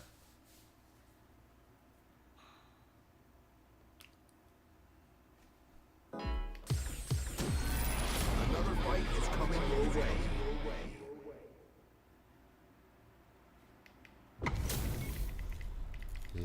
Jay Wong? Round 1. Fight. Wow.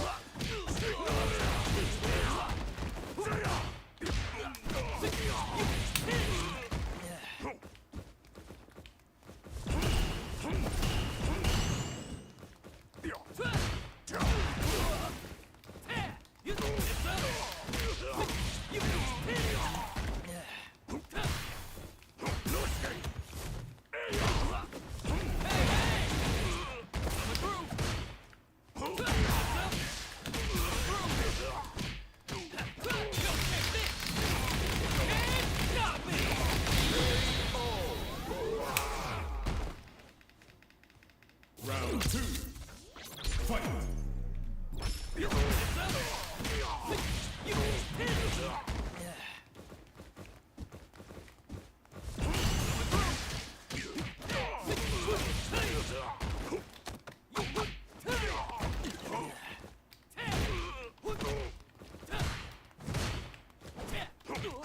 Oh, that fucked me up.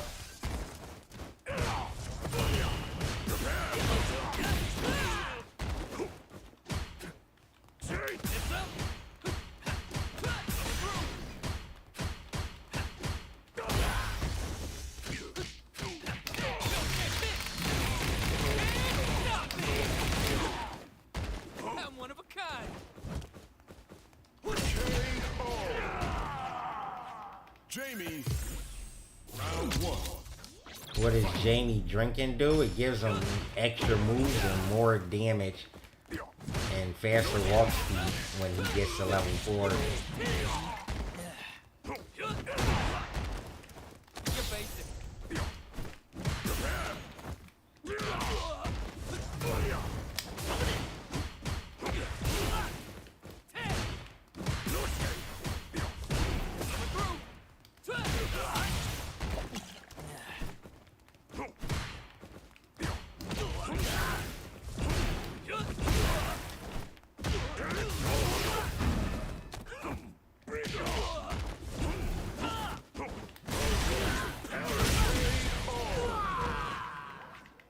Round 2.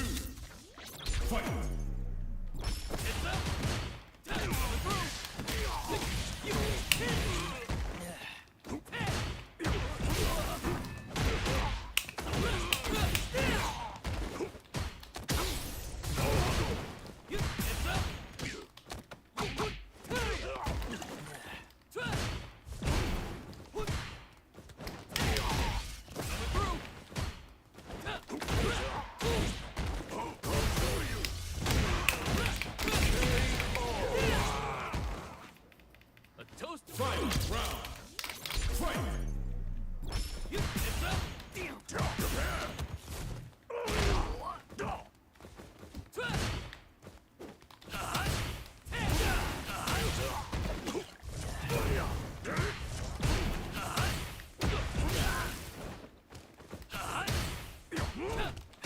You thought that was a punish? Don't fall down yet. Come on.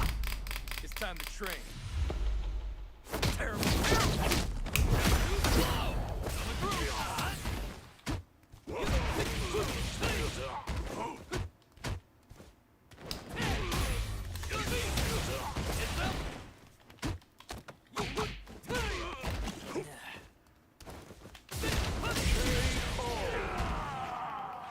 Jamie wins.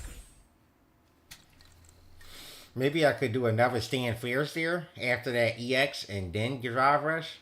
I feel like there was something I could have done there that would have killed maybe. Here comes a new challenger.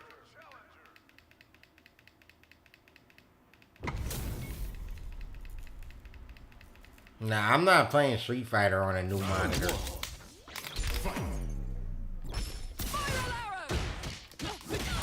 I was just watching Street Fighter League on it though, but not playing.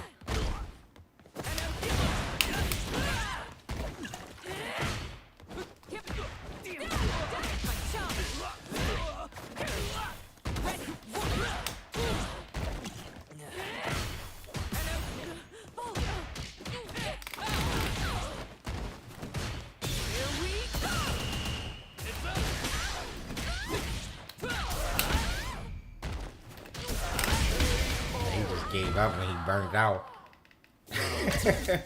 Windows.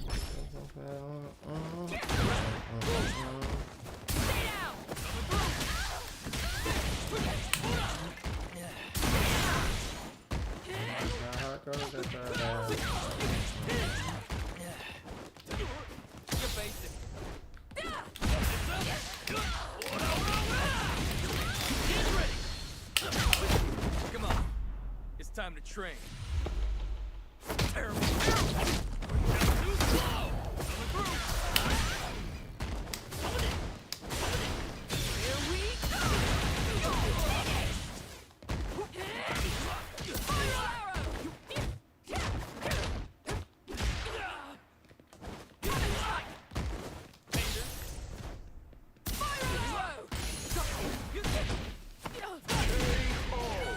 Didn't want to stand heavy punch into it. Jamie wins. Round 1. Fight.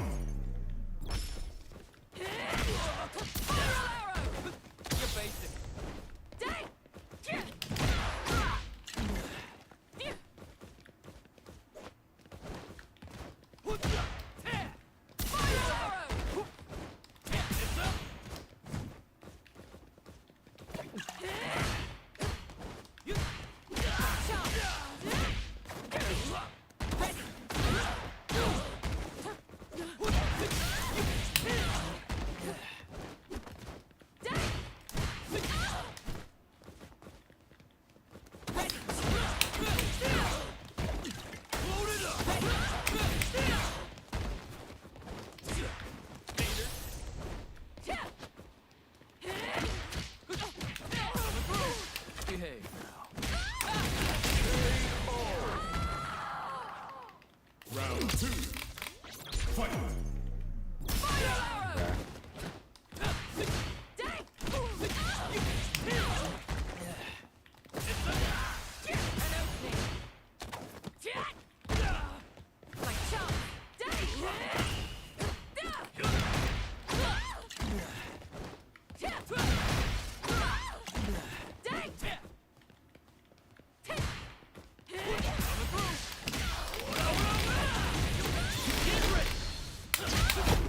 on. It's time to train. Terrible.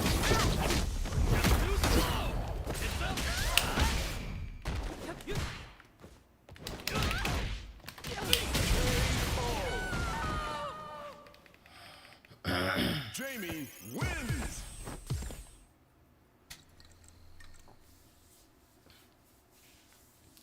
Yo, anonymous with 5 gifted?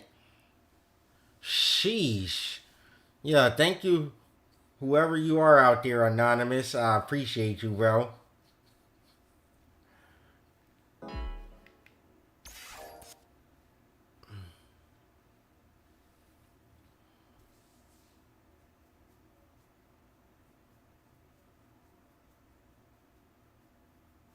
Oh, did it start again?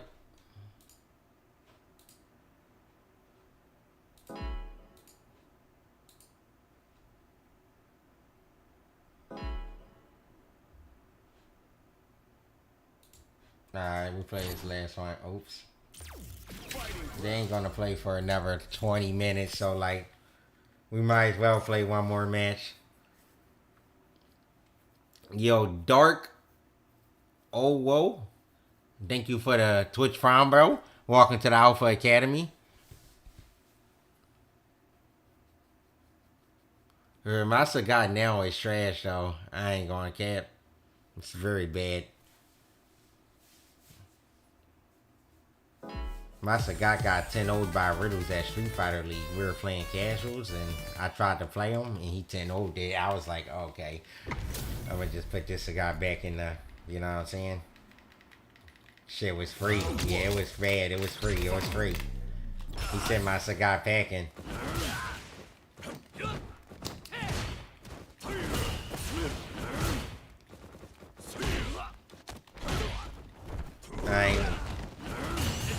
It's too out of practice, my Sagat. It's a character. He got a lot of combo routes and stuff. Like, you can't just play him, I feel like. You actually gotta practice a guy. Which is maybe that's why Blas just maybe that's why he don't play you at all anymore.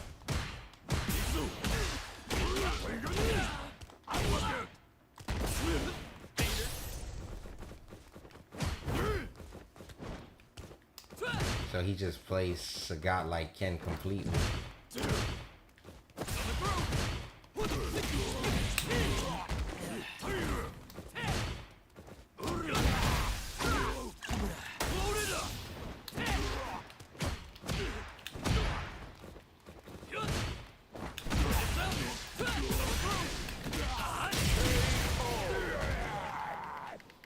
Round 2. Fight.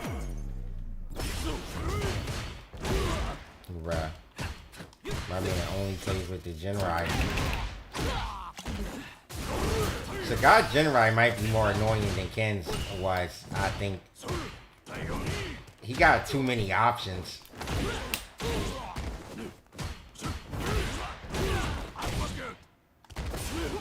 And he gets a crazy counter hit combo, just like how Ken used to get. They literally took Genrai away from Ken and said, alright, Sagat, you can have it.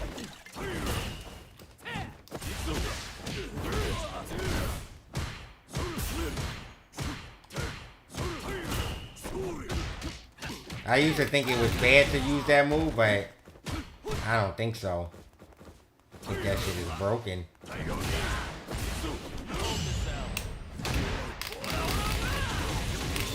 I don't even think I can kill. Come on. It's time to train. Actually? Oh, shit.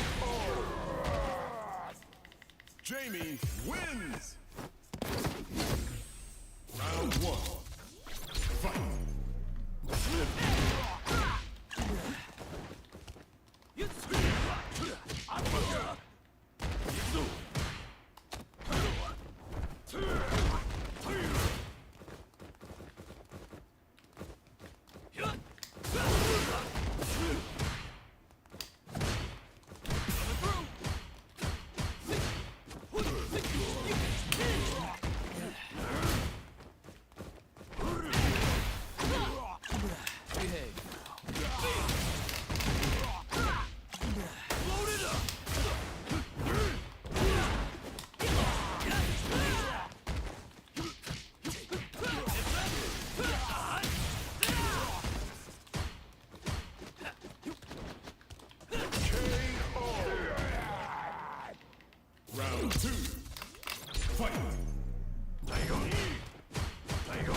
stamina at?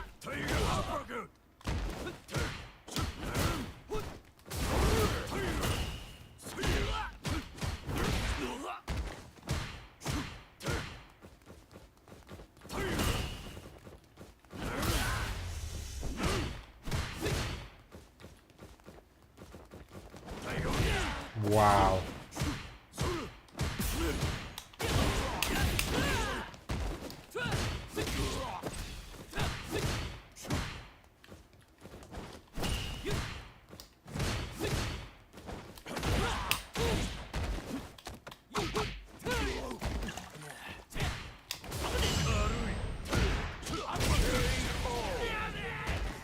Medium DP did a rip of damage.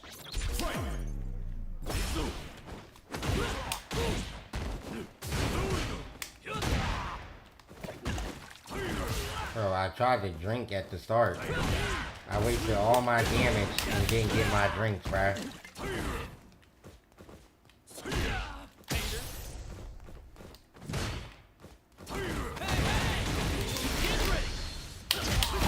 Come on. It's time to train. Did he burn? I think he burned,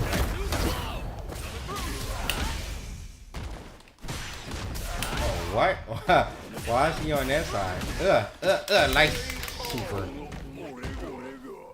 Actually, yeah, I think he tried to mash level 2 maybe.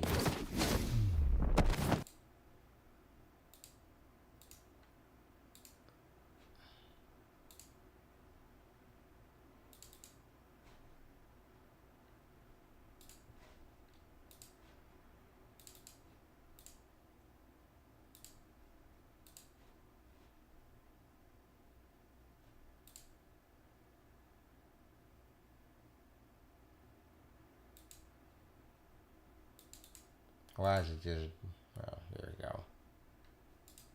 Both in Europe and, of course, the Middle East and Africa, who have put on a great show for your entertainment over the last 5 days. It's been an absolute pleasure being involved with the broadcast again to the away end, and we will welcome in the team that has already guaranteed their place 4th in the playoffs.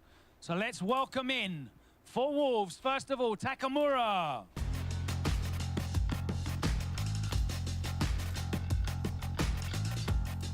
Next up, let's welcome Y'all can hear the stream, right?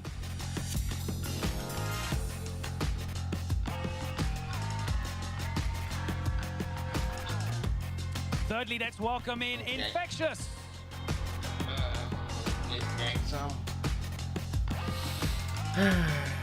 And last of all, team captain, Hurricane.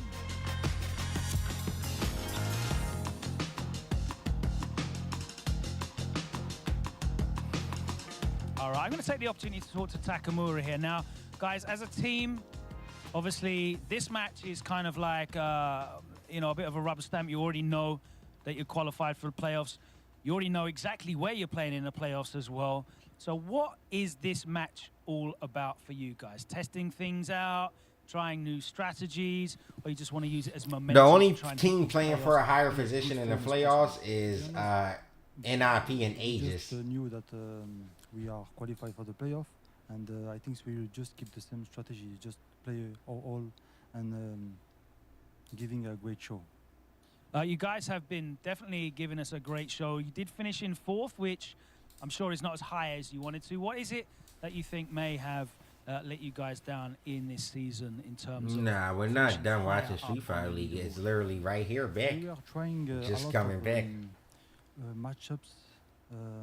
We discussed with the team and we thought like this matchup is going to be good against these matchups and all of that. But for the playoff, we know exactly what player to put on. So it will count. When it will count, we will be ready. So it's basically been an experience of iterating on your decisions, taking in the data, getting yourselves ready. I spoke to Hurricane and he said it was all about playing your best and going everything with 100. And of course, every time you're going into a match with a strategy designed to win, but you feel like now your strategies are locked in and they're the best they can be moving into these playoffs. Yes, exactly. We will keep it like this, yes. Absolutely. Let's see how it goes for you guys. If you want to take a seat in the home end as Wolves await to see that reveal of the lineup from Goliath here in the away side, and let's find out what that lineup is exactly. Let's head back over to F-Word and Jammers, who have that information. Guys, who are we going to see? Thank you, Logan Sama. One of my favorite parts of every episode is this reveal. And obviously a big deal for these guys because they're away from home. It's going to be Joker Jokes, who didn't feature the last time these guys met. He's going to be as the Vanguard. Mark the Shark back in the lineup. Jokes, He's going to be sitting there in the middle position. And Chooks is going to be anchor. So Jabi M, the talisman, taking a break here and sitting in case needed for tiebreak there, Jammers. Yeah, I can agree with this because they're technically out of the running altogether. Be experimental as can be. I actually said to them earlier going into the second leg, I said, because it looks pretty difficult, you might as well actually change formations, switch up some characters, just try and see what works, because it seems whatever you brought in the first half wasn't really working, and you had to find your feet then. If it's difficult to find your feet as the games go by, it's just going to get harder, more strenuous. It was just getting long. But I do actually agree with that lineup they put up there, Goliath Gaming. But actually, if you look at it historically, talk to me. 2-1, 2-1, 3-2. I'm pretty sure that's their best performance in all the matches they had. Now, they were at home, but if you're Goliath Gaming, this is one of the teams that you came very close on multiple different matches to actually getting some points regularly. But away, it might be a different story. It might be a different story indeed, but there's only one way to find out how the ending will be, and that is to join Logan Starr on the main stage with the team. Thanks very much, guys. Here with Joker, ready to set pace for the team. Correct. All right, what's the strategy here? Because, of course, you're putting yourself forward, ready to be counterpicked by 4 absolute monsters there waiting in the Wolves' den. Listen, I just don't want to see Dawson. You know, and I don't think there's any Dawsons on that team, so, yeah, man. My man plays Cammy. He don't want to see Dawson. We'll find out. Anyway, let's see That's the who you're going to craziest be thing playing. I've Who do you ever think it's going to heard. be? Crimson beat I him think that bad today. Because, again, last year we had a really close, entertaining game as well, you know, so, yeah, I think Takamura. All right, Wolves, if you can send forward player number 1. Kusanagi. Is going to be Kusanagi. Can you please confirm your character and control set? Ryu Classic. Ryu Classic against the Kami. What's the thought process here on this decision? Is it a player versus player match? Is it the character matchup? What are your thoughts? I think there is both, but I feel very comfortable against Kami with Ryu. So let's do it. Let's do it. One of your most famous victories, of course. Ryu against Kami. Certainly looking to revisit a performance like that. Best of luck if you guys want to wish each other more chance. We'll get into player match number 1. Goliath sending out Joker Jokes with the Kami. Kusanagi looking to relive one of his greatest victories on French soil when he qualified for Capcom Cup with the Ryu versus Kami. Ryu Classic. It's all to play for here.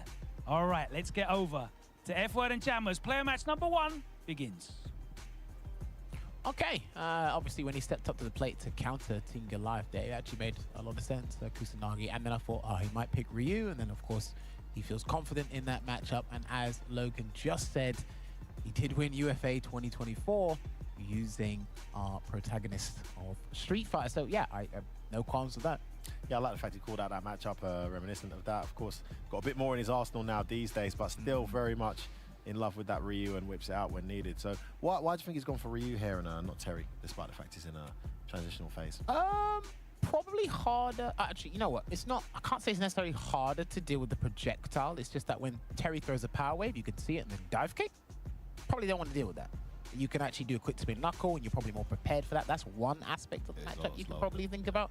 Visually slower than Ryu's fight. Yeah, maybe he just has more comfortability just navigating the neutral and understanding what happens and what buttons to press. Obviously, I can't say that he doesn't know that with Terry. It's just more realistic, more organic with the Ryu.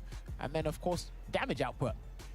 Fairly similar, but the combo routes are debatable as to who squeezes out more damage there between Ryu and our Fatal Fury guest Terry. So, yeah, I do like that Joker Jokes is setting up to play. I honestly think he should have probably used Ed a bit more.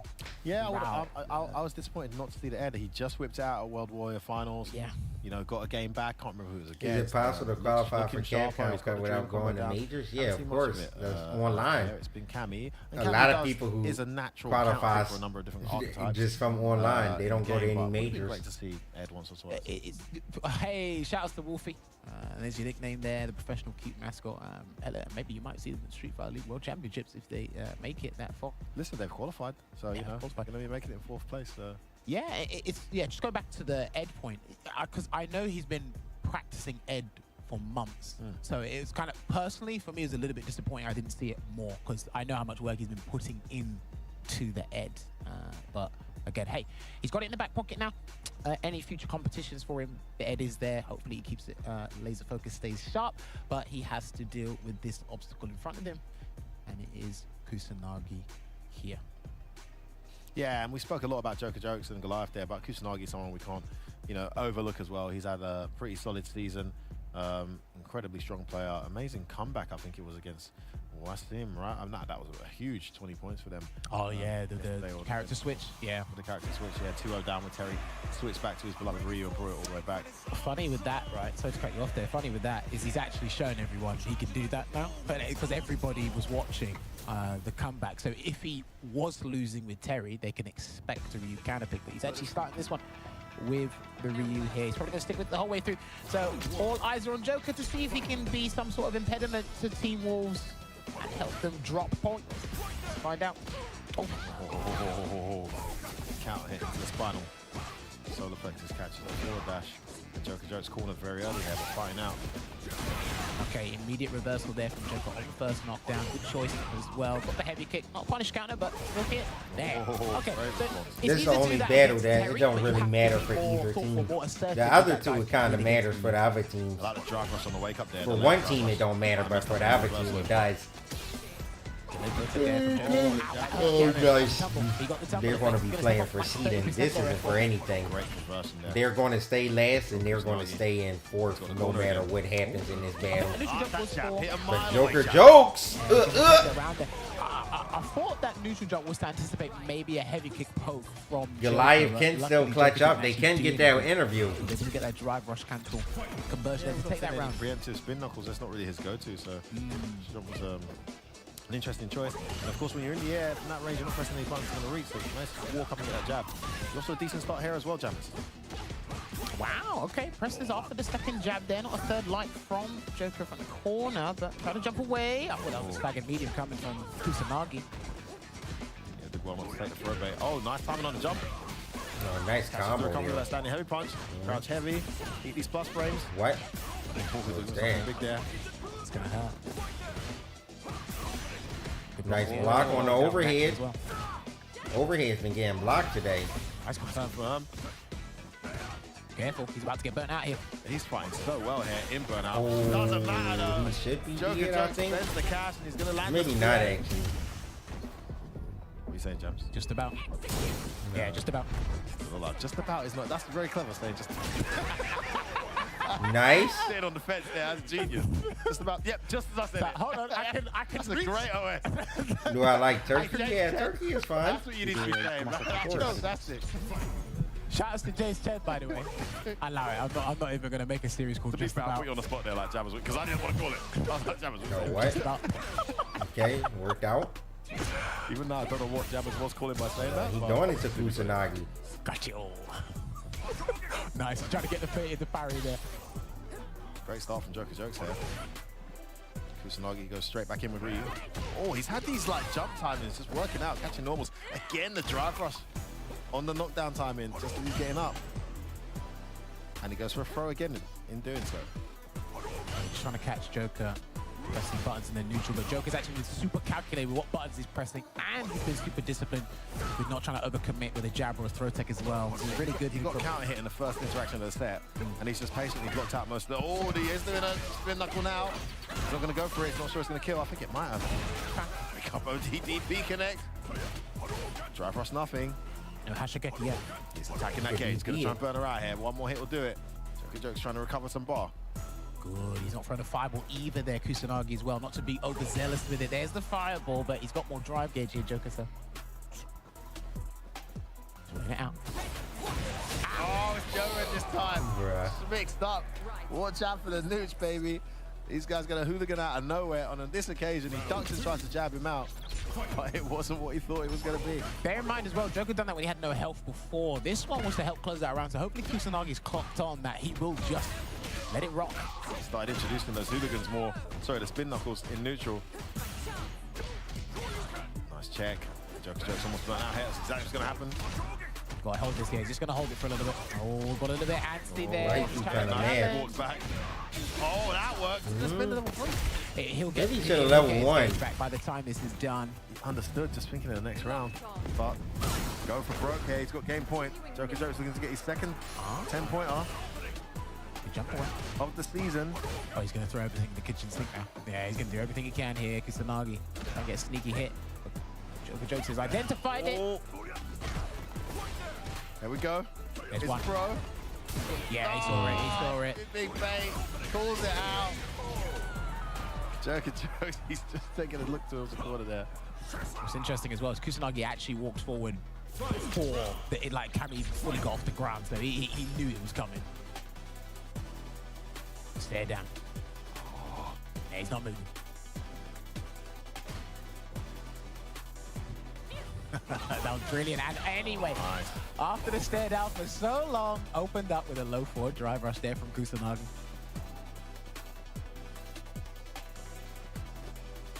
I'm not trying to overcommit here.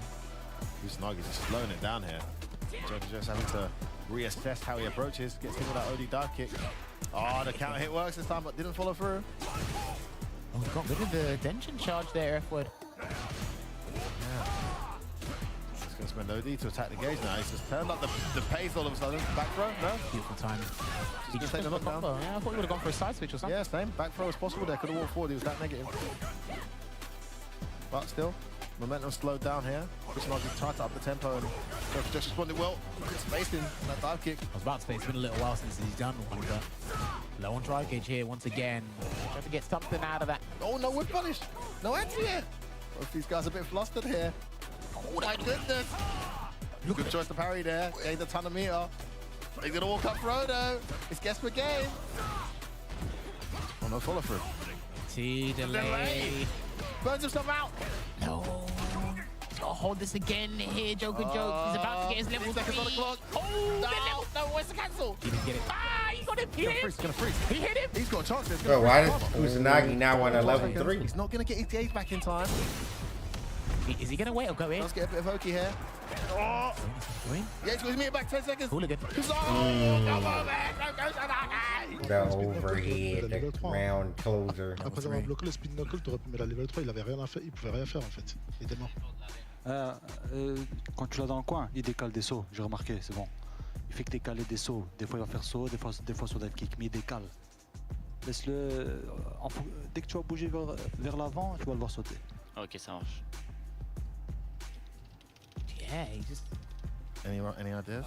I'm Knuckle level 3. Someone gets a game against me, even if I've got the first one. It's as if like they've got a real insight into my playstyle. So I basically say that to say my heart's telling me to go to Ed now. Yeah, sure. Whatever you feel like. If you feel, yeah. If you feel it, go for it. Because similar with Juicy Joe, like the same thing happened where it's like, okay, you know, yeah. I like it. You're playing well, but yeah, if you feel it, go for it. It's your last chance to try this out. Punishes and very important ones that could have turned the set around. Yeah. So maybe if you feel with Ed you can get him more consistently, then sure, by all means. Yeah, he whiffed the stand shares on the forward round. Yeah, I don't really think it matters, bro.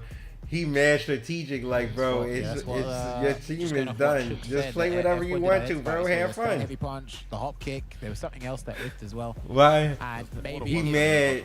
Maybe if you add, He's mad serious. Like, I don't think the team cares anymore, honestly. Throw him off. Like, it's nothing they can do to get back into this. Now's the last chance to do a bit of experimentation, but he's identified a pattern where maybe my game style's not deep enough just yet, where, you know, I'll win the first game and they seem to figure something out. This gives them a bit more to figure out, you know? One game Ed, how much do you know about my Ed? You know, how much can I mix it up? How much can I throw you off? I like that. I actually like the logic behind why he's picking Ed. I also like the timing. Well, I think he should have done it a bit earlier in the season, but I like that you can actually, it's not too late to actually try something like this 2 jammers. No dive kick. Slower reversals, level 1 and his EX reversal, because they're both 13 frame startup. So there are a couple of situations where if Kusanagi wants to meet and jab him, he'll block in time. But again, his neutral and just overall movement. Yo, Complex, you got a match today on 1v1 me, bro? I actually trying to make me some money. He's got the projectile approach, which Cammy doesn't have. Something that Ryu's got to be careful about. I swear. No one drive cage already? Okay, he's got back over the 3-bar threshold. I was like, when Is there 1v1 me matches on Thanksgiving? Oh, what's with the hitbox? Bro, you think 1v1 me take off on Thanksgiving? Stop it, Spicy. Look, see? He's playing They outside don't of, take off on Thanksgiving. You don't get holidays off on 1v1 me. And he's going to get a count hit for it as well. Yeah, he's not gonna. Yeah, good thing he didn't drive rush there. Just goes to the kill rush instead. Love that. Kusanagi's playing as well, though. Fireballs on the screen, chucking that plasma, and he's Hashigekki'd up. On the flex, this is favorite. Gonna burn him out if he's not careful. Oh, boy, he's gonna try and read it. It's so scary when Ryu puts you in that scenario. Jumps out, gets DP for it, but releases down the corner. Wake up level 1. We spoke about it. Jam might have been safe there if he did it in time. We'll have to build another level 1 here, so. He just oh, he doesn't block it this time. He blocked all of them with Cammy. I don't remember how many there were, but not this time with Ed. And Kusanagi gets himself to play a match point here. Oh, lovely catch with the crouching heavy kick into the Psycho Blitz, and he will pull him in with the flicker here. I like that he was ready for that drive rush. Kusanagi, when he smells blood, tends to up the tempo. Joker Joe's caught onto that, but still a mountain to climb here. Almost. Just missed the final. Oh, nice. Early back throw. It's a feature this season in Street Fighter League. Oh, he's going to punish that. The dream. You got these? Right. No, I don't think he's going to get something, but I'm not sure if it is. No. Okay, he got it today. This is great. This is excellent. It wasn't the Shin Dream, but. Oh, big whiff punish. Turns things around. Empty jump. Spinal. Oh, makes that a stand throw. Hold on. Gets the punish. Joker jokes. Joker jokes saves himself one player match point. We now have player match point both players. I saw Kusanagi raise his eyebrows there. So okay. Isn't ready for this. Almost got him with the Psycho Spine. Oh, no. Way too late. And he's cornered. Again. The donkey kick after the Protect catches him out. Gotta be careful. He might go for a hard read or something. Very big sleeve here. Nice. Psycho Blitz for the Oki. Nice back throw there from Joker Jokes. Got level 2 as well. He's trying to back away so he gets the space, because if he gets a hit against Kusanagi, that's what he looked out for before. And he burns him out as well, Jammers. Good choice. So no level 2 activation for free here. Off the Blitz anyway. Oh, look at that delay. That was disgusting. That was horrendous. And Kusanagi just the delayed crouch and light kick. He tried it earlier on the Cammy, and Joker stayed patient and blocked it. This time he extended even further with that drive rush into your face, into the delayed crouch short. Spinal DP, game over. Fantastic composure and turnaround there from Kusanagi. From one game down, able to adapt to the Ed in time and gets his team that 10 points. Don't know what it is with these Ryu players, man. They seem to be very brazen this season to just have the audacity just to walk up and delay everything they can, because they know you're going to respect the stand fist, and it's like walk up, crouch fist, is Hashigeki, and you saw it earlier, like you mentioned, drive rush, taking advantage of the latter part of the drive rush frames to get a nice overhead into the conversion. Now it just took 20 years to do drive rush crouch like it. Me and Logan were watching Ending Walker play the character earlier, and he did Spinal into heavy donkey kick. So I was like, hold on a second, I don't see that often. He's confirming that, and I've never bothered to look at the frames. And there's, I think it's 18 frames, so it's like Spinal's fully confirmable. So why would you wouldn't be doing heavy donkey kick point blank? That is one hell of a button, man. And we just saw Kusanagi use it to great effect as well. I do like the switch from Joker Jokes to try something new there. That is fantastic, and he had the health and the resources to do so there. Yeah, I really love the change of the attempt there from Joker Jokes, but Kusanagi just 10 steps ahead of the game, man. He's qualified for Cup, he's been to EWC. He's got that experience and knows how to really understand people's time. Kusanagi's not qualified for Capcom Cup this year, is he? Or did he mean he's qualified in the past? Puts 10 points on but I don't think he's qualified this year. Wolfpack here, but it doesn't stop there, because we must transition over to match 2 to find out who is actually going to go up against their next opponent. So let's head on over back to the main stage with our host, Logan Sama. Thank you very much, Jammers. Yeah, that was a great opening Mark performance want to win from this time? both the players, but unfortunately you I find hope yourselves so. 10 points down. Fucking Mark the Shark. I feel like you haven't felt comfortable this whole tournament. You haven't exuded that kind of comfort when you've been in the chair, when you've been on the stage. Have you felt a lot of pressure to perform here? Yeah, I think the stakes were very high for us, obviously coming in representing our country and obviously Goliath Gaming.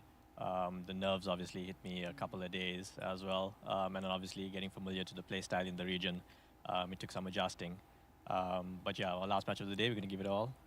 Absolutely. I want to see you perform your best because we've seen you play in the Online Warriors. We've seen you play offline in SA as well. Traveled a bit, and I really want to see you give us the performance that I know you're capable of. Second guessing yourself a little bit. Get in there. We really want to see what your Ken can do and flow. And we're hoping to see that right now. Who do you think you're going to be testing yourself up against? I think either Takamura or Hurricane. Both very, very tough challenges. Let's see who it's going to be. Wolves, if you can send up your second player, and it is going to be Takamura. All right, what are we getting? Kenmura, Akuma? Which character? Ken Classic, yes. Ken Classic, yes. Ken, yes. Okay. What have you thought about Mark's performance so far? Because obviously you would have seen him, you'd have studied him, you've watched his matches. What did you think about Mark so far in Street Fighter League Europe? Actually, I played him in the Red Bull Committee plays in, and it was he almost beat me. It was 2-2 last round. So this guy, I think he's playing very good. He's very dangerous player. I know you definitely respect the South African players who played Jabi in the first meeting between Wolves and Goliath, and Jabi got the best of you that time around. You have a lot of respect for Mark as well? Yes, of course. Yes, everyone. We respect each other. I love that. Sign of respect. Let's wish each other the best of luck, and hopefully we put on an electrifying performance. It's Goliath sending forward Mark the Shark for his last appearance here at the Street Fighter League Europe. With Mark the Shark. Tamura again. He can with do the it, Ken. y'all. Let's I think. head over to the desk. But the only way that he's going to get this W is the YouTube stream. Y'all have to hit that like button, bro. If y'all want to see a Mark the Shark W, hit the like button on YouTube, and I promise you he'll win. Fucking Mark the Shark, baby. Let's go. He loves Shoto mirror matches, you know, from a very young age. We've been playing against Takamura, and if he can get an opportunity, you know, especially here, nothing really on the line, right? He gets to play a match that, you know, he's going to enjoy. Just stop it, D. Melton. You don't know about Mark the Shark. He needs the energy of the people. Asked the question, very thoughtful question there for Mark. He's like, what do you think the problem's been over the course of this season? And look, they felt it. They felt it. If you couldn't see it in their body language or hear it in their voice, the results, the last line of defense, and maths don't lie. So as you can see it there, unfortunately, he hasn't been able to get himself a win. There is still a possibility here they can get a win against Takamura. It's not insurmountable, but it is a tall order. And because Takamura absolutely adores mirror matches, or the Shoto-esque type anyway, and Wolfie's on their side too. You'll gift a sub if he wins. Yeah, I remember Takamura. Yo, Mark! Phenom, actually, EWC last chance qualifier a couple years ago. Come on, Mark! Phenom was like, you know, top 2, top 3, Ken. YouTube 10? Yo, Mark! So, Chat, put your hands up. Back when he was Come on. I don't remember what team he was on, but it was on a team that was Give them y'all energy, baby. Yo, going forever. Thank you for the 50 bits, bro. Had some great showings. Again, usually in those Shoto mirror matches. When I say Shoto mirror matches, I mean Ken Ryu. You'll go in on this. Hold on, Elizabeth. You also? A little bit fond of Ken Terry. That's 3.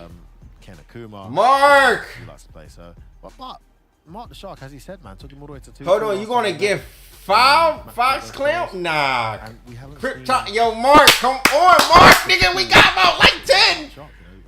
Going forever, got yo, Mark, man, mark my motherfucking words. If Mark the Shark lose, bro. Come on, Mark. Maybe a lot of pressure has made it hard for them to just relax and play out themselves. But hopefully now, you know, and we got Twitch problems. They can just have some fun and give it their all. Come on. Yeah, I think a very good. Nigga, it's your time, Mark. And we've had it from all different cultures and all different regions, right? Come on, man, it's Thanksgiving, bro. Old UK premieres or European events when the Americans. I want to be very thankful that I got a friend like Mark the Shark. All about the reward. Vice even got 50 bits, nigga. Come on, Mark. Like, you hear it here, man. Come on. You settle in. I try to tell people. Start this off. Each and every year, they're like, yeah, I want to be in the league. I'm ready. I just look at them and I'm like, you poor soul. I don't even know how many gifted subs is on this right now, but it's a lot. it's a whole different beast. But these guys have learned. But again, they have. But I don't want. I'm a Mark the Shark fan. Y'all know this. I want him to win because I want him to get a dub. But also I want these subs. But I really want him to get a dub too, because that's Mark the fucking Shark, bro. Yo, Fox Clown with a gifted sub already. You know Mark gonna win. You already starting to gift it off because you know. To take on Mark the Shark. To give Mark the boost. In that middle position. Come on, Chad. This is a dub for Mark. Capture. Don't expect me to be alive. Oh, he used the color. Mark! Throughout this season, is drive gauge usage for me. He gets burnt out or near burnout, like relatively. Fireball game, which isn't the end of the world, but the amount of reward and damage and positioning he gets off the back of the burn isn't enough. Oh, get him, Mark! DP, yeah, we don't drop those. Grab. Yes, sir.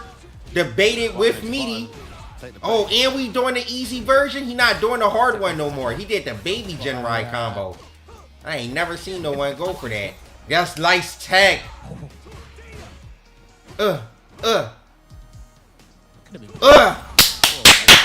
Fucking Mark is killing him! Oh, great. He's locked! He's locked! Identifying there, everyone would have thought it was expecting a level 1. His meter build is still pretty strong. I don't think his meter build has really been adjusted. Nigga, if he would have shimmed. Oh my god, Mark the Shark is playing out of his mind. Good low forward check. He's in the corner. What is that meaty setup? Mark got. Nah, he's playing confident today. Oh, the bait with the throw. I don't know. Mark the Shark got different tech. Oh my god. They don't be reacting in Africa, bro. They not very good in burnout in Africa, but they stay burning out. But Mark got it this time, I believe. Off of that level 1. No, Mark. It's okay though. React. Nice! Oh, grab the drive impact, sorry. No, Oscar. What's the big time? He got a level 2. No way. Oh, yes. Oh, yeah.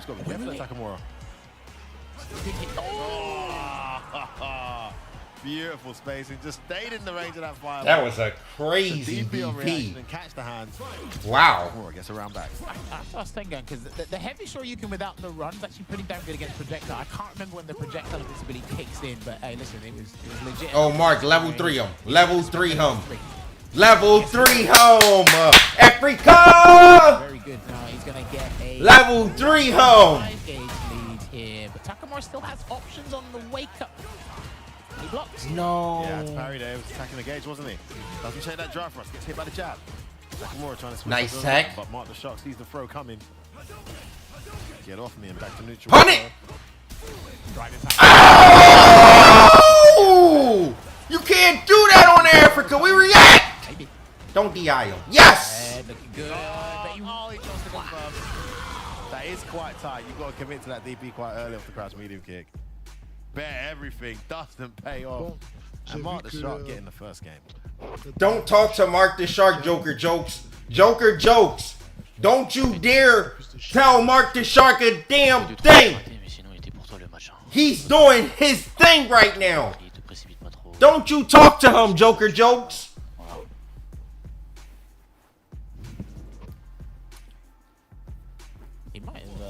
They might have mentioned something about drive rush jab. I'm not sure if he's saying do it more or be conscious of the options afterwards if he blocks the jab. But good start for Mark the Shark here. Nice check in the combo. Nah, he's on form. See, this is the Mark the Shark that we knew could play here. He can only do it when there's nothing on the line. He's actually playing incredible right now. I'm not gonna lie. He's not dropping combos no more. He's not burning himself out, bro. He's playing great. What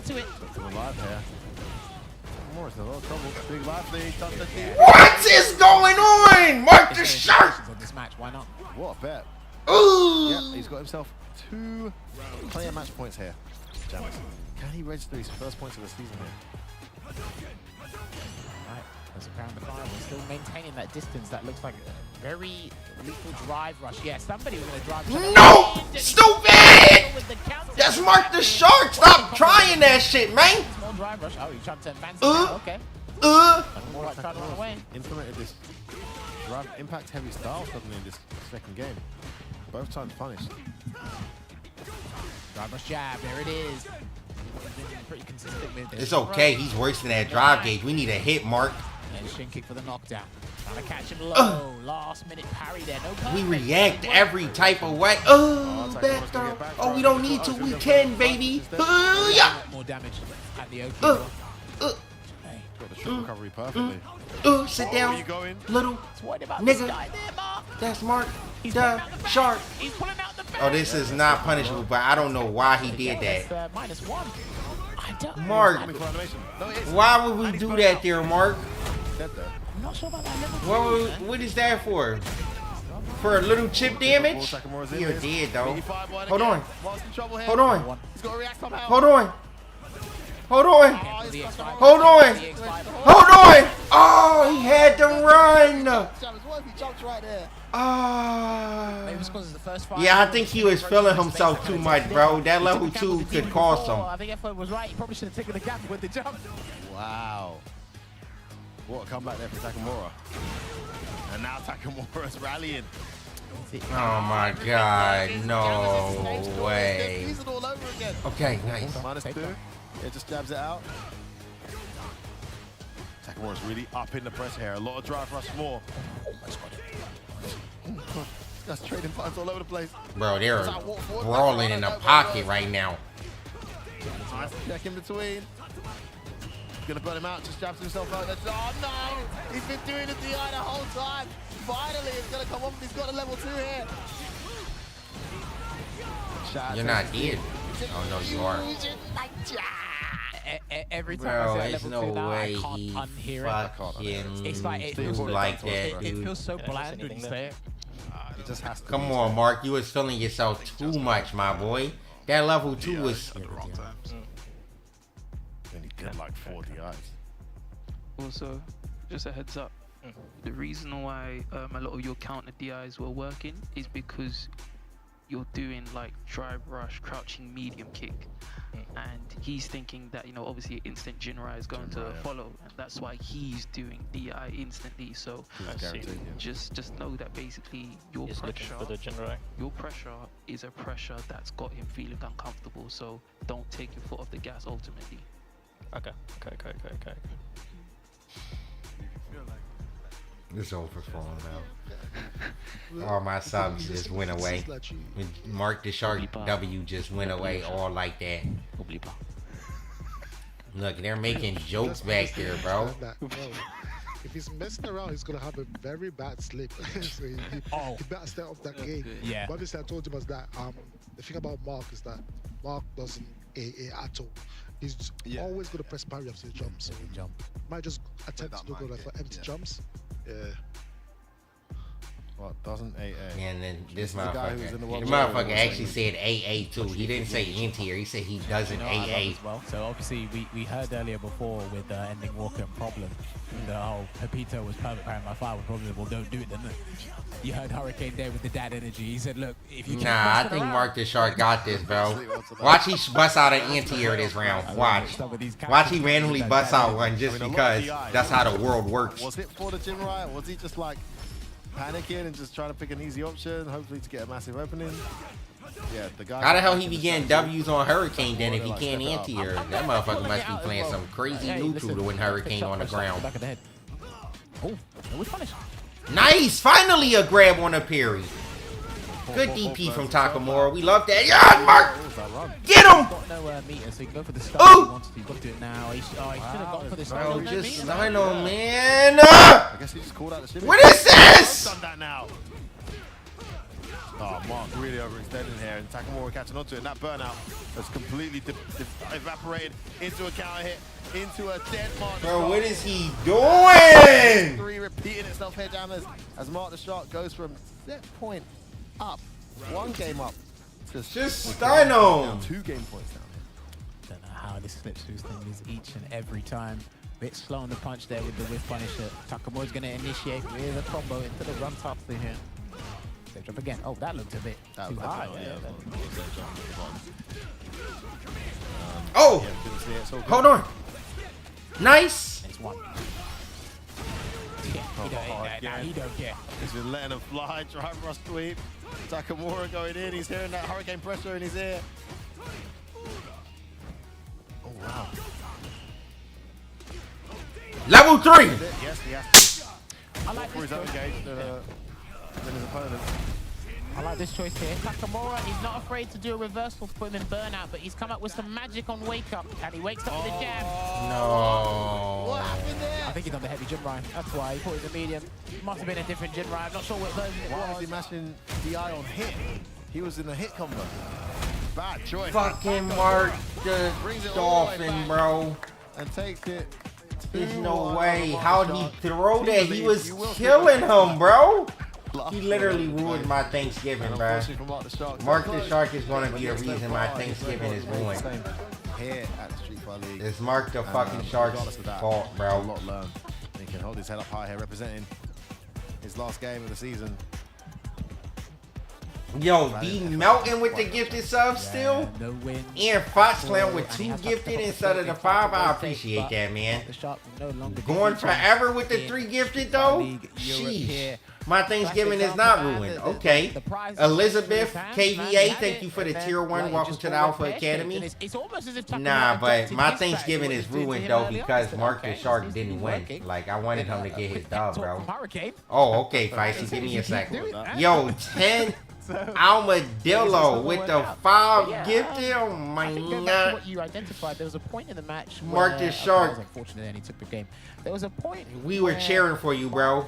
Drizzle forever. Thank you for the gifted subs. Close to building. Mark the Shark. We were cheering for you, man. If you didn't really clock that, all these subs is in your honor. Occasion where he chooses to do it. So he didn't go for the stuff. How'd he lose that, Chad? How? Why did he do that level 2? I just don't understand. Just take the stun, take the damage where you can, and then work from there. You probably didn't want to give Takamura his gauge back early on. I get that, because sometimes players can be in 2 minds about that. But that's not even plus on block, even in burnout. It's still -1. So, like, if it's not going to chip, what's the reason? He just gave him his drive gauge back. Still went for the DI at a weird time. Oh, man. Really, but a really good set until that point. How does he lose that? 20 points, from 10 to 20 points. We're going to head into the... Yo, February, thank you for the gifted sub. Sitting in that anchor position. He's played in that Appreciate anchor position that. before. I think the last time they played in this set, I think he had a really good run in, right? 3-2. It was close. 3-2. It was Kusanagi, who's already played now, so it won't be Kusanagi again.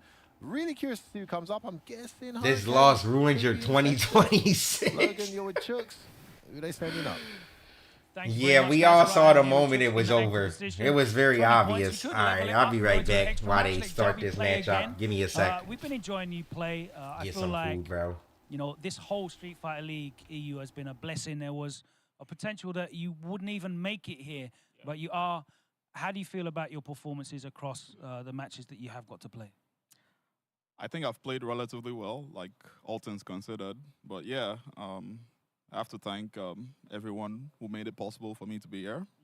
Shout outs to, of course, Goliath Gaming for the invite. Shout outs to everyone back home in Nigeria, EYT Gaming, all my guys, Pab Julem, OJ, everybody. And yeah, it's good to be here.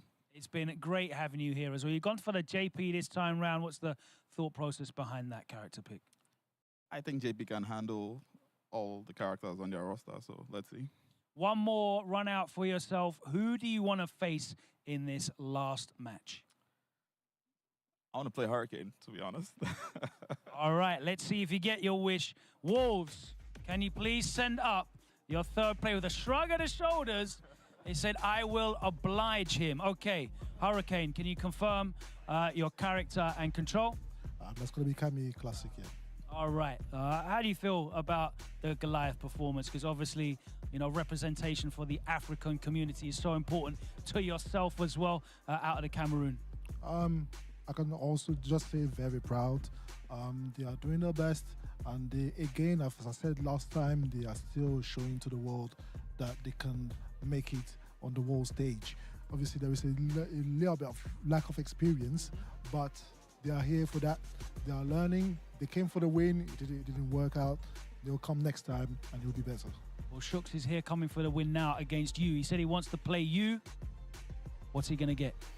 I mean, we were all expecting to get the match. Bro, Hurricane, I feel like he got to just let him win, right? Like, let Jabim get the last player match, and then that'll be the greatest story for Team Africa, I think, right? He's going to be saving the team now. Okay. All right, Street Fighter League Europe 2025 has become the African Cup of Nations for one player match only. If you guys want to wish each other good luck, bon chance, let's get into this. Player match number 3, Goliath, Shooks on the JP, Wolves with Hurricane on the Cami. I can hear both of the teams shouting at each other with the football hooliganism. The F words. I know that you're up for a bit of football. That tender, what is it? Tenderism? Very, very impartial commentary right now. What y'all know about that? Are you mad? Do you know what this fool said? Hey, Chooks, you don't beat this guy's ass now, huh? He said you can play Cameroon. Come on now. Come on, hey, don't forget history, yeah? All right. Bro, I promise you, if Mark the Shark would have won, I would have literally been like that old guy from them tenderism videos. I would have been him. I would have literally threw my glasses down, bro. Oh yeah, Chooks, and walked out the room. No mercy now. I want you to take the kid and hit him. I swear. Hey, come on now. No, He's I like it. smack on camera. I like it. He's had some good trash talk this season, Hurricane. I like the call out for kills you earlier as well. Cameroon versus Nigeria. I don't know why you took so long to say. I like it. I like it.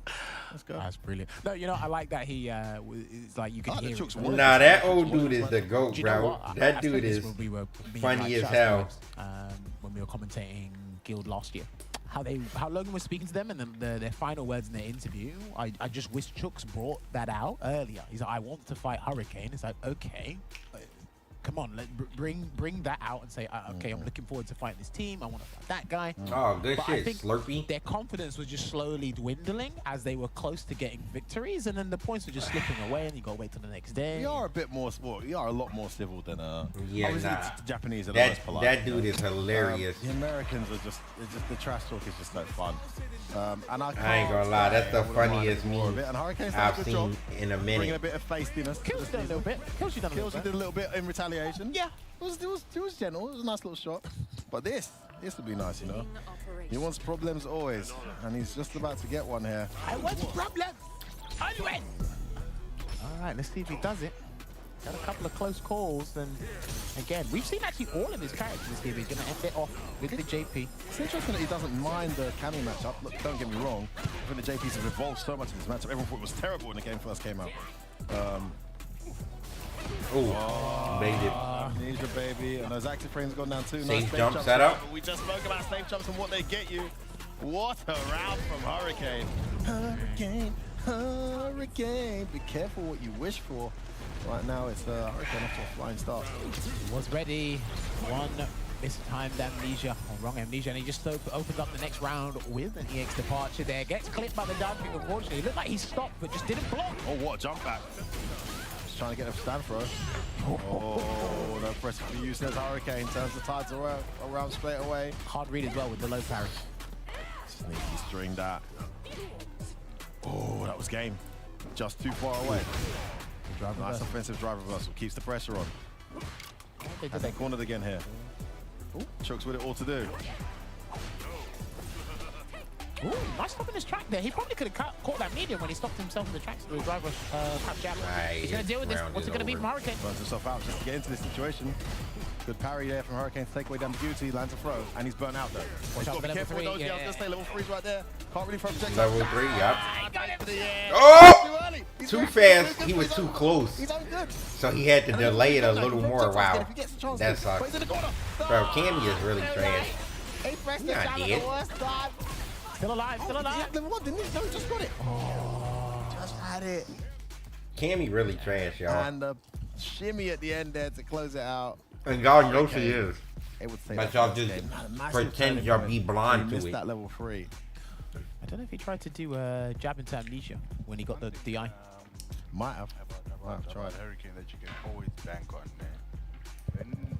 When he has you in the corner, you're always gonna do the 2 jabs and then walk up. And then walk up, yeah. Cammy is trash, bro. She literally. We can just wait for him to walk up, or you know. But I mean, last game, go out. If you want to do 3 amnesias, You know what? I ain't even gonna talk no more, bro. I don't have to explain by Cammy trash, bro. Oh, is he gonna swap? Oh my. All right, let's go. All right. Okay.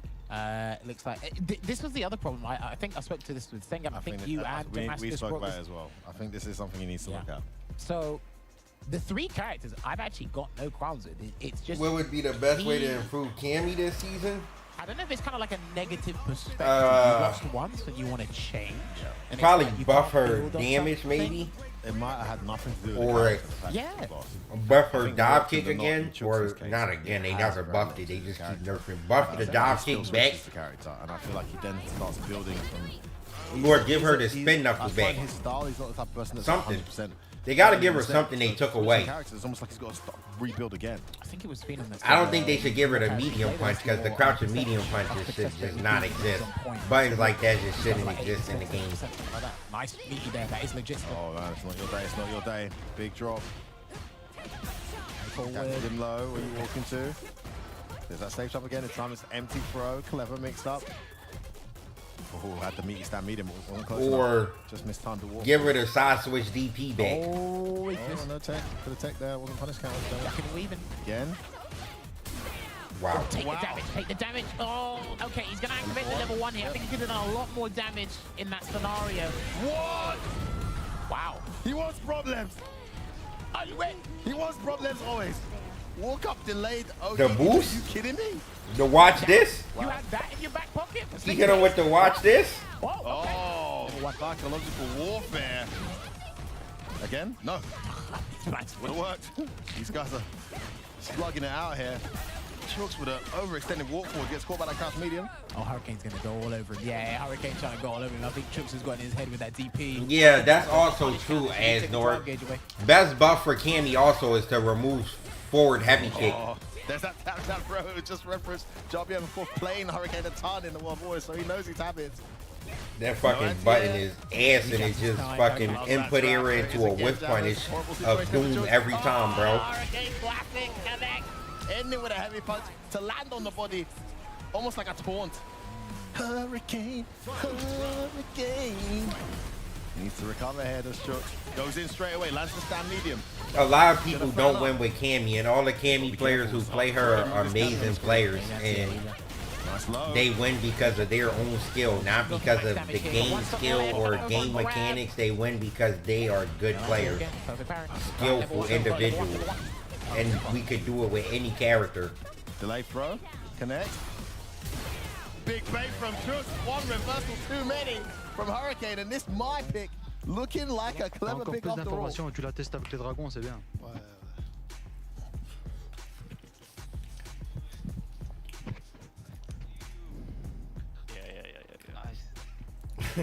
Hurricane feeling. Hey, at this point, he said, be my guest. And he said, if you want to wake up 3 amnesias in a row, be my guest. Yeah, he's bust out a few reversals too. He's been holding out on us. Nice drop reversal. Oh, nice. Thought he was going to throw this time. He didn't. Africa's getting shinned, bro. The walk up. He was ready for it this time. Overhead counter hit. Wasn't meaty. Hurricane pressed the button. No, level 1. He done that EX re-emboot to gain get level 1. He didn't get it, unfortunately. Good observation, Jammers. That's kind of messed up his momentum a bit, hasn't it? Finally, okay. Yeah. Overhead again. I chose him. Nice little string there. The jabs as well. Oh, that was equal. Oh, it's still got recovery. Damage there. Could have killed that. Could have easily killed that. What? We had to kill. Jab, jab, jab, jab. Wait, jab, jab. Is Hurricane a little bit flustered here? I think he's kind of, I don't know if it's deliberate, but he's stopping his own pressure. Like, he thinks the Hurricane's not going to get hit by it, and he stops. And he's just trying to intentionally reset something here. Chooks. No forward, no conversion because it hit on a weird way. Early. I hate his Mai, bro. Crouching, so it hits late. His Mai is so bad. I'm not. His JP just looks so much better, but Mai is getting wins because it's Mai. Straight away. She almost got level 3. Yeah, and the fireball is going to be a more But he riskier plays share. Mai so bad, I feel like he is not good showcase. Look at this. Like, what is that? He's the only person who found a way to not get a combo with the fan that bounces on top of your head. I don't even know how he did that. Like, how did he find a way to make it not combo every time? From Hurricane. Spend the 2 bars, getting the killer beast thing. Charge 1 bar Shit remaining, makes but, no again, sense. Like F pointed out, a couple of these jabs and the charge fans hit at an awkward time, but the bounce is still Nah, I'm okay, Feisty. Right. That was a lot. Chucks is clocking it and stopping his combo. He's still plus, but can't extend the combo. Oh, again, catching him walking one too many times. Good block, takes his turn back. Oh. What a choice. Like it gets a DI in a scramble scenario. He's ready for that. Is that optimal off of DI? The target combo DP? Is it not drill? Fierce, heavy punch, drill DP? Yeah, I was going to say also, you've got the 2 jabs there, could have confirmed. Seeing some execution errors here. Oh, the Hurricane. The Hurricane connects again, and he's making a statement here. The level 3 conversion. The Hurricane. What a choice. 2-1 up. Hurricane, 2-1 up. I feel like we actually haven't been seeing him do that. With it all to do here. Get hit by the OD spin. No, spin knuckle. Yeah. Yeah, it's difficult to react to. I mean, it's just not in my mental stack. Okay. Yeah, I'm pretty sure this time he's going to start going for What you Hooligan could stuff. do, Chucks, is go back to character select, pick my again, and just feel like it's a fresh select. Yeah. Right, because when you went back in, He started laughing. I feel like they don't care about his advice, low-key. He started laughing. You seen that? Yeah, what is this advice be, bro? I know you got this. I do think, going off of what Mark the Shark said about the spin knuckle being unreactable, I mean, in season 1, a couple of Feisty said rate the food. No, I thought he said it was. Oh, it was I think it's a 10 out of 10. I like the mac and cheese every time you make it. You can definitely catch it with parry, but Shook said it's not in my mental state. He's just never looking out. I think it's amazing. The thing is, if there's any advice I can give people fighting Hurricane, put in your Hurricane notes. Quick spin, drive rush, quick spin knuckle is coming at some point. If you're playing Marvel or these other games, you're going to be somewhat accustomed to the muscle memory of holding the opposite direction in the middle of a block string. Not You too gotta common in have this a game. script. I think Viper and County the only ones that really put you in that scenario regularly. I mean, it's okay for Joker jokes to say stuff now, I guess, because it don't matter. But when he was saying that stuff when it mattered, I feel like it was a bit more of a problem. But I don't think just because you go to character select, the slate is fresh. Like, he's still down a game. It's still 2-1. Just to stop the scramble. If he loses this game, there's no more games after that. There's no fresh slate. Wow, went for a delay. Wasn't ready for that though. He was going to get some damage. I'm not sure if he's just spend level 1 here. Okay, yeah, try and get some momentum here. Oh, we went for it. Okay. He might win the round. He might be. DP! EX, no! Oh, again! He did it again! You'll never guess what. He's only gonna done it again! He won the Oh, shit! Hurricane with the slowest look down and blink there as that connected. He cannot believe some of the stuff that Chucks is pulling off here. Mate, wow. What is going on, mate? Oh, the anti-air level 1? That's a pretty good anti-air, by the way. All good trade for Hurricane. Trying to check the knuckle, which he's been getting away with. Chucks might do it. Activate level. Actually, no, he doesn't need to activate level 1, but he's going to utilize a couple of stocks here into the safe jump. But Hurricane nice ready with those jabs. Oh, the setup? Good patient block from Hurricane. Trade hit again. That Level jab 3. is getting clattered. Gonna spend a level 3. Yep, almost in burnout now. Careful. Twitter won't come after him for that combo. Execution. He's not burnt out yet, but it's still a level 1. Ooh, jump back jab. Again. Bro, what? Twice? If you would have anti-aired with level 1 there, that would have killed. Shame on me. Or shame on you, so. Not happening twice, baby. Not happening twice. I reckon he's got another DP in his tank. Set point. It's set point, Hurricane and Wolves. It's been a pretty fun set. Right, there we go. He's got a level 1 on deck here if he needs it. Oh, I'm not sure what side that was going to land on there for Chucks, but... Both of these guys failing to anti-air. Opportunities coming.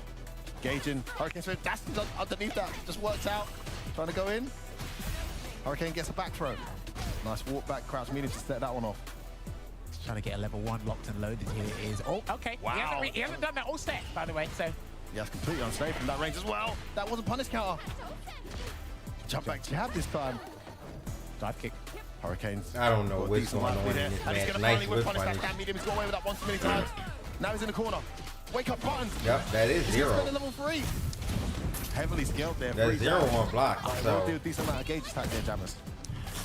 Can do stand fierce, drive rush, but yeah. Oh, nice. It worked out. It worked out. Goes in as well. Oh, Chuck. Can he kill here? Do the whole combo. Do the whole combo. Yes, he can. That is a dead Chuck. enemy. Chuck ties it up to a piece.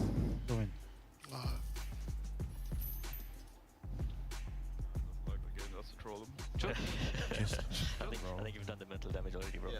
Just continue to play your game, bro. Yep. That's it. Where was this Chuck at the start? Bro, Hurricane always has that when he plays. I don't know what it is. I don't think he be crying, but he always get that when he plays. Like his eyes just like get watery. But I don't think he be crying. I just think that's just something that happens when he plays. Said, he's done the mental damage. Wow, to the wire. Chooks has not registered any points all season. One hell of a way to put. I be crying too if you had to play my. my. Yeah, I mean he not wrong. Wow, great jumping to start the set for her. Playing fighting my is definitely the right time to cry. Ooh, the Hurricane is coming out. Oh, nice. Stopped it. Jab into right. So it's that though. Something else? Doesn't it? Keeps on catching him standing up, trying to walk back.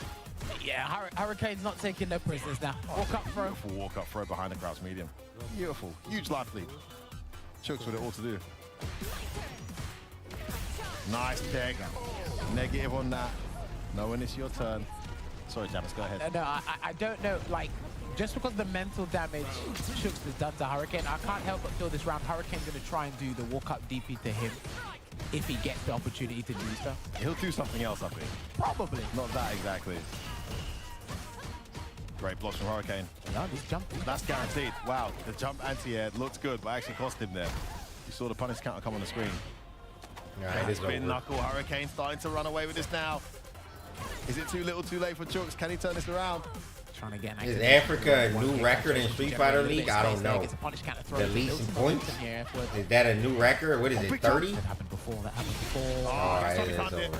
This time he I think 30 point might be the least amount of points ever in Street Fighter League history. I think. I don't know for a fact. He will be enough. He's not careful. Backdashes out. Recovers some gauge.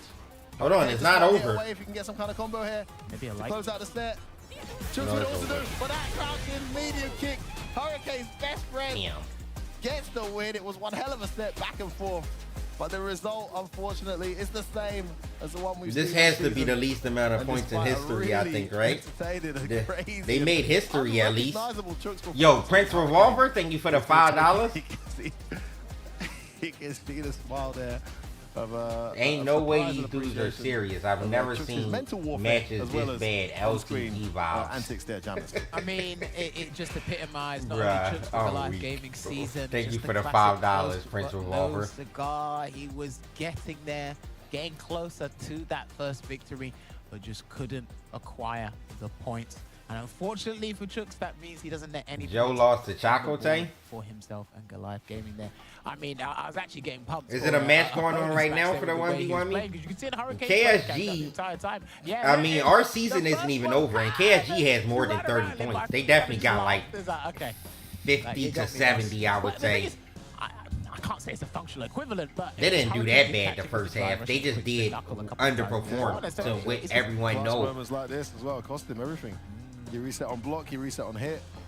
Joe and Dasnir. Conversions and even Chooks. All right, let me see what time that starts. Let's see. Vocally out loud saying. Maybe it'll start before the next team battle. Yeah, you could dip. Oh my god, that is crazy, man. The Oh yeah, delay. it starts at And that was such a smart reset off the lights as I well. believe. Hurricane didn't I'm see gonna it be coming. right back. I'm gonna go Just brush my concentrate teeth for a really second. fast, y'all. Me. That was huge. Brush my teeth. Yeah, he's bringing up. He had some good jump jabs, but jumping forward and doing the jabs not a good idea. Hurricane trying to call out YouTube, like the jump stream, before, bro. free miss, but the second time round, If y'all had a he little more actually likes, did Africa land would have the been hit able to there. do it. But unfortunately, all I told y'all it was up to y'all. Y'all see y'all did 300 and they almost won. If y'all would have got to 350 to 400, they definitely would have won. It's y'all fault, YouTube.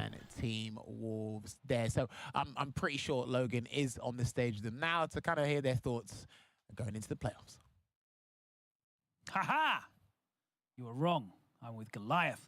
Because I wanted to talk to these guys first before we bid them farewell from the tournament. It's the first time that Goliath have been part of Street Fighter League EU, and it's the first time that an African-based team has ever been part of Street Fighter League EU. And it's very, very important to me and many other players here that have roots based in Africa and history based in Africa that this region is afforded the opportunity to both showcase its talents, but also gain vital experience for the players, the talent, the quality that they have there. It only grows. And let's talk to the team captain, Jabi, who was probably one of the first players to benefit from that. Of course, there was a lot of events happening within South Africa, and you had the opportunity to, I think, for the first time, travel to Japan. Is that right? Yeah, that was the first time I actually ever traveled outside of South Africa. Was Repu Kumete's initiative. 2020, right? 2019, they did an initiative where they had a local tournament in South Africa. You win it, you go to the SFLEU for Repu Kumete. That was the first time I actually got an opportunity, and I was like, okay, no, this is definitely for me, bro. And you were in the room with some real legends, getting to practice, train, so you know the benefits that that's had. Now, watching guys like Mark and Chooks play in this environment, have you seen them grow throughout the tournament? Yeah, there's no matter the score, there's always something to take away, and you can just, for me, the way I see it is the pieces of the puzzles coming together. Because when I went to Kumete's last LCQ, it was first time traveling, I got destroyed, you see, but there was a lot of experience that I took from there, and you can only grow as a player when you take those experience outside of the results, so there's definitely a lot that they've taken, and they're still going to take a lot more. And you can only hope that they grow from here. But yes, I mean, there's always going to be something to take from it, something positive. Absolutely. Joker, you brought with you a lot of experience as well in terms of Street Fighter League history. And I know it's very prideful for you to represent for the region as well and support these guys, giving them the opportunity to compete here at Street Fighter League for the first time. What have you seen from these three players as they've grown throughout the 5 days of competition in the league format, in the team format, because it's new to all of them? One of the things that I've seen is basically questions. And you're only going to grow when you ask those questions. Like, right, what's happening? How are they just like getting ever so slightly the edge over, one another? Because again, you saw that these games were very close. That last one was 3-2. I definitely enjoyed myself with Kusanagi. But like in terms of, again, these legends here, they're asking those questions. They're hungry. They're eager. So again, definitely continue to put Africa on the map. Great big shout outs to Capcom, to Street Fighter League, and obviously to Goliath. Alrighty. These guys have been so supportive. Hold on, chat. I'm about to all the fans and the management. But yeah, these guys got again, 4 minutes to bet on this guys, match. They're hungry. They're hungry in those I gotta put some money in my 1v1 me account. Come I'm down gonna do here. 20 Chat to bucks. Mark, of course. Mark, 30 I know, bucks. I'm gonna do 30 bucks. Mark, I know that you really wanted to put on a good showing for yourself here in this competition. Mark. I know, you won't man. be happy with Mark, but there was a lot of close matches here. What do you take away from this experience at Street Fighter League over the last 5 days? What you I would taking have been back with you?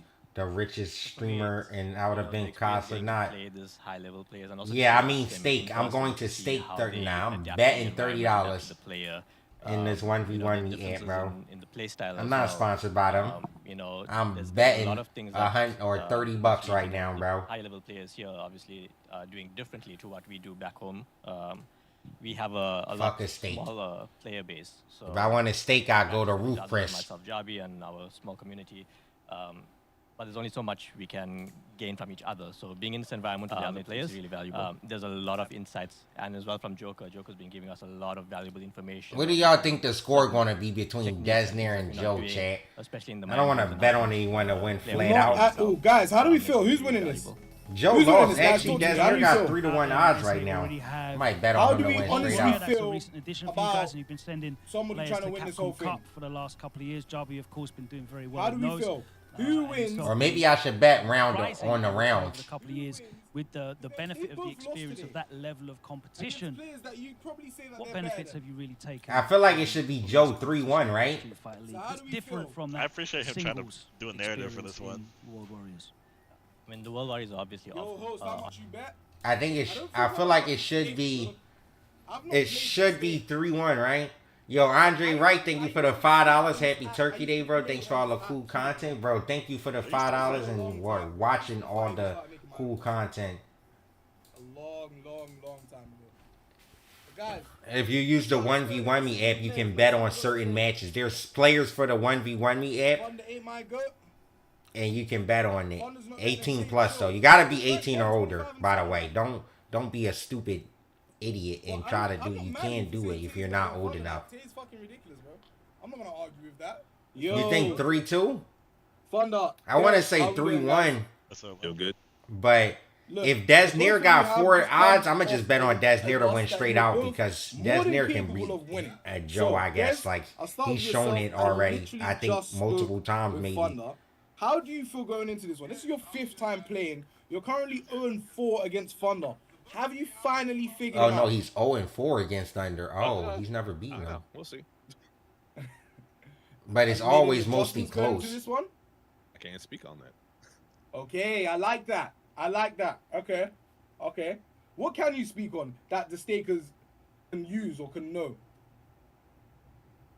I don't know, man. I think you were talking about like the spread, and if they bet on me and I win, it's a bunch of money. Like Yeah. if I do though, like I expect a PayPal deposit. He thinks so?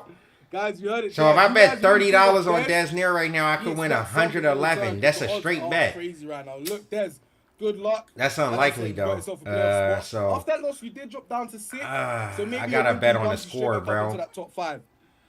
Yo, It's either 3-1 or 3-2, bro. It's one of those. I Look. gotta figure it out. I got 40 a seconds. lot of this. So I basically 3-1 said or to the stakers, 3-2. right? You guys Thunder. both just Thunder's lost gonna games that win, you're though, more I than think. capable of winning. They absolutely spazzed on me. They said that you are not better than Tay. Now I know your Ooh. competitive spirit and I know your mindset. How do you Go feel with about my it? heart. Definitely better than Tay. Joker He's got a Jones. big his weird 3-2 has better odds than 3-1. So you think He you're has a better than weird the character. player? Yeah. Fuck it. I'm gonna go with 3-2, bro. Dude, it's been close every single time. Okay. That's okay. crazy. I'm gonna go with Yes. 3-2, bro. This is your 30 fifth time bucks going up wins against me Des. You might 172. slip. You might get a bit complacent. They said Let's that go. he's got something that he can't share. Come with on, you. How Joe. do you We feel need a about it? 3-2, my nigga. Me? I'll just do the same thing that I usually do. So you guaranteed me a win? Yeah. Well, shit. Des, you heard it. I heard it. We all heard it. Thunder, good luck. Des, I know you ain't going to let that slide. I'll catch up with you guys after the game, man. Thank you.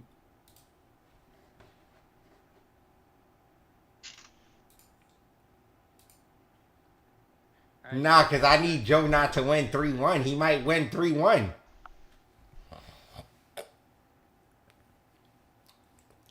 Come on, Joe. Give me a fucking 3-2, bro. A banger set.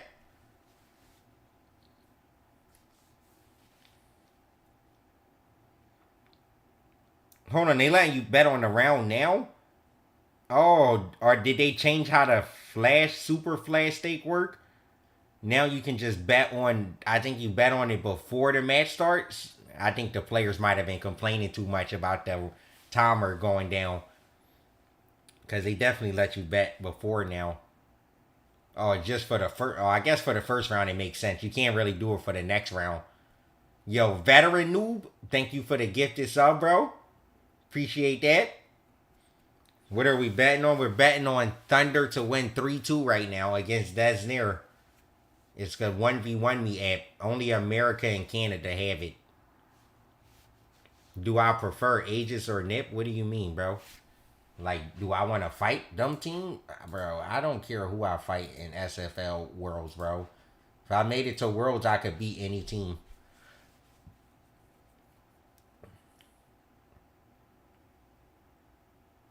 All right, my bet went up more. It's not 100. It's $158 I'll win now. I mean, more people staked on Oh, let me take out my cam. You right. That means more people staked on Desnir, I think. Some people. Let's go, baby. Joe! If I turn this 30 into 158, bro, I'm ending the stream. Come on, Joe.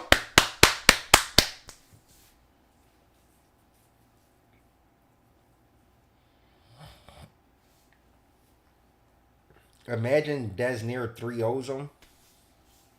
I would literally cry, bro.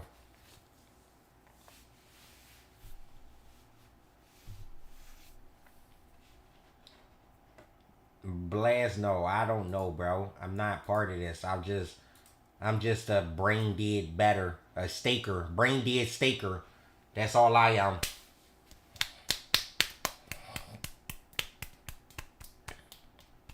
Yeah, Mystic Smash, you should have been at Street Fighter League, bro. Why you weren't on Team Goliath?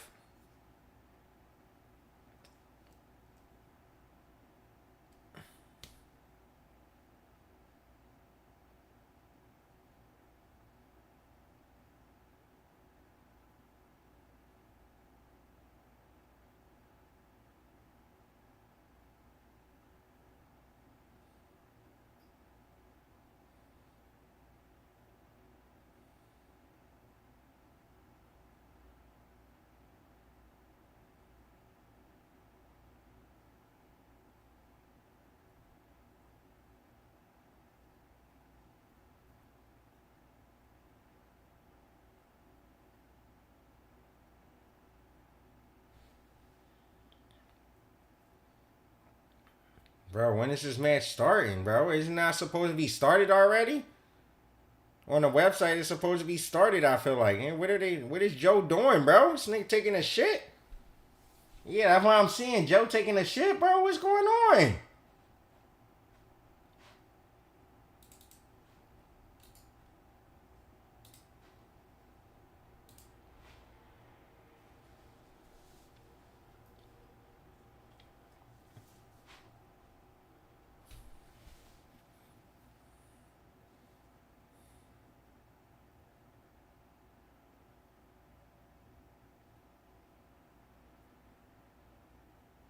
Come on, Thunder.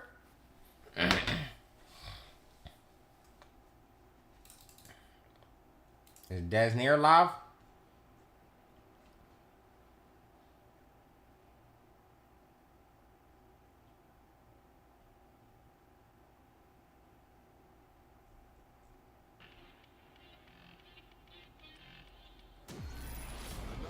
Oh, he back?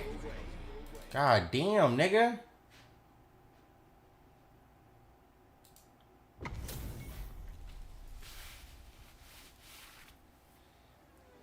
Alright, let's bet Desnir to win game. I want Desnir to win game. Oh, no, they still got to do it, even though... Wow. Bro, they literally had the bet already there on the app. And they still have to wait till 69 seconds?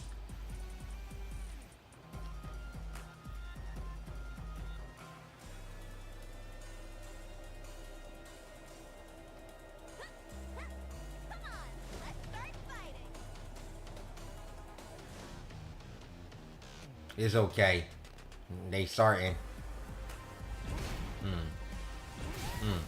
Come on, Desnir. We need Desnir to kill him for 2 games. So I feel like it's more likely to happen if Desnir win game 1. Win game 1, Desnir.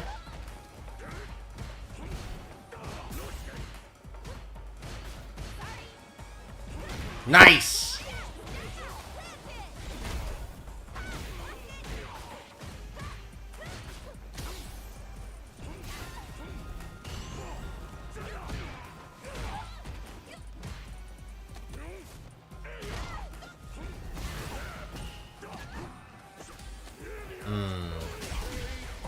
Free baits.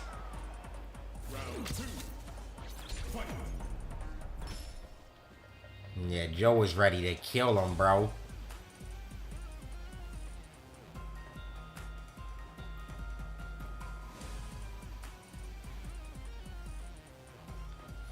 The rule is so people can bet on the round.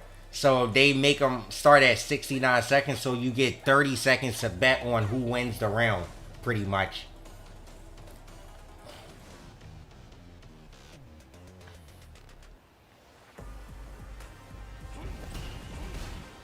Keep only one in your life. Bread, rice, pasta, or potatoes.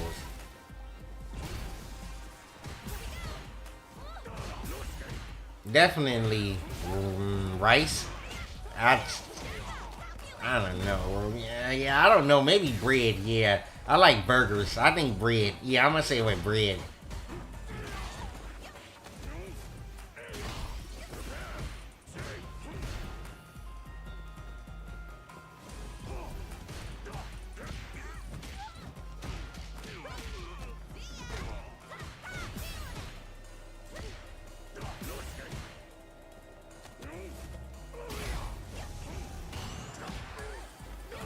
Whoa.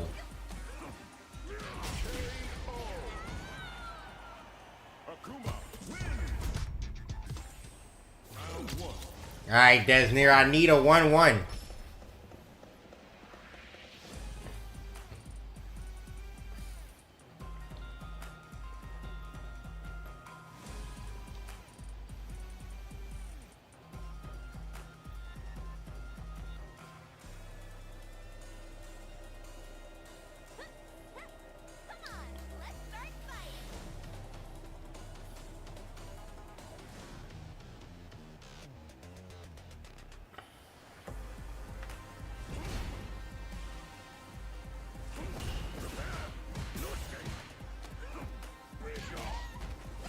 No, definitely not Desnir winning. I didn't bet Desnir to win. 3-2 Thunder. DP.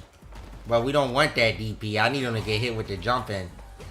This looking kind of free right now. Bruh. Bruh. Bro, every time I bet for Joe to win dominating set, he fucking loses like the first match and shit. And then when I finally bet him to win in a 3-2, he's fucking playing like he knows how to play the game again, bro. This nigga's so weird, dude.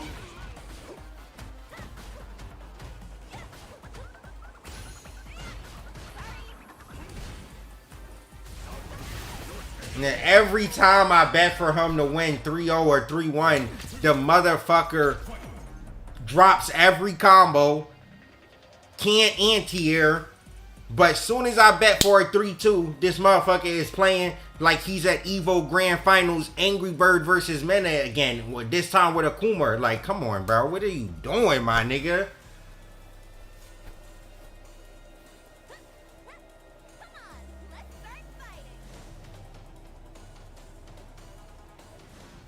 So stupid, bro.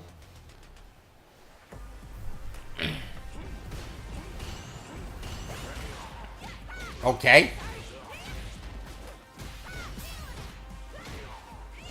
There you go. What is he doing, Desnir? Your fucking ass. What are these combos? You've been watching too much SFLEU, Desnir.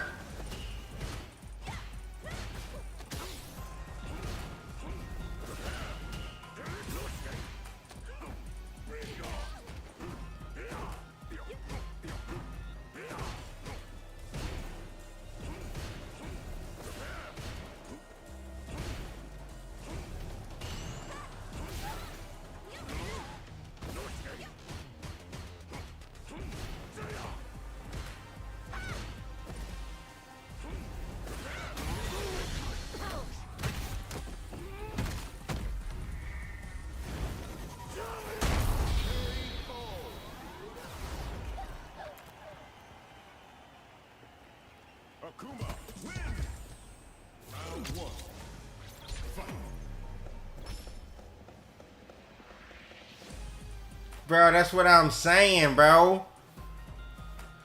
Like, Thunder got better and Desnir just got worse bro, that's why I don't done betting on the 1v1 me at, bro. These niggas always play the opposite to what I'm feeling, bro.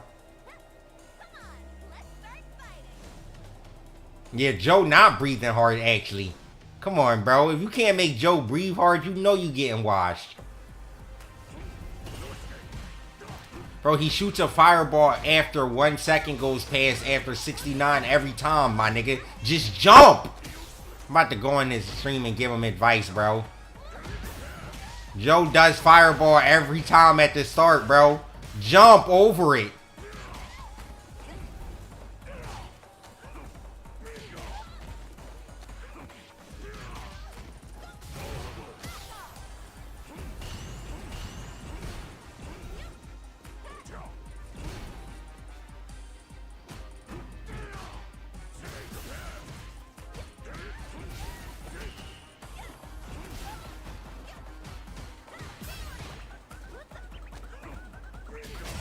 Nigga's ass, dude. There's no way I put $30 in the hands of Desnir winning 2 games.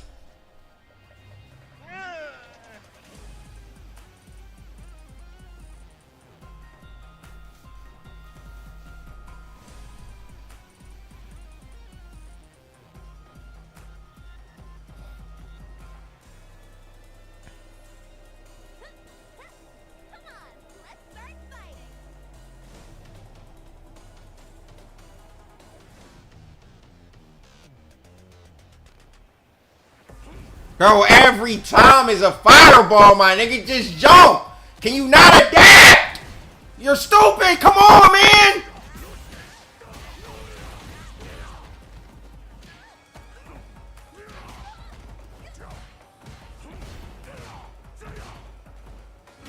This nigga's been locked down into the corner since game 1, bro.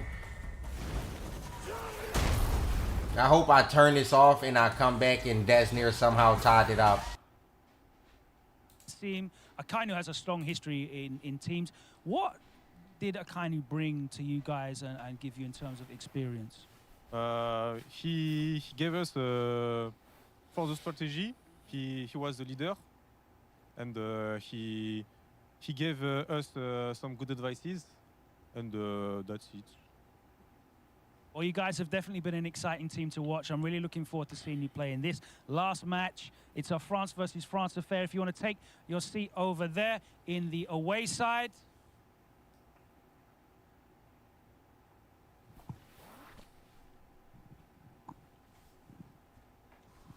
And let's welcome into the arena, led out by Killzu, his team Aegis.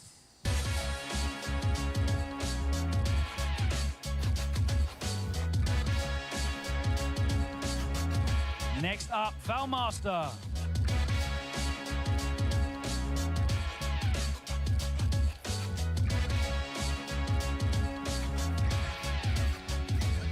Thirdly, let's welcome Game In.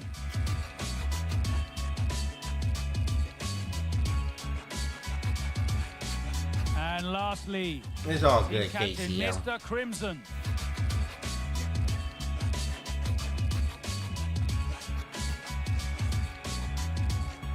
Ain't nobody there, Crimson. Nah, he tried to steal it. To Killzu today, Crimson. Sorry. He tried to still kill you interview. You had a great run so far. You're definitely in the running for MVP. Yeah, we get one more Dawson Classic, baby. A lot of points. You've come through. They finally home again. Closed out those big wins. And now it's about securing these points and hopefully aiming for that second spot, right? Yes, we had a similar situation last year. We were second place tight, and we played like the last team or something like this. And if we didn't win 40-0, we're not second. So we're kind of familiar to this situation, but it's stressful. Still stressful, even though you're already qualified. It shows you how important that seeding is. You're not going to go easy at all on this Team Solary, are you? It's all hard work, no mercy. Yeah, all matches are very hard, even more when you play someone with nothing to lose, so it will be difficult. All right, make sure you bait those wake-up DPs and get yourself ready over there in the home stand, guys. Thank you very much. As Killzu said, it all comes down to this for Aegis. This will determine their position in the playoffs, whether it'll be second or third. You think so, Silent Storm? You don't think NIP could get 30 points against Solary? But Solary are against definitely Mouse? Go home without putting on an impressive performance in their last match. Let's find out exactly what the Solary lineup is going to be. Which players are going to be representing F-Word and Damascus? Please reveal the lineup. Merci Logan, c'est le classique, c'est Solari contre Aegis, on est chaud, la rivalité elle est là entre les deux équipes, ça fait longtemps qu'on attendait que ces deux équipes se jouent depuis le début, depuis qu'on a vu Solari arriver de... C'est quoi ton problème, hein?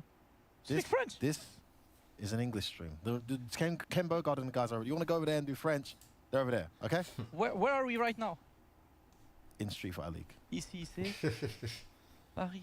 That was a good answer. That was a good answer. Come on, let's do it. He caught the master. He thought he was going to say in France. He said Street Fighter League. He ahead of the meta right now. The mind game is in F-word favor. I did think Akainu has to play now. I mean, Akainu, honestly, you're my guy, but you've been dodging. You've been dodging. You got to start representing, especially when you play a character like yours.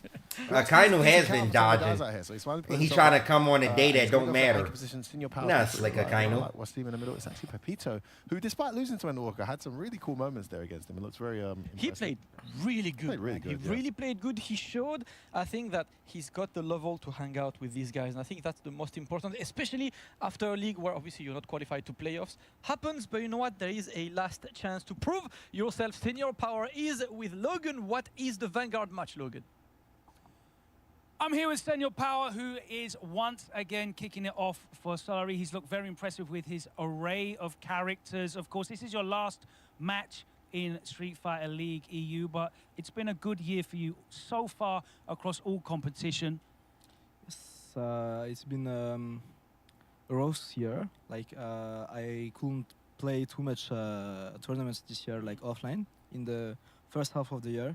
Then I decided to go to EWC, so I started back playing around June, April. That time, I played Mai and qualified for the play-in in Red Bull Committee. And then I went to EWC, made 17. Was not that bad. And couldn't play. I could not go to UFA, but did Evo, which was like a preparation for SFL. And now here we are, trying to do our best, taking experience. And yeah, it was a difficult year, but I gained a lot of experience. Yeah, you've definitely taken a lot away from all of that. 17th at EWC, of course, so close to qualifying in that final 10 in the play-ins. And of course, you came so close to qualifying here for the playoffs in 5th spot. But it's been a growth year for you, hasn't it? You've always been very dangerous online. We've noticed your names appearing in a lot of the online events. And I feel like you've grown a lot this year. Do you feel you're going to be taking away a lot of lessons from Street Fighter League this year? Yes, of course, because I was playing like 3 characters this season, and I had to figure out how to like play the good matchups of my characters and decide which character to go against the other. So it was a good experience, and I gained a lot of knowledge. It's been exciting to watch you play. I'm looking forward to your last match. Let's find out who you're going to be playing against. All right. Aegis, if you can stand up your first player, it kills you. Wow, okay. They're going to let Crimson play a Kainu, I think. Confirm your character, please, and control type. Mai and Classic. Okay, it's going to be Classic Mai. Why are we seeing you here now? Normally you're in that 3rd position. Because I think against Gael in Anchor match, there is like someone better than me. It's still a surprise, but I think there is like a better matchup than Mai, honestly. And I think Mai does. Bro, he's talking about. Oh, maybe he's going to be Valmaster or Lena, actually. Challenge for both of maybe he'll play Valmaster or Lena, because he did play against Lex earlier, right? Between Solari, we'd love to see that. Solari and Aegis. Senior Power first up with the Ryu, and he's going up against Killsy with the Mai. Let's go back over to F Word. The F stands for French, and Damascus on commentary. Bon français, c'est très bien. Huh? What can I say? It's just another day in the life of the F-Master. It's not what we expected in terms of matches. You were thinking maybe Kills You would go his usual anchor position, but this is what's really exciting about people already being qualified. As much as that isn't exciting, what is exciting is what I guess the word I'm looking for is interesting, is how these guys will use this opportunity to mix things up. And now, as he said, there's a guy obviously in that top position in Mouse Sports with Lex, so maybe giving another one of his teammates an opportunity to polish that matchup in case it comes up later in the season. Can be this, but can also be the fact that, you know, in terms of matchup experience, I'm thinking about Crimson especially, like his Dal team, the way he handles his matchup is usually quite good, so maybe, just maybe, they are keeping Crimson, you know, as their, or maybe they're a secret pick, maybe Valmaster like really likes the guy in matchup you know, whatever. But I mean, he personally, did pretty well against Lex earlier in the season, but I'm not sure if that was matchup specific. That was more like knowledge check specific. But Lex is a very, very studied individual. He might have gone and studied that since, it will prove if they play again. In terms of how this went last time they played, it was Senior Power who went first, and he lost. No, he won 2-1 against Valmasters, Eleanor, and Chun-Li. Showed some great Eleanor awareness when they played. A lot of knowledge check stuff that he passed. And then Mr. Crimson in that trusted middle spot came up and won against Pepito. And then Kills You stepped up in the anchor spot. Nah, I don't look at the health bar when I hit confirm. Terry, I just look at the character and the hit animation. So yeah, it's an opportunity to rectify that for Solari. But more importantly, and I think what we should be talking more about Damascus is that second and third place, which is really the gunning, the ambition. Oh, my camera isn't on? I didn't even realize that this whole time. Because they know that NIP will try to get as many points as they can right after, and that's the good Oh, place. it's because of the Remember, guys, Joe if match, you are actually. third, you play the fourth seed first, Turned and it the winner off plays during the second, Joe. then the winner plays the first. So if you're third, you will need to win 3 team matches to qualify. If you're second, you will need to win 2 team matches, so you avoid playing the Wolves. And the Wolves have definitely proven that they are a very, very dangerous team, that they can definitely take it over a team like Aegis. You don't want, you know, to minimize your chances, Ninja? right? You just want to make sure you get the best path. And at the moment, the best path for Aegis is to get as many points as they can against a Solari who sure might be eliminated, but at least they are here. They want to show their worth, and you know, for a player, for your own ego, you join SFL for the first time, you're trying to leave having made something happen. We've seen him whip out a Mai. We've seen him whip out his trusted Cammy. Yeah. It's been a nice mix. He's going to go up against one of the most in-form players in the league, and this time it's going to be his Ryu. His trusted, his original. His original, I knew Senior Power. Senior Power, a long That was time like one of the first World Warriors in Season 1 where like he came out of nowhere, and his Ryu, back when Ryu was definitely like not a great character, he like ran through a lot of brackets. So let's see what this powered up Ryu is saying. For now, Kills You gets for a simple but efficient challenge, standing Senior Power closer to the corner. Yeah, he was a guy with Ryu before people were Ryu with a guy. Absolutely. And there he is trying to... Nice. I love that option. Like Fans can respect you as well. Yes. This time it's not the right choice though. Has to respect it. Doesn't have to get anything. He gets the that's backdash. punishable. Just missed the button maybe. Yeah, no one's on press. He presses in the delay and might have been pressing too early, as you said. It's time to get to block the fans, and now he's getting thrown once again. Oh, it's not the right bet. That's why he's doing the meaty fan. Bro, because this all people playing Street Fighter League EU is Ryu and Mai. From that wake up ODDP. Rightfully so. Kills you. Let's see what Senior Power got. Activates the Denshin, but immediately throws him. Not much use But of that's why you see this matchup so much here. Donkey can beat There's us. so many Mai and Ryu players. Yeah, that's safe. Doesn't matter where she does it from. Only one is free. Basically donkey kick, but better. Oh, what did he press? Counter hit. What? Oh, goes for the Yeah, mediocre setup. setup. I love that variation, but ready with the response though. Was Kills You, and he's going to spend the level 3. I'm surprised Kills You's going to level 3 here. The big damage, and he wants to put Senior Power in trouble in a moment where he needs to get the right decision. He's in the corner now, in the blender for the throw loop, and the parry. Not dead. He's no, he's still alive. One more That's the trade-off, actually. Yeah. Similar to Terry as well. If you do the light DP, at least he doesn't get a full grounded punish counter. Yeah. Boule si jamais. Après, il n'y a pas trop eu de déchop de sa part, il y a eu un backdash. Si tu peux peut-être décaler une shop en avant, tu mets la garde et tu chopes en avant. Maybe delay, delay throw, you block and then you throw. Après Ryu, c'est un match que tu connais, MK principalement, pas trop de BMK qui whiff. The void is crush with them, keep whiffing, and that's about it, you know the matchup.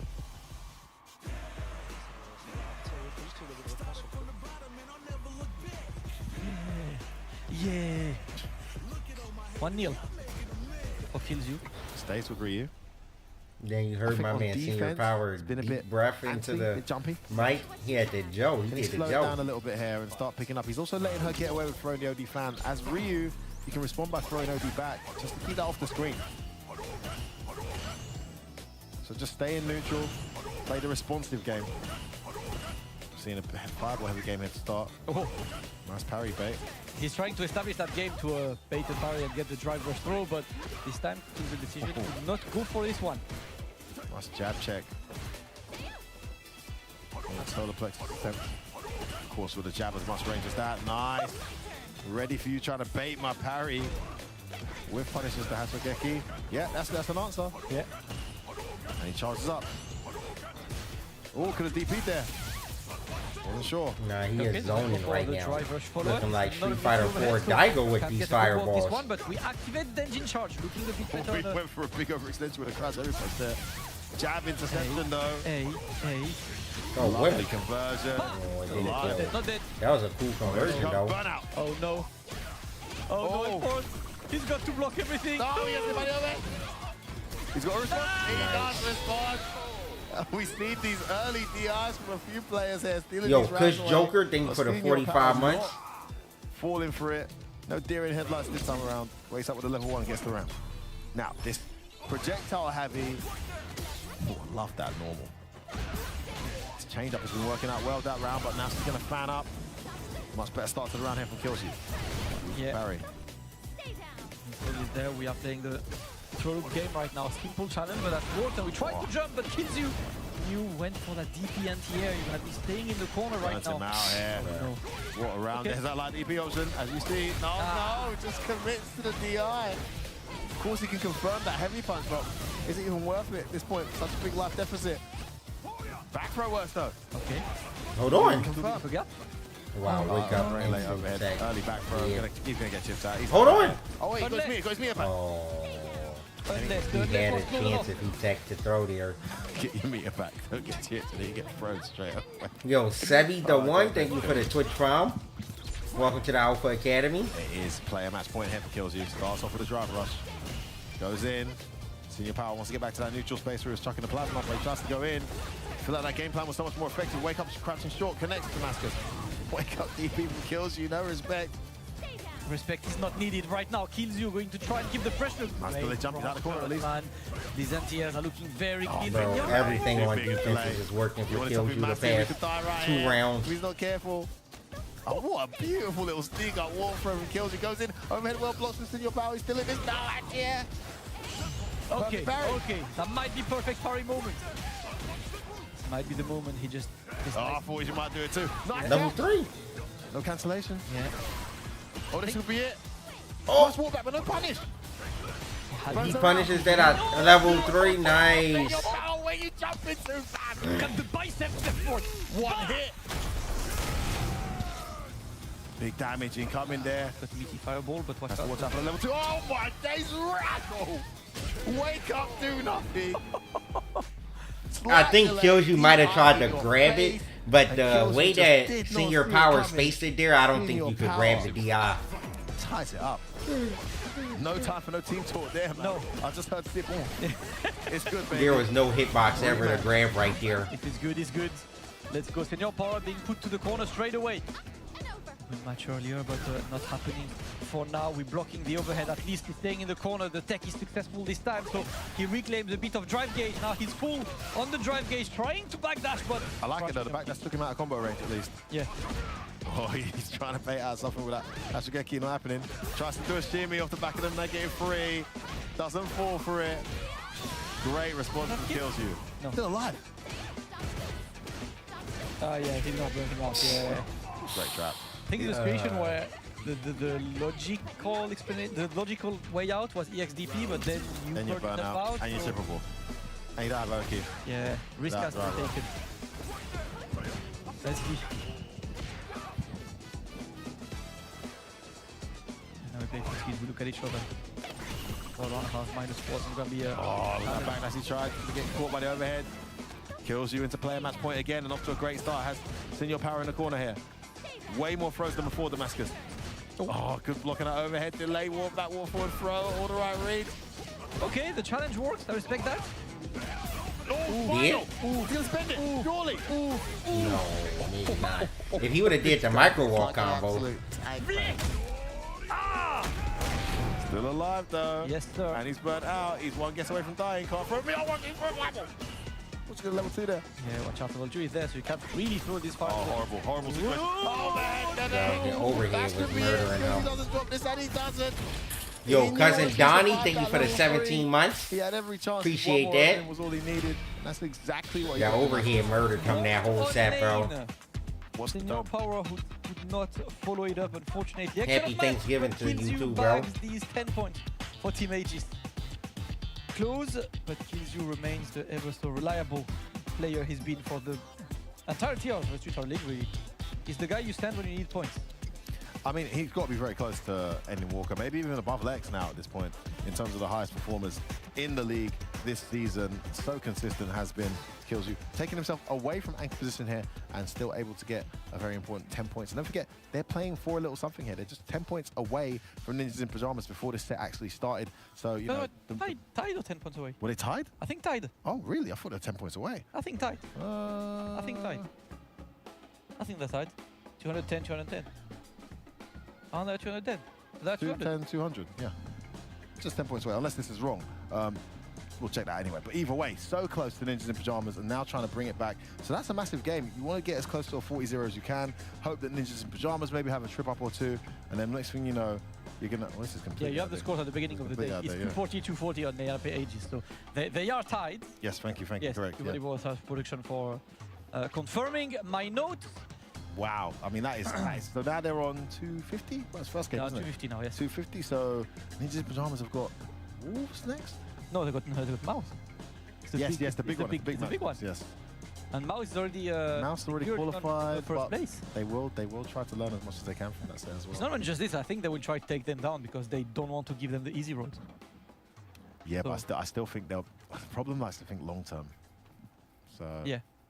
Yep, there is a lot of play, but for now, lots of play on this match. Aegis versus Solari. Logan, take it away. Thank you very much. I'm here with Wasim, who's been arguably the most consistent player for Solari so far this season. Yeah, that's right, salary F word. You can clip that one later. I know you'll put it in your archives. Wasim, it's been great to have you involved in Street Fighter League, of course, representing the Middle East and Saudi Arabia. And I feel like you've really shown the rest of the world the level of talent that is there. I know you're a very young player as well, but do you feel like you've grown throughout this year? You've had a lot of experiences, both offline, online, but here in Street Fighter League Europe, what are you going to be taking away from this? I think we are not going to take anything away because we are out. Oh, yeah, so away, out of the room. We'll send you home. Thank you for playing. But you personally, as a player? I mean, it was a really good experience to be with my friends here. And I really enjoyed the tournament. And yeah, in our community, we have really good players too, like Turkey, Latif, and Talal too. Thanks to Saudi Fighting League too. That's why we have a big community there. It's been great to have you involved. Thank you very much. That nigga did not answer. You don't understand the question, I feel like. Who do you think you're going to be up against in your last match? Yo, when thank you for the 14 months. I think Gaiman. Appreciate that, bro. Happy Thanksgiving. Let's see who it's going to be. Aegis, if you can send up your second player. He didn't understand his question. Okay, so they are going to put Crimson in the final. Elena Classic. Elena in Classic. Okay, he was expecting gaming. Valmaster, we haven't seen you play that much so far this season. You've been used in rotation. And are you playing now to make sure that you're ready for playoffs, or are you just always ready? Yeah, I feel good now. I lost many games very close and I did many mistakes. I was trying different characters and different controls, but now, yeah, I will see what I do now. Do you think right now Ellen is your best character in your roster? Yeah, by far. All right, let's see it. It's I said infectious. Valmaster sound like he angry. This shit don't even mean nothing. Valmaster, calm down. Motherfucker said you'll see what now from now on. Nigga, damn, this shit on. It ain't even that serious. To call this one. Thank you. Motherfucker mad angry right with now. With Elena to challenge Wasim. Wasim's Terry this time. He locked in with Terry, not with Akuma or Ryu. Multi-character specialist in this league. You're seeing it, but it seems to be a commonality. I'm not hosting the Christmas beta bash, bro. kind of like Ryu, Terry kind of juggle. If you nah, it's definitely because of my chopsticks. I think you could see, with respect to Valmaster, an absolute legend in these parts of the world, what is he? What are you going to do? His Kimberly wasn't quite the same. His Chun-Li actually looks relatively solid. Yeah. But by his standard, wasn't quite the same. He's definitely an Eleanor main at the moment. So whatever opportunity he has to whip out the Eleanor is his best chance of performing to his best ability. So we'll see what we can do here against Wasim. Now, we did see him go up against Senior Power with the Eleanor last time, and there was some great knowledge on Senior Power's side and familiarity with the character. We'll see if Wasim can exercise something similar. Now, one thing I've noticed online in the Middle East is she's bloody popular over there, man. I mean, these guys, you just get Eleanors left, right, and center. So I imagine Wasim would have been exposed to some decent level ones, because there are some pretty good ones over there when you're playing in that online circuit. Okay. Well, we'll see how this one goes. Matchup attempt, and yeah, Valmaster, like I've talked to him a bit, and he was saying that he just enjoys her playstyle. Like, he's a very slow-paced and controlled kind of player, and he likes the fact that her best play is being slow-paced and controlled. That's how he's been playing for the entirety of the league when he was picking Elena, and that's how he's gonna try to play. And the little fun fact, right? We've seen him on both Leveless and Lever. But actually, then I need to ask him, because I thought he was depending on the characters or anything, but he played Elena on Leveless at the beginning of the league, and now he's on a stick. Interesting. So I know he's fairly new to Leveless. So my man said, I'm going to throw out some of the league with the Leverless, and then I'm going to switch back to stick when it's going wrong. Well, if he plays I'm fucking weak, bro. Leveless, right? He played her on stick a couple of days ago. Interesting. Usually it's the charge partition that the guys love to... Yeah. Well, we'll see. I think the key thing, especially for Chun-Li, anti-air down-down kick. Down-down kick is so much more natural and Leveless than a stick. It's one of these moves that, I don't know, they just don't feel natural on a stick, but Valmaster decided to go back to the stick regardless. It's rare that we see a player representing both of these input methods in the same tournament, but Valmaster did. Players are getting ready. We're about to get this one. I am more of a stick guy myself, but I'm not down with the kids and their Leveless, man. Have we tried Leveless? Keyboard, does that count? I mean, kinda. Hitbox is just a fancy keyboard, you know? Yeah, it's like, keyboard kind of counts. yeah. I've done a fair bit of keyboard. Yeah, it's just, nah. No, thank you. Let's see if you got DPs on the stick, though. I know on Hitbox is a little hard to do DPs if you're new to it, but on stick, that is not the case. Like that, back throw to the corner. Yeah, that is not safe if you got an EXDP. Back throw into drive rush with Terry, that is always punishable. As long as Valmaster is the one in control of the pace, that is where he excels. Goes for the scratch wheel to get you out. Yeah, he knows he likes those buttons from Stan. Elena theme song is pretty hard. Power wave there. It fits her. That. And he gets a knockdown, of course, if it hits.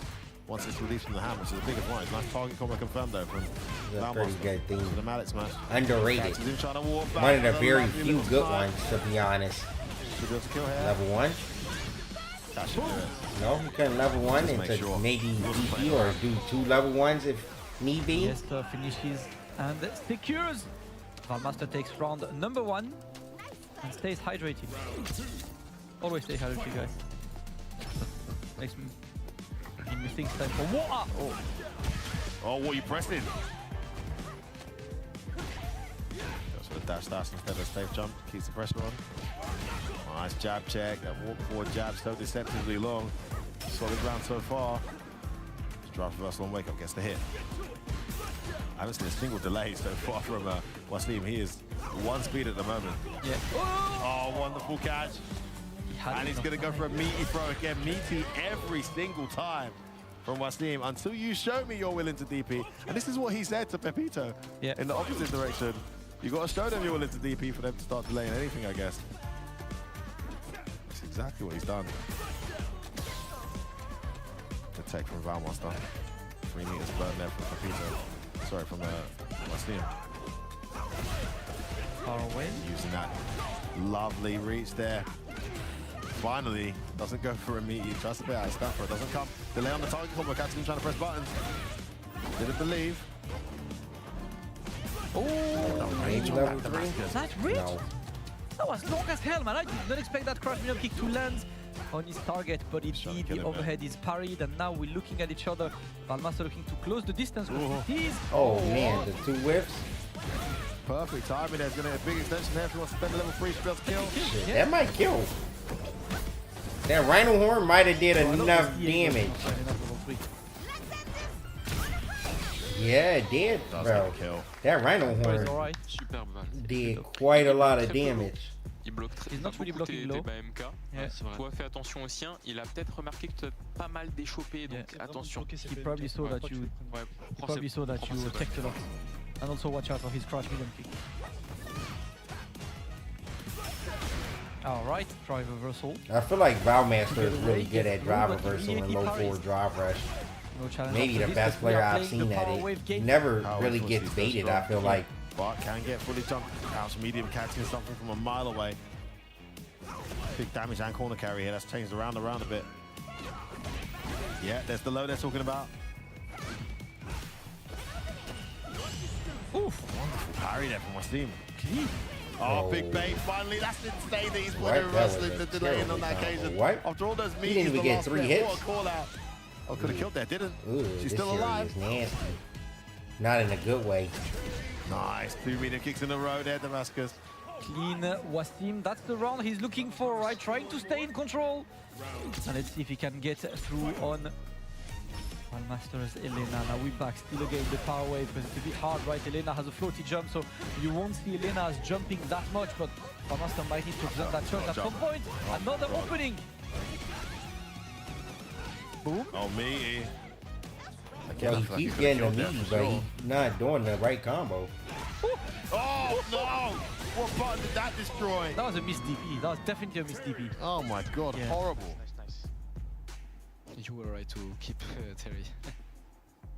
So he was thinking of switching Terry, it seemed. Yeah. No, he wasn't thinking of switching Terry. Just thinking. Happy bee. We'll be talking about the short. Straight to rematch here. Less team talks, more action, guys. His best friend, that medium power wave, scoring yet another knockdown. No jumps at all. Yeah, Valmaster. I almost feel like he's got to just put the threat in there. Yeah, he's such a ground-based player as well that doesn't go for the jumps that well. Oh my god! Wow. Jumps out, and we get punished for it. Hard to think the footsies, simple and efficient. Valmaster is really low on life, but he gets the back throw at least. A chance for Valmaster to try and turn the tides, but it's going to be different and difficult because the crouch medium kick, they told him. Bro, I don't think Wasim know how to make the crack shoe hit 3 times. Working. Wasim with he never lets it hit 3 times. Watch them toes, Damascus. So deceptively long the range on that crouch medium. No punish. No punish. Crouching into a normal there. Almost like an OS. It is set point here. Or match point. Far away again. Yeah, he's able to throw them so consistently. Lack of the jump threat just makes it legit. Oh my god, the ODY has a tackle, just comes out of nowhere and just catches her on the tip. Oh, he's pressing buttons, that wasn't even plus. Stealing some turns. Yeah, he's not sure. I think it's like when you're not familiar with this matchup, you're not entirely sure when to press button. Check though, right? I mean, take a 0, take a trade. It's an opening again with that crouch medium. Delayed button there, that's been his best friend on wake up. Oh, he can't let him get away with that, but he didn't want to burn himself out to get out, I guess. Horrible situation there for Valmaster. Why did he burn himself out? He hasn't done one drive rush all set, and he just randomly wants to do it there when he's going to burn out. Because right now, yeah, there's going to be the drive gate back. It's coming back. Oh, he's knocked down. He's going to react in time. He gets thrown. This could be the end for Valmaster. Ain't no way that's what he tried. And he's going to spend the level 3. Oh, he really tried to do the, I'm going to stand here for a second, Diod trick. Captain Tsubasa references in my Street Fighter. Nice DPOS. DP is going to work. Oh, SODDP gets him out of there. One tap away. Is this going to be it? Lays out the stab throw, burns himself out in the process. Gets the hit. Wasim getting an important 10 points there for the pride of Solari, but also for the momentum blow there of Aegis. No 40-0 possible now. Yep. And Nip will be punching the sky there as they are now just only 10 points away here. Still a 20-point game to come. I told you, our master likes sitting out, bro. You could tell he don't be fucking with playing. Very strong. That would be a strong. He likes sitting out and having his team cook out. SFLEU to take as many points as they can away from Team Aegis, and for now that's 10 points. There is still the anchor match upcoming for a potential 20 points taken away from Aegis. Don't quite know who is going to pull up against Akainu, but again, right, excellent play by Wasim. I feel like he's been... I'm trying to think, right, but yeah, I think he's been like the best addition to Street Fighter League. Because he's never been Wasim. I think among the newcomers, I think he's the one who did the best. He showed really well, he got a lot of points, a lot of wins. Big wins as well. Yeah, big wins. Historic players from the league, right? Because I don't count Lex as a new addition since he was on Street Fighter League US before, so he's still a Street Fighter League veteran at least, but Wasim for his first year, you know, like he definitely showed why you should consider this guy for one of your teams if you are running on an SFL. Yeah, Wasim did not do bad. 10 points over Valmaster. It is 10-10 for this, and we are moving to the anchor match. Hold on, y'all. Pulling up Get something to drink. and Gaming remain. Now I do expect give me a sec. But Kills, you said we have someone who's good at the guide matchup. It's a surprise. So what's the surprise, Logan? We're all going to find out together. I'm here with Akainu, who's in the anchor position for Team SFLEU, and now they're going up against one of probably, you know, someone that you know very well, potentially a player that you may have a lot of history with. All of this Aegis team, you have a lot of history with. You've been on the same team in previous years of Street Fighter League. They want to get at least 30 points to make their chances of getting that second position possible. You're not going to be doing any favors for any of your friends, though, are you? You're here to win. Yes, I'm here to win. And honestly, I expect to play against... it can be both Gaming or Crimson. I don't know. Both matchups are good against Guile, so let's see. Why did you decide to put yourself in that anchor position when they have, you know, a couple of players that can counter-pick Guile?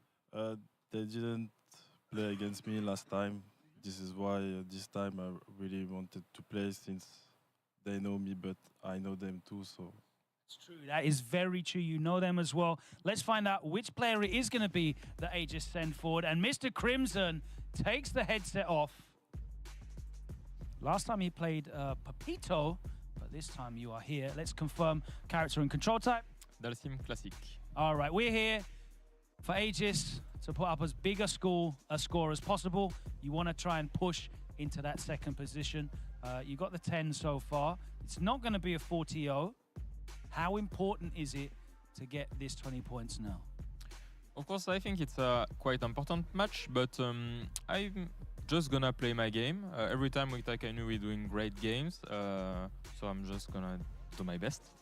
Playing against him, playing with him, you have a long history. Akainu, obviously, you both know each other very well across games, going back many different iterations of Street Fighter, of course.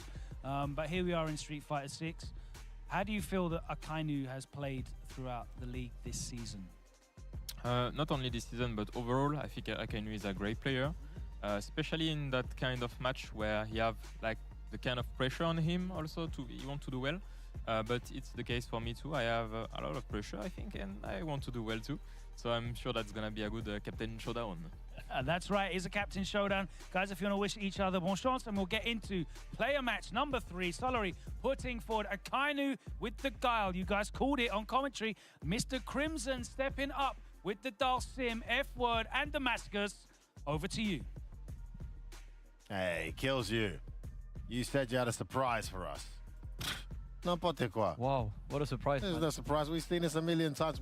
I would have called that. I thought when I saw Mr. Crimson up, I was like, Crimson Viper. Ooh. And the room slowed down and the slow music started playing. You know, it was the music from Game of Thrones, you know, that amazing composer. You know, and then he comes up and he's like, Dalsim Classic. What the hell? Come on, bro. Whoa, what a surprise. Hey, I have a surprise, F1. What? A glass of water. Hey! I'm sure you like water. Yes, amazing. Thanks for the deception, Kills you. Regardless, though, we've seen this a million times. More so in 5 than in 6 of late, but regardless, a really, really exciting one to put up. I mean, Akainu, like I said, he's had that familiarity excuse, matchup excuse, just not been as active at all this season as I think he should be considering his tenure. Maybe his form, maybe it is genuinely just not confident in the players that are coming up, but now he's finally going to play and he's going to put himself in anchor position.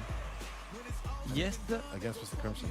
So the anchor, and yes, I haven't seen these two playing in tournament in a while. Like in season 1, they actually ended up getting to face each other a good amount of times, but you know, as of recently, I tend to see them. Let's go.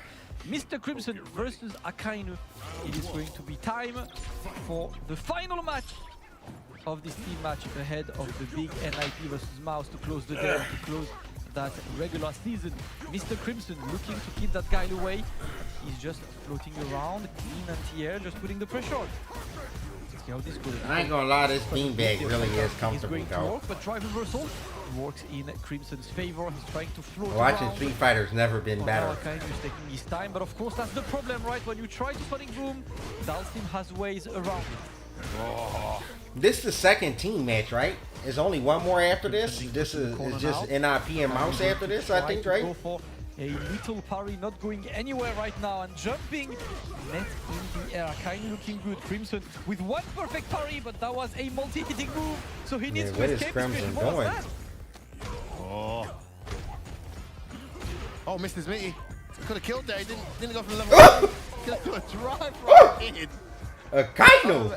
That upside down kick to pay out a stand throw. Throws out the round. Oh, it's a count hit actually. I don't think it was a throw. Throw. It's a low crush as well, so might just have been a. One button too many from Mr. Crimson. Gets started again. Lovely reaction. Akainu, where have you been for all this league, man? That's what I want to see. Oh, what a choice there from Mr. Crimson. Sweeps underneath the Sonic slide. Goes in now with the slide. All right, yeah, that's scramble. These guys all over the place. Yeah, we're pressing buttons. Another one. Now trying to get more. There we go. Boom. Yes. Beautiful little setup there from Mr. Crimson. Delayed throw. Throws him back in the corner. Where you going? The corner, bro. Be careful there. Okay. Surprise slide connects. I was going to say, we're still one hit away from dying. Yeah, risky slide as well, man, but sometimes it's about taking the right kind of risk. It is time for round number 3 for a first battle in this player match. It is first to 3, of course. Oh, I like that bait attempt. Crimson there trying to bait out a flash kick. Nice, flash kick. You're not baiting this one. It's hard to commentate or tell what's going on in Dawson matches. You just see them getting zoned out. There's not much I can tell y'all about if they can't get in. Just that Dalsim can float, Dalsim can get under. When am I going to bust out the sim again? So I don't know, bro. I don't like when people knock me down. Bro, why does Akainu keep mashing everything? No, he's not dead. I thought it was going to do way more damage than that, but that did nothing. Double Gale. Yeah, we're not like... But he's burnt himself out. He's going to try and get a burn out back. He does. Now he's trippable. Great situation there for Mr. Crimson. There's not even a way that Gal could win this. There's no way Gal could win that. How do you get close to Dalsim when you're in burnout? I feel like the only thing is you go double Q, you throw like, 3-4 Sonic Booms and then you follow them. Because it looked like a difficult one for Akainu. Regardless, Mr. Crimson takes battle number 1 of this player match. Akainu still trying to match his speed. Oof. Oh. Yeah, nice. Pressed that meaty button a few times now. Gets the reset. Oh, man, everything working for Akainu. What a round. Wow. What a round. Mr. Crimson just unable to breathe there. Tried to wake up buttons, got clattered by the meaty, and then the follow-ups, all the reset scrambles going in the Akainu's favor. So we are upside down here attempt, but this one was clutched and Mr. Crimson goes back to fly. Ooh, little love tap just to let him know I'm here. There. Not much reward. And now Mr. Crimson's going in. Bait it. Baits out a flash kick, not too much of a punish though. Great round so far from Mr. Crimson. Just slowed it right down. air approach has been so smart. Whenever he sees that you don't have any kind of plastic charge, he floats at you, and he knows, oh, the great challenge by Akainu, trying to stay close to the Dalsim, but he's still flying. What? No, Sky tempered thing for the 25 months. Another one? Yeah. It is. This time after a jab. Just a little bit of mix up there from Mr. Crimson. All right, Crimson. Akainu no slouch, man. He's been pretty good at handling the matchup so far, Yo, but how you doing, hard to close Clunkies? these rounds. There we go, trying to keep the pressure. We finish with the Sonic Boom, and Crimson trying to fly. We haven't over it. seen Crimson slide in yet the Sonic Booms yet. Gets a knockdown there, so Crimson tries to escape. Great use of the booms, goes in. Good pace and block into jab. There's so many shimmies from Akainu. Slide connects into the He forehead. needs to grab. I know And Mr. again. Crimson is known for teching, and he probably knows that The since pressure is playing he's the full probably been game. playing him for years in France. Yeah, Akainu is finding But ways to he escape probably that, doesn't but want he to tech wants against to Gal. go straight for the level Kind of three. pointless to tech against Gal. As Dawson, especially in this screen, you just get out, don't have to take no more pressure, and you just go back to the part of the screen where you dominate him. That was waiting for certain. I think Akainu has to start taking some So, yep, that's me. Let me grabs. tell you how I got to this point. Couple days ago, I got called for Team Sorry. Code there, not working. Akainu looking, finally get some points on the board, but not gonna be easy against a Mr. Crimson, who is looking like he's so ready for tomorrow for Saturday's playoffs. No big jump. Staying the patience of Akainu doesn't look great. Okay. Just when he gets something going, the perfect back Mr. Crimson's a little delayed. Not Fall back dead. into the medium. Just a wide there, But but Crimson damage. knows that there's no way for him to get back in. So just goes for the combo and then just zone him out from here. Nice check with the slide. So clever. I'm negative, but I'm not that negative. Don't you dare try to drive rush at me. Slide at the end, somewhat OS there probably. With this, oh, look at that. Look at this, bro, these slides. Play a match point. This is the end of the set. Mr. Crimson can close out this round. Okay. Wow, guy who's just doing unsafe sweeps. Just wants to get something going. He's abandoned the game plan and just gone full-blown attack mode. Oh, the jab. Whiffs and gets hit by the medium kick. Crimson going in, makes out his stamp. God, brother, the spacing. Yeah, you got to make sure you don't get into burnout, man. Absolutely needed. Neutral jump is the So many shimmies, bro. No grab attempts. Goes in again. He's not going to take this one. Just about alive. No. I feel like Mr. Crimson wins every set with a grab. Closing it out. No one ever Winning takes that his match, game playing winning grabs. incredibly well on both defense and offense. Akainu, great to see him representing. Tried in this anchor match to make something happen, but it is Mr. Crimson who's going to get the win and the much-needed 30 points for his team. They move to 270, 30 points clear of Ninjas in Pajamas, who we will see play next against Mouse.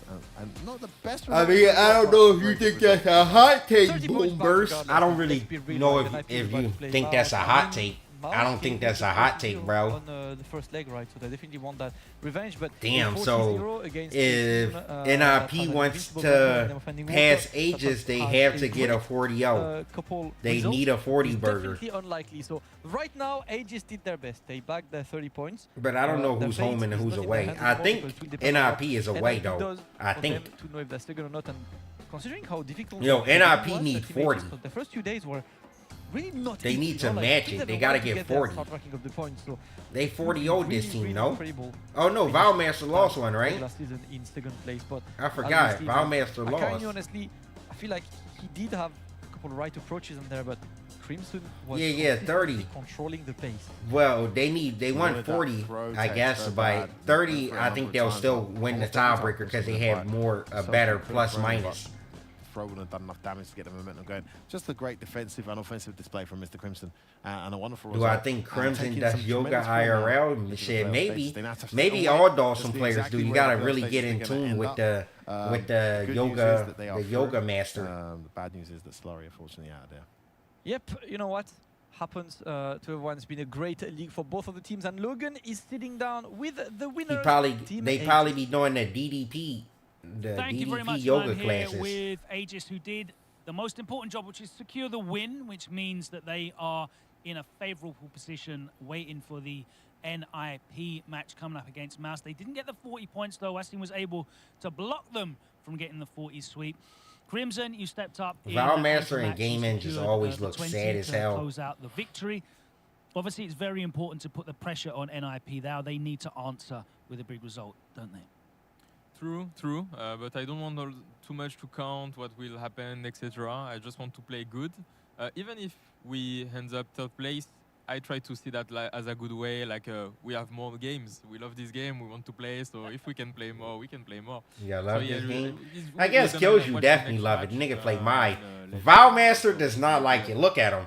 He don't like this You're game. no strangers to the playoffs. As well. Valmaster You've hates been this there. game, bro. A number of the players on this team have been to the playoffs before. He does but not David love. He don't Hughes want to is play obviously more gonna be games, the bro. first He time wants to he's be made it first to the seed, so he playoffs. only got to play in grand How you finals. feeling? Very happy. And he hopes that he don't play any matches. Now we want to win, of course. We will do our best and win against the amazing players that there is in the remaining team. So I'm very happy to be in the playoffs. Absolutely. I mean, it seems that Mr. Crimson has such a positive attitude, and you see that reflected in a number of the other teams where, sure, winning is great, but it's about playing your best. It's about playing better and learning and elevating. Have you found that You think so, rather than Jay putting South? pressure on yourself to get wins because the team needs you to win? Last year, you're actually just allowed to French play people are and be proud free. people. Exactly. I secured also. They're wins very against proud us to be French by and beating of their Ghana, country. so I showed my team that I can win some important. I don't matches. even know if they proud of their country. They just proud of Paris, I feel like. Speaking of winning French important people don't matches, really be Skills, caring I think about that all of brings France. They you just be to caring an about overall Paris. Total of 140 You could talk bad points about for other Skills. I think areas of that's France, right. just not A Paris. very impressive total. You've been so reliable for this team, Age. It's a big part of them qualifying for the playoffs. You know, you're no stranger to the pressure as well. Do you enjoy being put in that sort of pressure situation? Not at the beginning, but with the time and experience, yeah, I kind of like playing high pressure match. I think like as a competitor, we live to play in these moments, to feel like emotion and stuff. So yeah, I like to play in difficult match, even if it's hard, win or lose. It's always, you're always growing. So yes, I like to play. I think we've definitely seen you growing over the past couple of years. You've got stronger and stronger and stronger. You know, your character roster has grown as well. You've looked very impressive with a number of characters. I asked you yesterday, but I'll ask you again now. Do you think the Street Fighter that you're playing now, are you at the strongest that you've ever been in your career? It's hard to say. It's hard to say. I think like yes, now I'm feel very strong in the game and in general. But I felt also very good at the end of Street Fighter 5. But yeah, for Street Fighter 6, yes, I think I play my best now. So I'm feel very confident. You're looking very confident as well. He already Valmaster, said he last thinks of all he with you, played sir. my Obviously, best now. it You see didn't that? He work gave out, credit to my. Y'all entirely didn't catch that. this season, but Y'all not you y'all brought ain't that witty. something Y'all didn't to this catch that. team in terms of He shouted experience out and an my. interesting He variety ain't of mean characters. my Very as in difficult to MY. He meant compare MAI. your He's characters. playing There's not a lot of other players here at Street Fighter League, at least, that at have the my experience of best those right characters. now. Do you think that's still Nigga. a factor in terms of offering a surprise or something that's difficult to answer? Yeah, when you play a secret character like this that people don't practice against, yeah, most of the time it's harder for them. But I just didn't do the job this season. It's by far my worst season in Street Fighter League. So we'll see in the playoff. Between the If I my lose now who's and I the win most playoff, my then player, the All most that my who matters is plays the Saturday. most brain You're gonna dead go my back and is I guess either definitely Space prepare or Boy. play some cards, maybe? That seemed to work last time. Maybe both. We'll see. But at least I want us For to keep sure. a good energy. Space and Boy we has have the it. most Yeah, my I'm quite game sure that plan of we'll all do of the my job in the players. playoff. I'm looking forward to that. Of course, we have one more team match to go to find out where Aegis are going to be playing in those playoffs. Next, it's going to be NIP at home to our #1 seed, Mouse. That's coming up after this short break. Don't go anywhere. It's Bruh, Street no Fighter one League thinks of Europe ISDD when you talk about players. He's not a player, bro. He's a jobber. Talking about real players. Yeah, ISDD is not a real player. Yo, 4 Strike, thank you for the 5 bits. Appreciate that. Just like that. That's gonna do it. Minna RD and the Bandit. This way's not gonna work, but it's gonna work for crossover. Brian gets his turn. Oh, and he checks the quick spin. Brian, y'all putting the gun away. And Al sniping out the strike, but clearing out the rest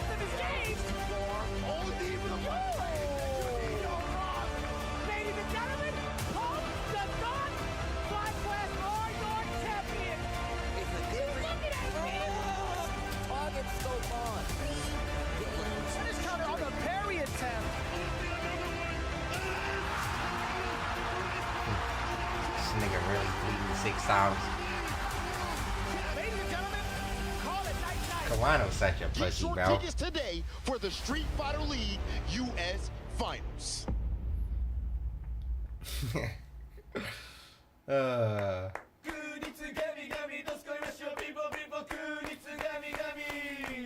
Nigga really threw 6 times, bro. He just didn't want to shimmy once.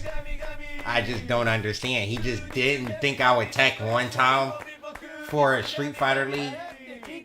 Such a weirdo, bro. Piss me off. Bro, this ad is the worst ad I see every time. I don't know what the hell this shit is. I'll be right back, bro. Use the restroom really quick.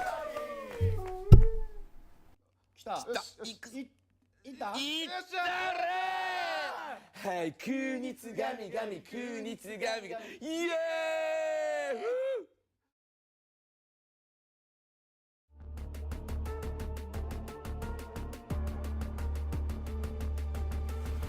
速やかに消します。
Welcome back. It's time for our very last match of the regular season. Day 5, match number 6.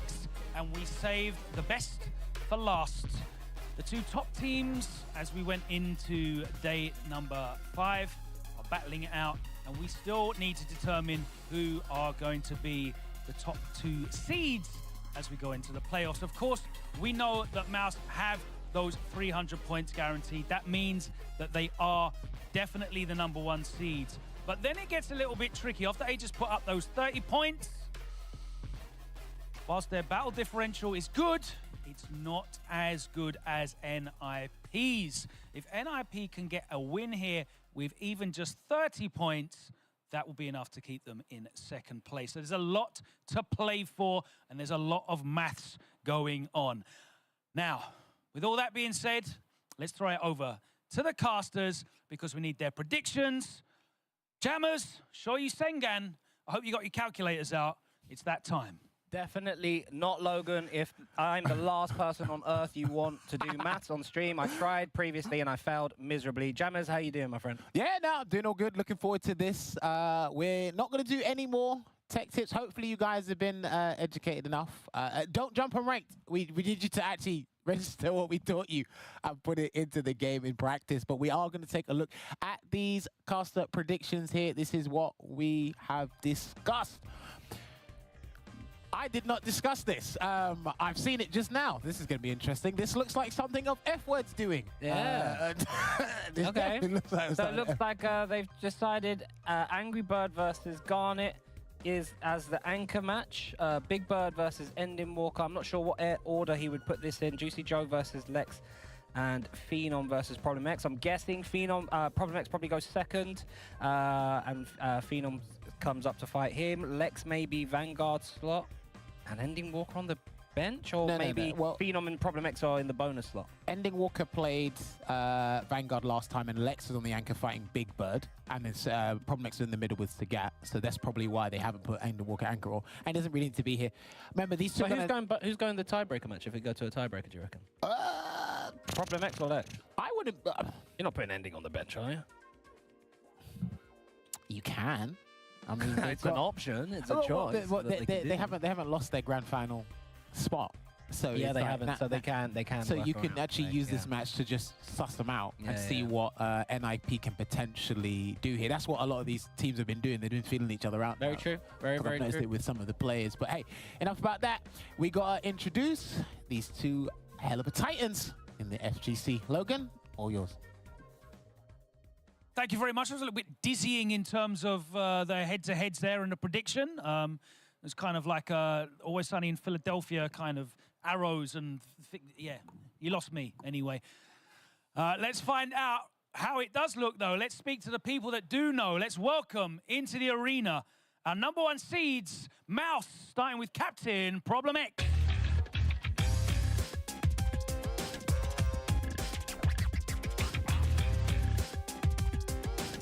Let's welcome him into the arena. Still undefeated, the points score leader for the season so far. The first half MVP, Ending Walker.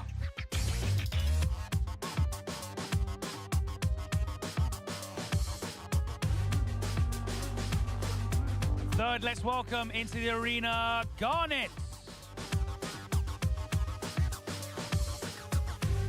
Where's your potato? Ah. And lastly, let's welcome Lex.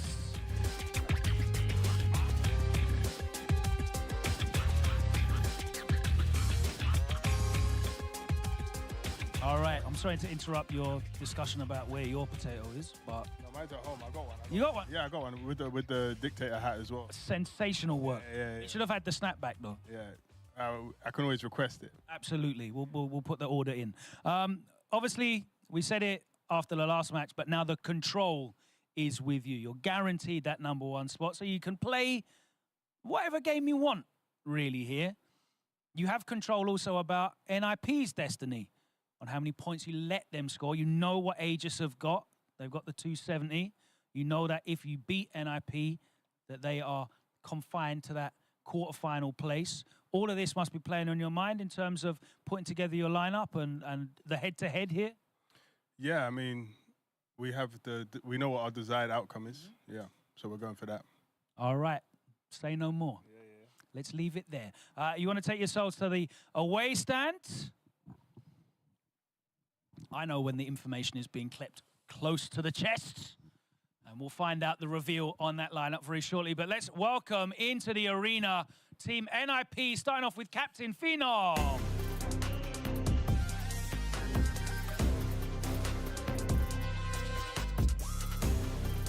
Next up, Juicy Joe.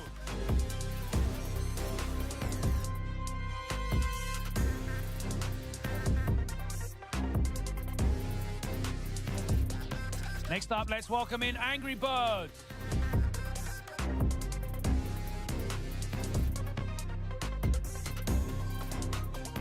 And last of all, let's welcome Big Bird into the Street Fighter League Europe arena.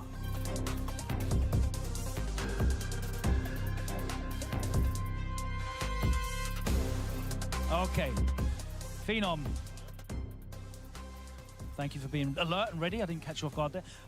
It's very serious now. Obviously, last time round, you guys were the #1 seed. You knew we're going straight to the grand finals. This time, you don't know where you're going to be going until the resolution of this match. Yeah. But you are at least in control of that. If you get a win here, 30 points, 40 points, it doesn't matter. You will still be the #2 seed. You'll go through to the semi-finals. You did say you were quite enjoying the pressure. It's certainly a pressure situation. Yeah, I mean, I think it's been a really fun season. Lots of ups and downs. But yeah, we just have to win. I thought NIP was going to be away. Kind of what we have to do anyway. I guess I was wrong. Play, so nothing has really changed there. So as always, we're just so going to this try is actually interesting, very interesting. Obviously, you have the advantage of being on the home side. You know what their lineup's going to be. You're going to be able to pick against it. Do you think this time round you're going to be able to leverage that as they did against you and run in a big win?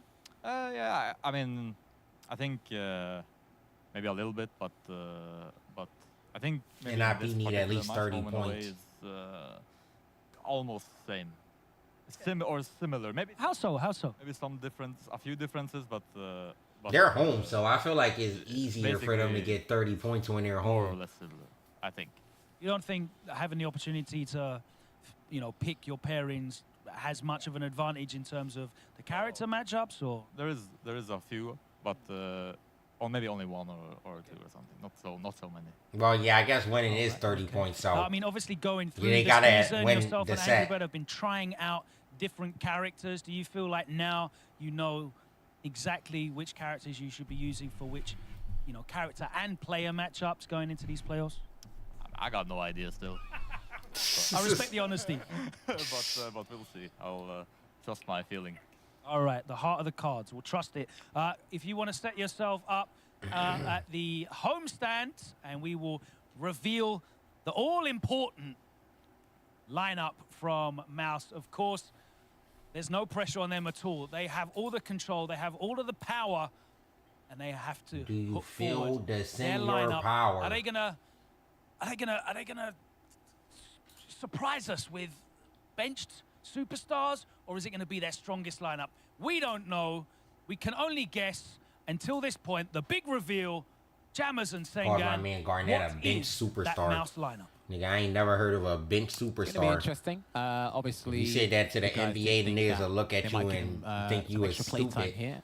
Elder Goose word, can't say it. Just to maybe get him some extra playtime, but potentially he might play in an anchor spot in the grand final, maybe. I don't see it. Who knows? Let's have a look. But yeah, this is what they've got they with. got the So they saggy literally neck just out. flipped. We're ending Walker, And the Lex worst, Lex up front. Walker and the anchor. Advanced guard match. And I just want to say, Jammers, just for F-word's sake, because he's very loud when he gets stuff right, he got it absolutely wrong. And I predicted it would be Lex, Problem X, and Ending Walker. All right? How about that, F-word? Do you know what? Word to the wise, when F-word predicts, it's always wrong. Just step back and walk away. Just let him. Yeah. Because you're going to look, you got your notes there, and you look, you're like, as long as I know. Have that, son. Have that F-word. Wrong. You're wrong. Yeah? Like that. Yeah, you can tell. The reason why I Mouse, they definitely, I feel like, want NIP to drop down. You want them to play the Wolves team because it's not free against Wolves. Honestly, Wolves is a team that I think can beat any team if they play their best. All-important first matchup. So and they get the matchups right on that day. If they can get the matches right on who plays who, you've got that exactly right. I'm looking at that lineup. Then I think that they're actually a pretty dangerous team. Which means this Mouse team wants to suppress that NIP points total and keep them down in third. Is that about right? You want them to have to run through the entirety of that playoff bracket? Yeah, I want them third for sure. I do not want to play Angry Bird. None of them, to be honest. Yeah.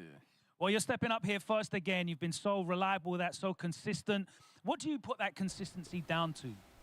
I think God was good in tournaments like this. And on top of that, I got my team coaching me. So, yeah, I think that's the main thing. We've really noticed how good the coaching is. Bro, why do y'all come and ask questions like this? Like, why are you coming to my stream asking me who I think is a better player out of JV and Lex? Like, is bro, that something that you've really noticed here specifically? why are you asking me in that, Street bro? Fighter League, that kind of feedback? Yeah, for sure. You It's a figure it different out, game because and I feel like in actual tournament, you like, tell I'm a little yourself more what you nervous. think is the answer, so bro. I can't really think straight, but my team is telling me more like approaches and stuff. So yeah, I don't understand why I come and Not ask just me an a extra question set like of eyes, that. it's 3 eyes, 3 very, very talented players as well that have so much knowledge, and obviously being able to share that knowledge with you, it helps you focus and just execute, right? Yeah, for sure. And right, let's find out who you're going to be facing right now from NIP. Yeah, I think it's going to be Please send forward your Phenom. first Yeah, I think player. Phenom for Lex. Okay. What's up? Yeah, I said what's up. Yeah, what's up? I'm good. Great, glad to hear it. Which character are you going to be using, mate? Wait, let me think. Kami. Who I think will win in a Kami fight? Classic. Batman Kami or the Classic? TMNT? Not mine. Maybe. Sure. I think- I don't know. I don't Okay, know, did you change your bro. mind? Kami Classic. Oh, we'll start with Kami Classic. Do That's they fair do enough. they cook them the Why are first you time stepping they up meet them? first? Because then You like it's the over. Gal matchup? You like Batman not head-to-head gonna know against what the Lex? hell the No, I- Ninja Turtles are. That like he ain't gonna know what the hell a Ninja Turtle is, bro. 2 people I've been training with the most. One is Jutsu Joe, and the second is Lex. So if you like the hours of who I've played against, is like that's the top 2. So I thought as like he's a friend. So I wanted to play my friend. Like that in the Rocky where they're sparring with each other. Like Apollo and Rocky at the end. I love that. At the end of the movie. Right, we'll find out. We're gonna see who wins, but Yeah, we're gonna find out who gets KO'd in the end. yeah, basically. Yeah. Who's it gonna be? I mean, I'm gonna try to win, so it's not gonna be me. But we'll see. I mean, you never know. Of course. We never know. We're going to find out right now, guys. Of course, Oh, it's all good fucking vibes here. Friendly competition at Street Fighter League EU, but it is serious business. NIP need these points, and you've seen how serious Mouse are about making sure NIP get that 3rd place only. It's player match number 1. Mouse sending forward Lex with the Guile. NIP sending forward team captain Phenom with the Kami, and I'm going to send it over to Jammers and show you Sengen on the desk. Let's call the action. Champion's mindset there, but it's separated between the 2 teams. I don't know The who will play objective Ending is Walker slightly because Angry different. Bird has not been We don't wanna playing fight these the guys best in a that beneficial position for them, probably but we wanna since make I've sure seen him they start leave playing this game. I feel like points. And you heard Phenom, oh, look, he's I go playing the against this worst guy all the time. I go I've seen him training, play, which we is do not bad. He's still these not sparring playing matches all the horrible, time. but he's definitely He not said, playing I don't know, I think anywhere I'm gonna close try to and what win. he's Damn, used this to guy's got playing. such So ambiguity maybe behind Big his Bird speech. will play Sometimes Ending it's Walker, but I would say Phenom Angry is Bird has a a pretty much, I think, a legendary perfect for record versus Ending Walker. Interesting. He I never think- I loses thought to they- him, they would but end up, that's why I'm saying I don't know Juicy Joe. They because decided he's to go not playing the Phenom's best, best, so maybe but they don't possibly want to getting risk double birds that, in second and maybe third they'll let spot. Big Bird play him because he is playing a Joe maybe closing bit out better, that I think. match with Garnet. But Yo, Lex has Sean plenty Rowan, of what the hell is experience that, against Bond high-level King, bro? Kami. Thank you for the I mean, these guys Gigantify. play all the time. Top of the points is Of course, Mouse. Mouse Lex is stranger to first place no matter what. They can't Arguably leave. The best Kami in the world in Punk, and the other plethora of Kamis around the world. But so I don't really know, to be honest. Phenom feels comfortable going up against his friend. I think Lex is He's going to want to very make a big statement, especially with Scary the whole who's world. going to win this. Well, Get second. he's only lost 2 matches, and they were against Kills You and Valmaster. So he's actually only lost to Team Aegis when he's been playing. The last time he can count here. It's crazy Aaron because they Lee can Big pass Bird them is by going winning to a have tiebreaker, wealth too. of experience, as we have all mentioned before. So again, looking good, looking confident here.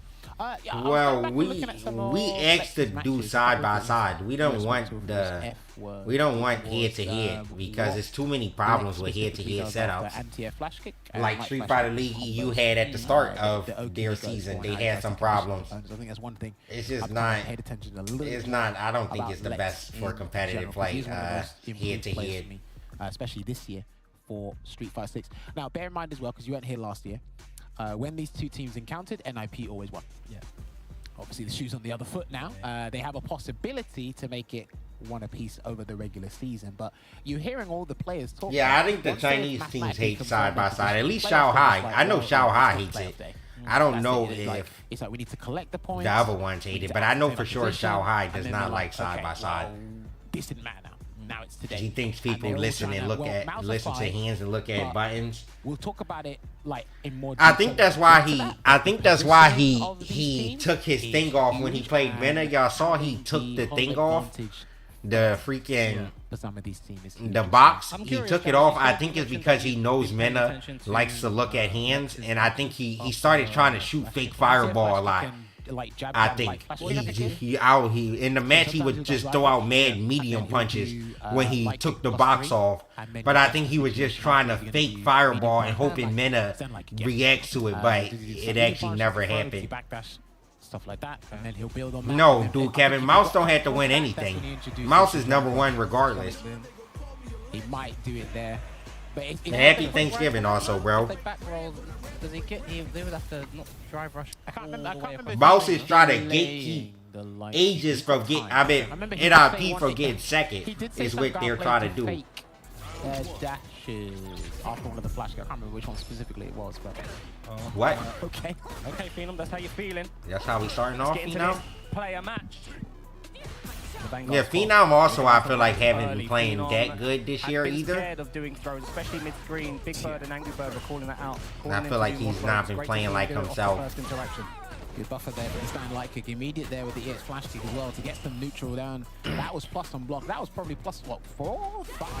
There you go. Yeah, flash kick. Goes for the overhead this time round. Sonic booming away. Phenom trying to perfect parry it.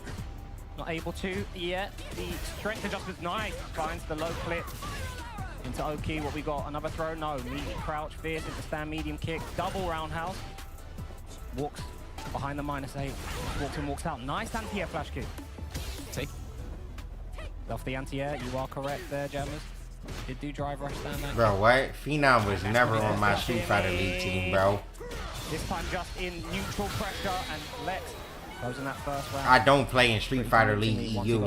I can't have him on my That's team. what it sets up. Not necessarily a flash kick into the drive rush light kick, but when you get drive rush light kick, whatever situation's good for you, then it sets up the strike throw game that most people are actually afraid of because he can get that stand fist to move forward.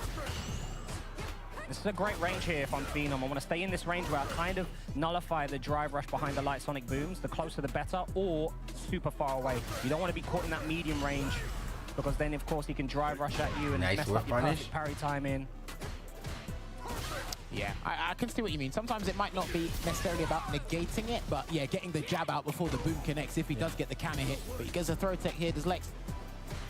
Just a very dangerous with a back dash. In the jump, you're able to whiff punish the crouch and medium kicks. Talk to me. It's the drive rush again. Yeah, I'm just watching the combos he did with the flash kick. He didn't walk in flash kick there, so it didn't cross cut. Ow!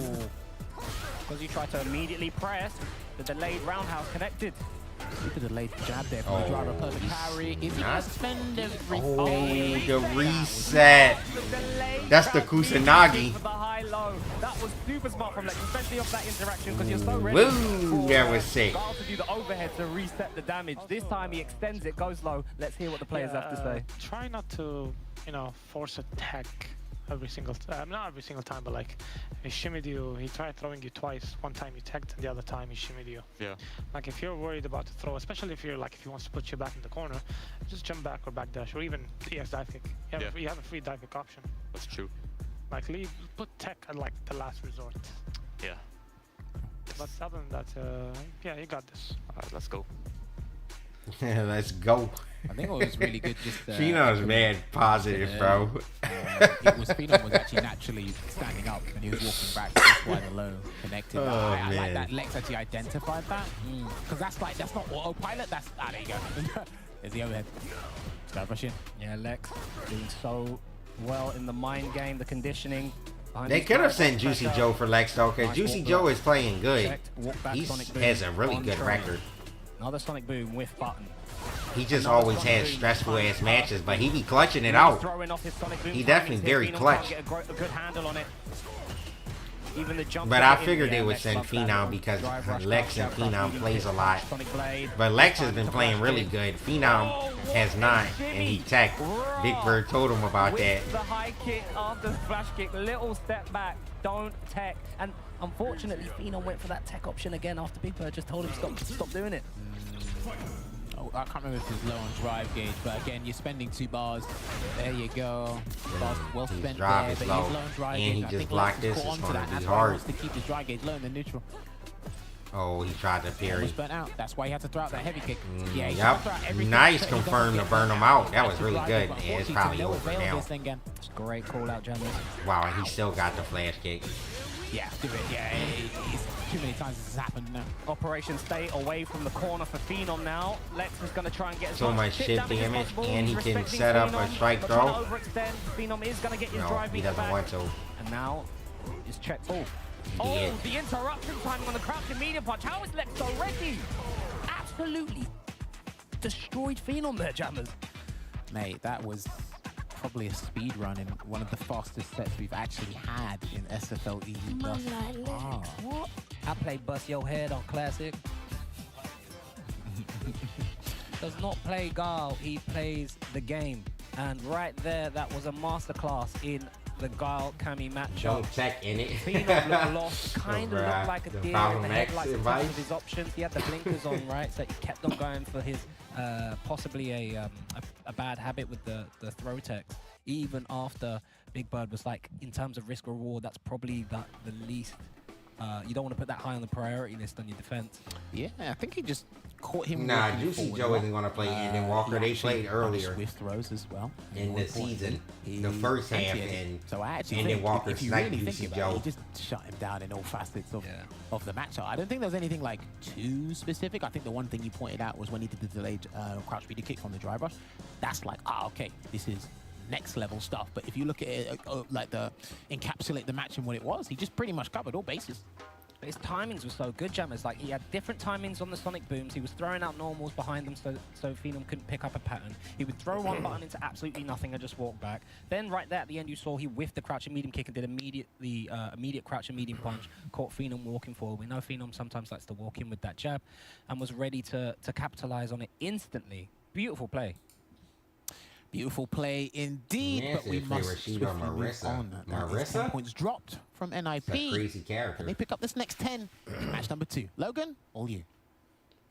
Thank you very much. I'm here with a very I think Problem X. It's great to send out. I don't know if they want to play Big Bird Lex has versus been playing amazing throughout the entire league. Anden Walker, if they're going to do it or. So it's hard to say. It could be either of the birds. I don't think Juicy Joe is going to play in this set. Something you've done a couple of times.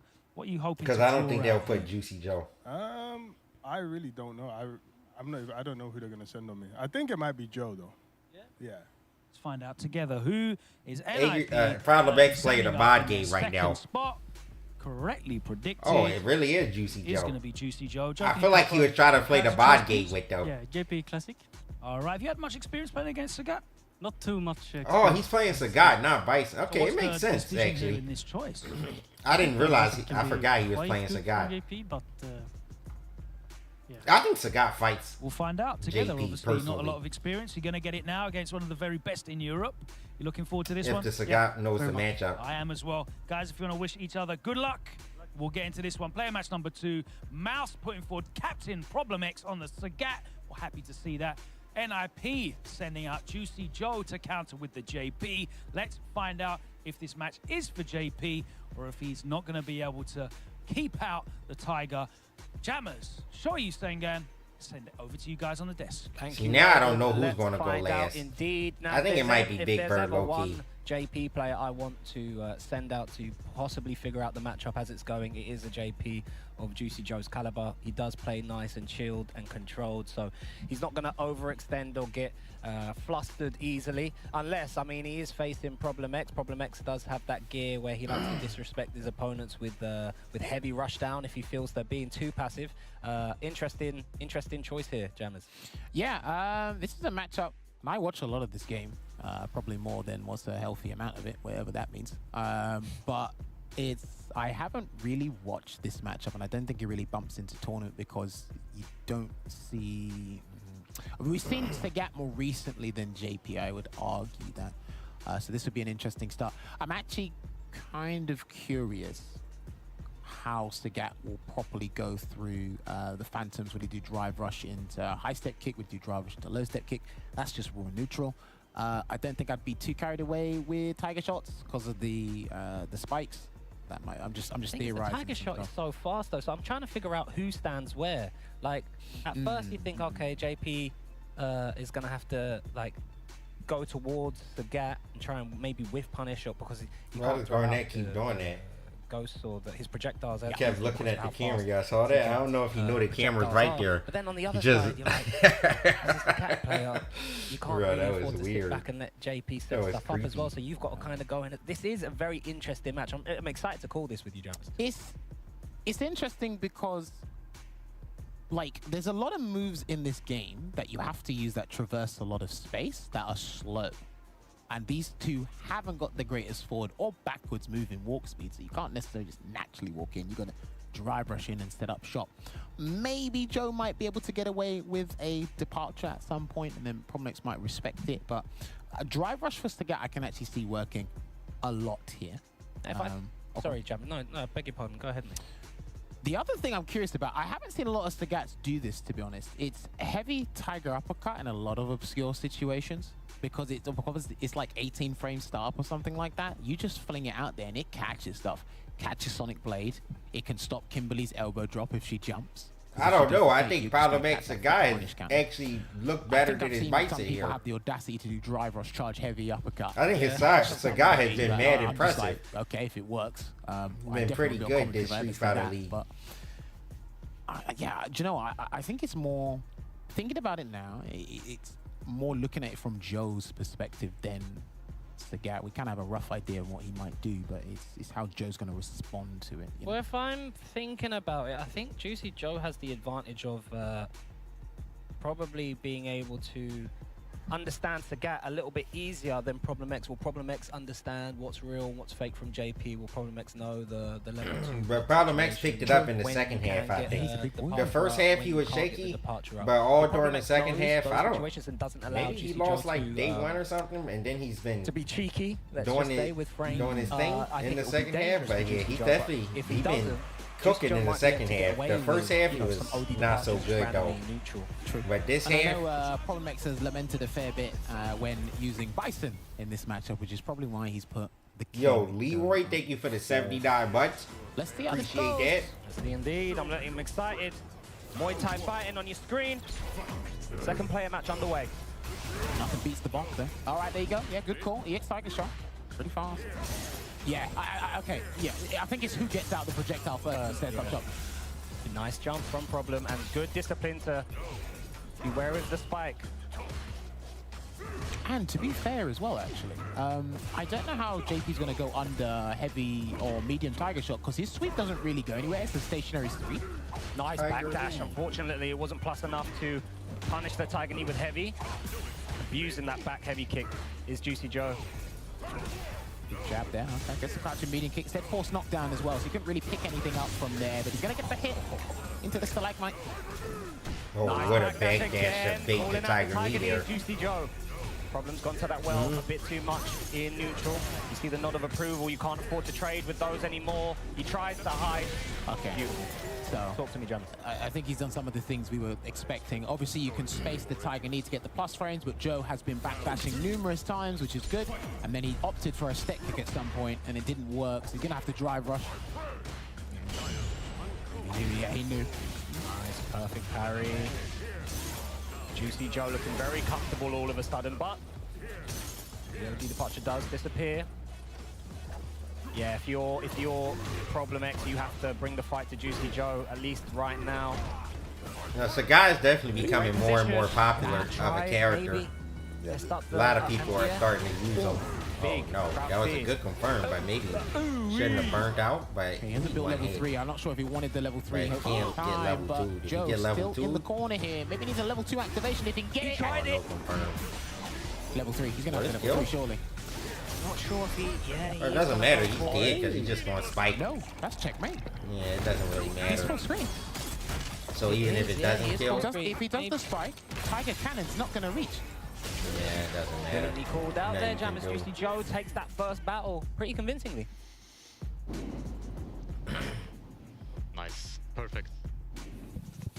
Yeah, the zoning game was very good. Yeah, he doesn't have a solid answer to the zone. Probably So just switch. keep doing what you're doing. Let's go. If you're Problem X here, you need to take a very slow approach in neutral. You can't get flustered, and just, you know, perfect parry or just block the fireball. Slowly edge your way forward. You need to get Like Juicy Joe sticking into with the the corner guy. as quickly as you can without taking damage. It's hard to do, man. Perfect parrying for a long time, especially against this I guy. can tell Fallon don't know the match at all. I think in this match when I play Sagat, even when you 4-3, it's not too bad because you can shoot high Tiger shots. It sets you back up full screen. When he Here got the is 4-2 out. Juicy Joe, the trade combo is there. And then in the mid-range, you can whip punish, stand medium punch with forward heavy kick. Jumps, tries to overextend on the Oki. Great awareness from Juicy Joe, and this is where it's dangerous, that low step kick. Brilliant tool for Sagat. Oh, lone drive gauge. Here's Joe trying to sneak in. Maybe another button here is Problem. Oh, That's done so well. Once he's got Juicy Joe to the corner, he's able to take that round. Great adjustment, Jammers. Joe needs to be a little bit careful with his medium punch usage. It's not special cancelable. It is a medium, so if Problem is a bit antsy, he wants to drive him back. He is going to get caught. It's a good call out. The thing is, Sagat has such long range normals. He can kind of contest with the cane. There. Nice plus Tiger knee. Trade. He's got him to respect that range now, Problem, but lovely Good jump combo. away there from Juicy Joe into the departure, trying to bait an uppercut, and he still has Lavushka, and he's going to call it out. What's the big boy going to do? He said, I'm just shutting it down completely. Joe ain't think he was going to do that. Sure, it's that punish. Problem X trying to rush down with the guy. My man is dashing. He's pushing him away. The spike helper pushing away. He's got a level 3 here as well, Problem X. He might need to look for a clean jump. Problem is doing well. I feel like he applying never pressure really here in the gets movement space. blocked. Doesn't need to get It's so undisciplined and jump annoying. or dash. Juicy Joe's going to take a lot of damage for that. Nice throw. Got a CA, so Sagat can pretty much almost Yeah, kill. when Problem's throwing them out. He has been throwing those heavies that did just get jumped, so must be careful. Perfect parry. That was vital. Perfect That was everything. Good for absolutely Juicy vital. Joe He in needed this. that. Was everything. Overhead. Oh my goodness, it whiffed. Juicy Joe thought that Problem might have to block it. The the whip whip, punish. walk forward, walk back, whip punish on the crouch fierce. Excellent from Juicy Joe. Nice walk back here. The other thing I think JP's going to struggle with, Making just Problem X struggling to whip, get in once catching he's it with in. that It's very cane. difficult to adjust that spacing because of the slow walk speed. didn't So confirm Joe that. really has to be patient and make a crouch heavy punch with that. Yeah, you can see that's why Problem adjusted his spacing. He's been using those heavies. He's got it, okay. In the corner again. That forward Another light head kick crouching is heavy putting punch. in work. Did You get gotta jumped once, remember to but use that more. Juicy Joe scared to go to that well when you've got that Tiger uppercut there. He's letting Problem get comfy in the corner now. Level 3. Oh, he tries to spike it. The Oh, first the time he amnesia. We rarely amnesia. see Juicy Joe go for that. Set up shop. He's got to set up shop. He has to, yeah. Nice drive reversal from Problem X. Double dash block. Oh, the whip punish was every beautiful. time. Is he going to go into level 3 here, Jammers? Set up the level 2. Block it I out. low-key Block it feel out. like he could have killed The maybe. level 2. JP, Double high but- low. Can you block yeah, me? he No, tried. you cannot drive reversal every He is- single yeah, setup. level. Says Juicy Joe, and he is going to take the second player match over Problem X.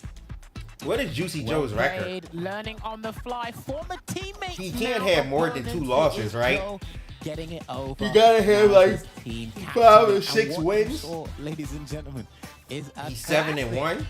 adaptation Golly. on the fly. Is that after Because this once win? he got into Or a is very that uncomfortable range, before what this? it seems like for JP, he did adjust because Problem X actually made. I usually say play around step kick as Sagat. After, oh, so then he's 7 and 8 now? He's going to catch you low if it's not counter hit. There's a mix-up.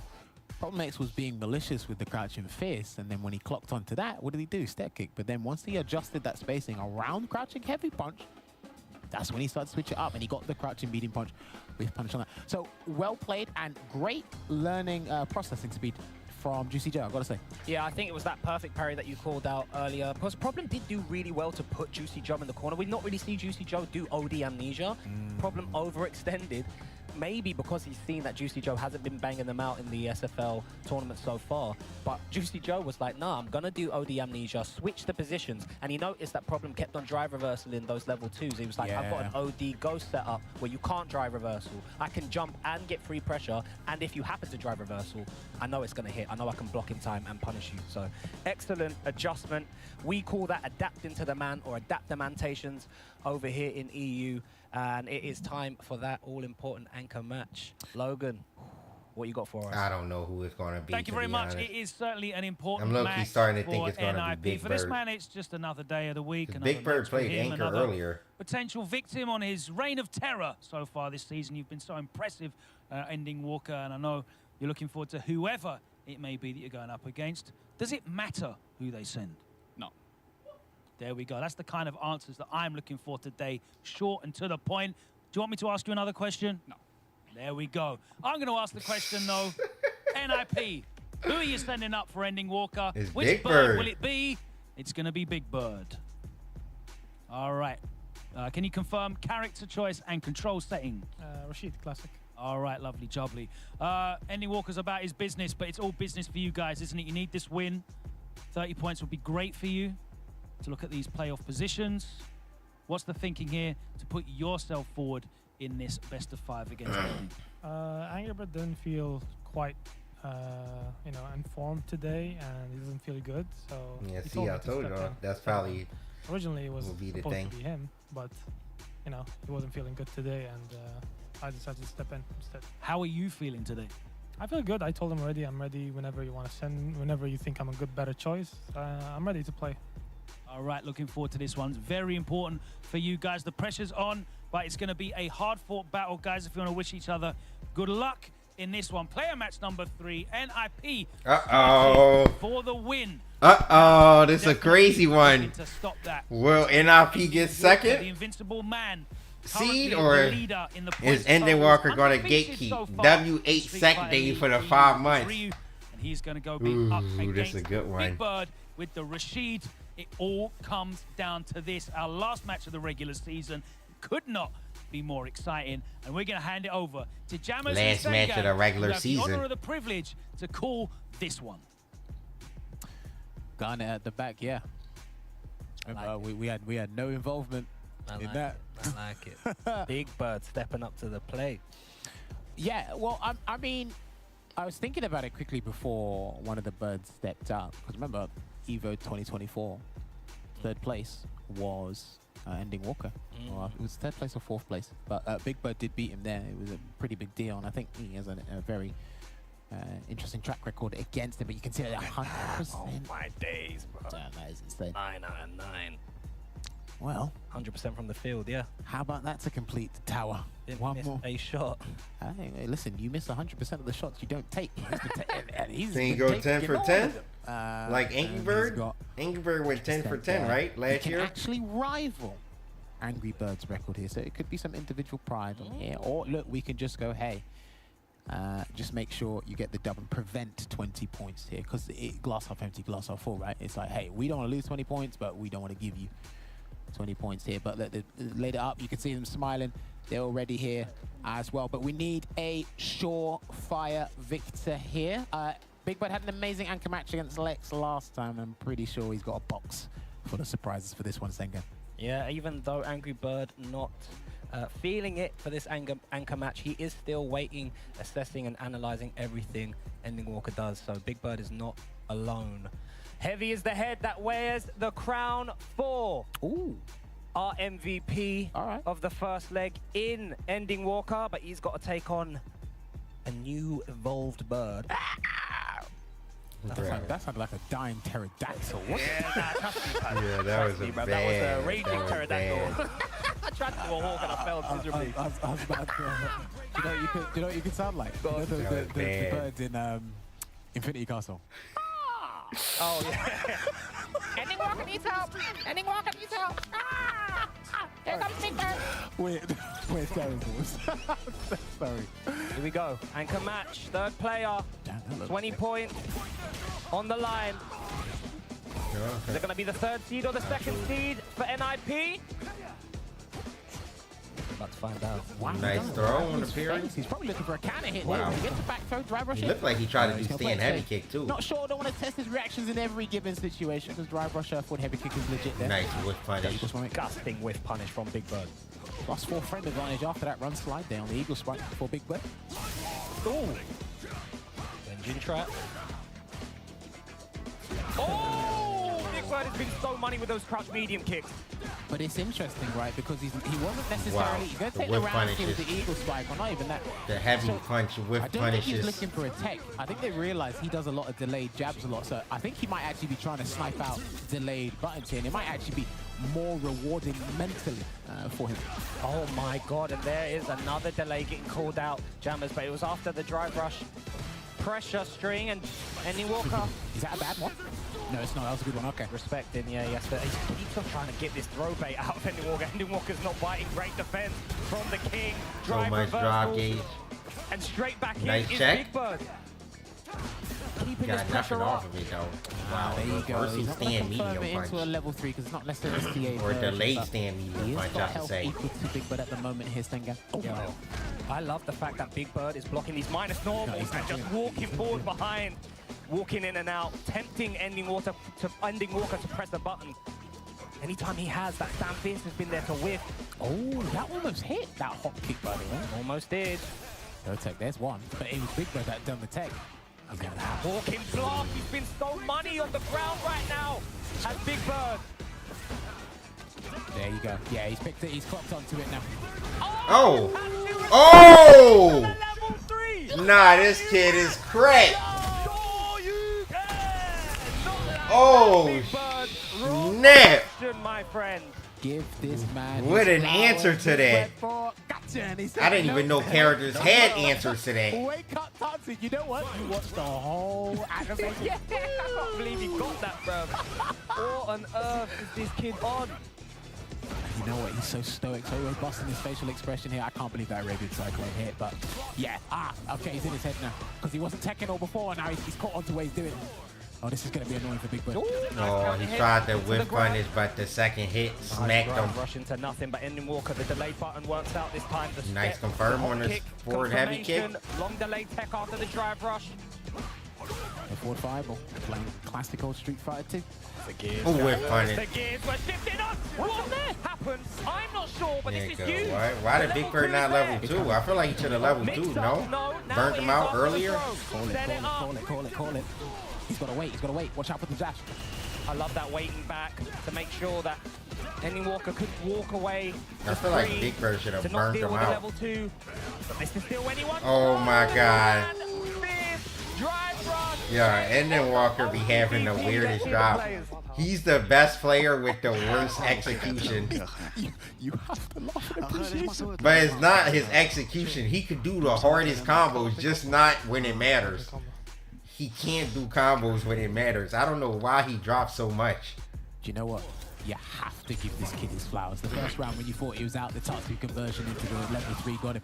That round you thought he Big Bird should have burnt him out though. I think that was the problem that round. You got a chance to burn someone out, I think you gotta go for it in this game. Especially since he didn't have a lot of help. Gear 3. Preston Big Bird in the corner. The Bird needs help. One of the wings has been clipped in that first battle. How will Big Bird adjust? Rush in. Oh, bing. Oh, Sit down. Are styling now. One more throw? Are you mad because I'm styling on? He's in his head.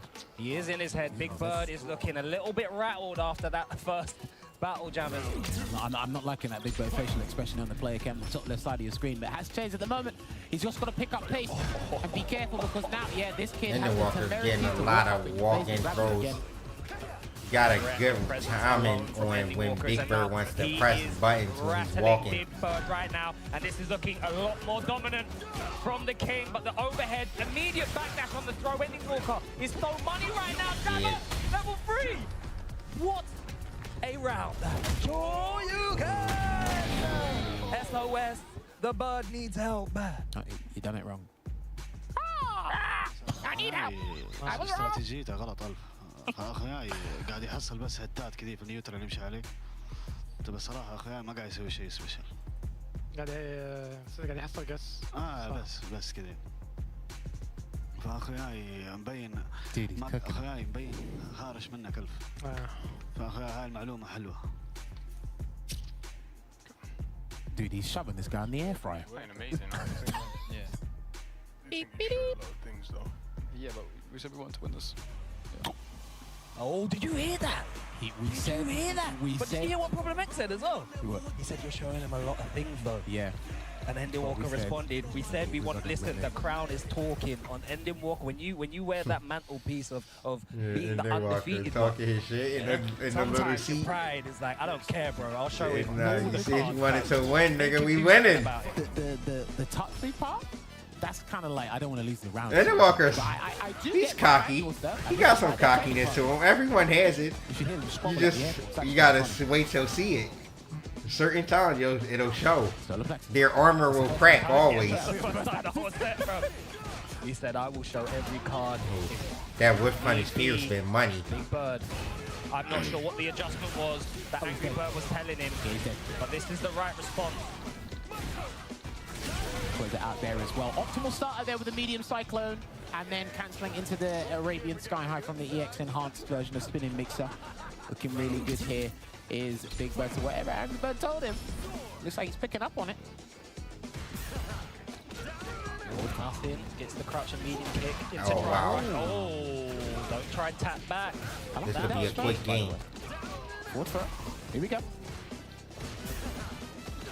I'm not gonna lie, whenever Angry Bird starts telling Big Bird some stuff, he always starts winning. Angry Bird definitely... What? He tried to walk out though. Angry Bird be saying some stuff to Big Bird, bro. Every time he says something to him, it just switches up completely. But he never talks to him until he's down 2-0. Or he's about to lose the set, like he's down 2 games. I need to hear what Mouse is saying. So just be aware of that. I can't hear you. Wait, what?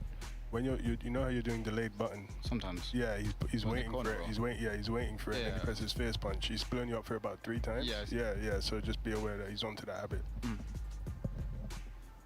Just delay low forward this time. Okay. It's the delayed medium punch that's getting cooked. If he delayed low forward, it'll win because he's walking backwards. Get a game, a battle off of Ending Walker. The king does bleed. Will it be enough? Almost landed a solar flex again. If that whirlwind shot any late, we got click. Get the low fall. Jabbers, the crouching medium kicks have found a home so much from Big Bird. They done it again. Yeah. Nice. You got a side switch here? No, Yeah, just gonna play it safe off. for the back throw there. Add. Okay. Okay. Yeah, do you, boo boo. Wow. Punish?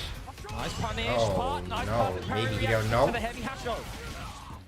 It's been a mix. Delay medium. Yo, Coffee, thank you for the big year, bro. Appreciate that. Yeah, I'm gonna try my best, bro. You already know the vibes. Unfolding in front of our eyes. Oh, it's rapid. They were jostling for the corner. Now they're mid-screen. Level 2's here.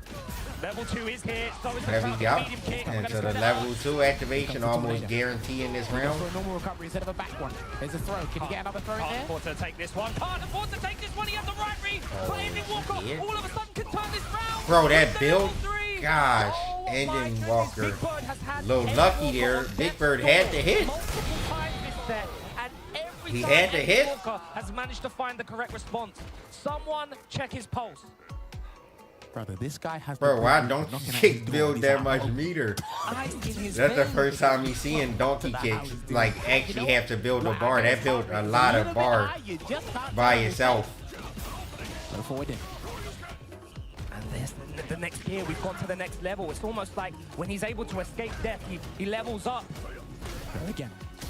Good throw tech there from Big Bird. He does the well one shot to give him a little bit of breathing room to get out, but he got a jab against that heavy kick there, Senga. It could have been much bigger. Nice, we're tapping back behind minus normals now. Oh, No more big bait. And all of a sudden, Ending Walker is going to retain his undefeated record. Big Bird put up a massive fight, but it wasn't enough. Take a bow. Alright, so Age is getting second place. Last season. NIP gonna have to play Wolves in the playoffs. 200 points. He could have qualified Ending for the playoffs or himself. Mouse And as first we say place. Here, Ending Walker replicated that in the 2025 season. He could be in the playoffs on his own with this outstanding, flawless performance here. For 10 not for only 10, himself, Endon Walker. but for Team Mouse. Maybe that was a snapshot into the future. Maybe it was. We don't know. Only time will tell when we reach the playoff day itself. But boy, was that stupendous from start what a set to finish. I mean, let's just call these little highlights we've got here, Jammers. The Big Bird thought he was safe. He chose the wrong option, and it gave Ending Walker that round back. And then from there, again, Ending Walker had hardly any health. Grim Reaper, no, I'm going to level up. Then shifted the gears into the second battle and steamrolled Big Bird pretty much. It was pretty convincing, this second battle here. Did super well. And then Big Bird adjusted. Buffs got nerf pretty Ryu. much cornered the entirety of Buffs both got rounds anymore. in He this gonna third turn battle. it to Ryu. Had an opportunity. Was it the last one that we just did where he had the jump over on the level 2? And then Walker won like he what? missed the Maybe check. like 160 points, something like that. 150. He had the right bet, and then Ending Walker, Something the like that, confirmation total. into the level 3 super smart. And from there, you can see on Big Bird's camera, the physicality, it's betraying him here. You can see it's getting to him. The body language, again, Grim Reaper knocked on Ending Walker's door. Again, Ending Walker was able to survive. And then that last round, that was all she wrote. Ending Walker steamrolled Big Bird, and you could see how it affected him. It's that small margins. So small at this highest of level. And if you miss your opportunity... Is it 180 maybe? I don't know, to be honest. You definitely go on about this. And Yeah, maybe it is 180, because I think he played only 2 10-point matches. Huge. So I think that would tell you make what's sense. Huge. Not only that, it's the victory, but I'm going to go back to Logan, because he might be with the other team. I don't know. Can we go over to him now? Can we find out? I'm here in the winner's circle with the #1 rated team in SFL Europe 2025 at the moment. That Ending Walker, mate, he's pretty good, isn't he? Very good, very, very good, yeah. He's better than good. He's a blooming liability, as they said in Lock, Stock and Two Smoking Barrels. Only to the enemy team. Absolutely, exactly. I mean, he is truly a gem. Again, the perfect potato positioning there as well. Incredible, man. Like the whole team has stepped up. We even need Garnet to come in on the extra match. He's got the job done. Lex, super reliable in that lead-off position. Ending Walker, of course, we can talk about his points totals the whole time. As a captain, you couldn't ask for more than that, could you? No, everything's kind of working out, you know, how we strategized it too. Everyone's playing their part, so yeah, don't really have much more I can say in terms of that. It's all worked out well. We're top of the league by quite some points, I think. So yeah, everyone's playing great. We're just looking forward to the playoffs, because all of it matters about that day. That's the thing. It's that one day. Let's talk a little bit about your performance this season. What I've noticed is some of the top players that are spreading their time between some newer characters are not having the consistency of results. And we saw it across the way over there with Phenom and Angry Bird as well. I think it's affected them. Do you feel like being in a flux between Bison and Sagat? Of course, I know there's a Blanca there somewhere still in the archives. Do you think that's hindered you? No, I mean, a lot of the time, I've put myself in matches where, you know, I've picked Sagat to like draw out particular players, and I've just like accepted that I'm going to play a heavily disadvantaged matchup for the benefit of the set for the team. There's obviously some times where I'm just holding the L because I am playing 2 characters, but a lot of the time, me picking Sagat has been because I want a particular lineup, and most of the time it has worked. Like someone's gone to me, you know, and then the others can play what they're familiar with and what they like. So this is why I'm doing it. And I do like Sagat as well. And Bison being kind of unstable as he is, like in the league format, when we want some secure points, I think these guys are the better options overall. You know, the Ryu, the Guile, and the Dalsim in particular cases, they are the better, more stable options. So I'm just kind of like the sort of like nuclear weapon, if you will. Yeah.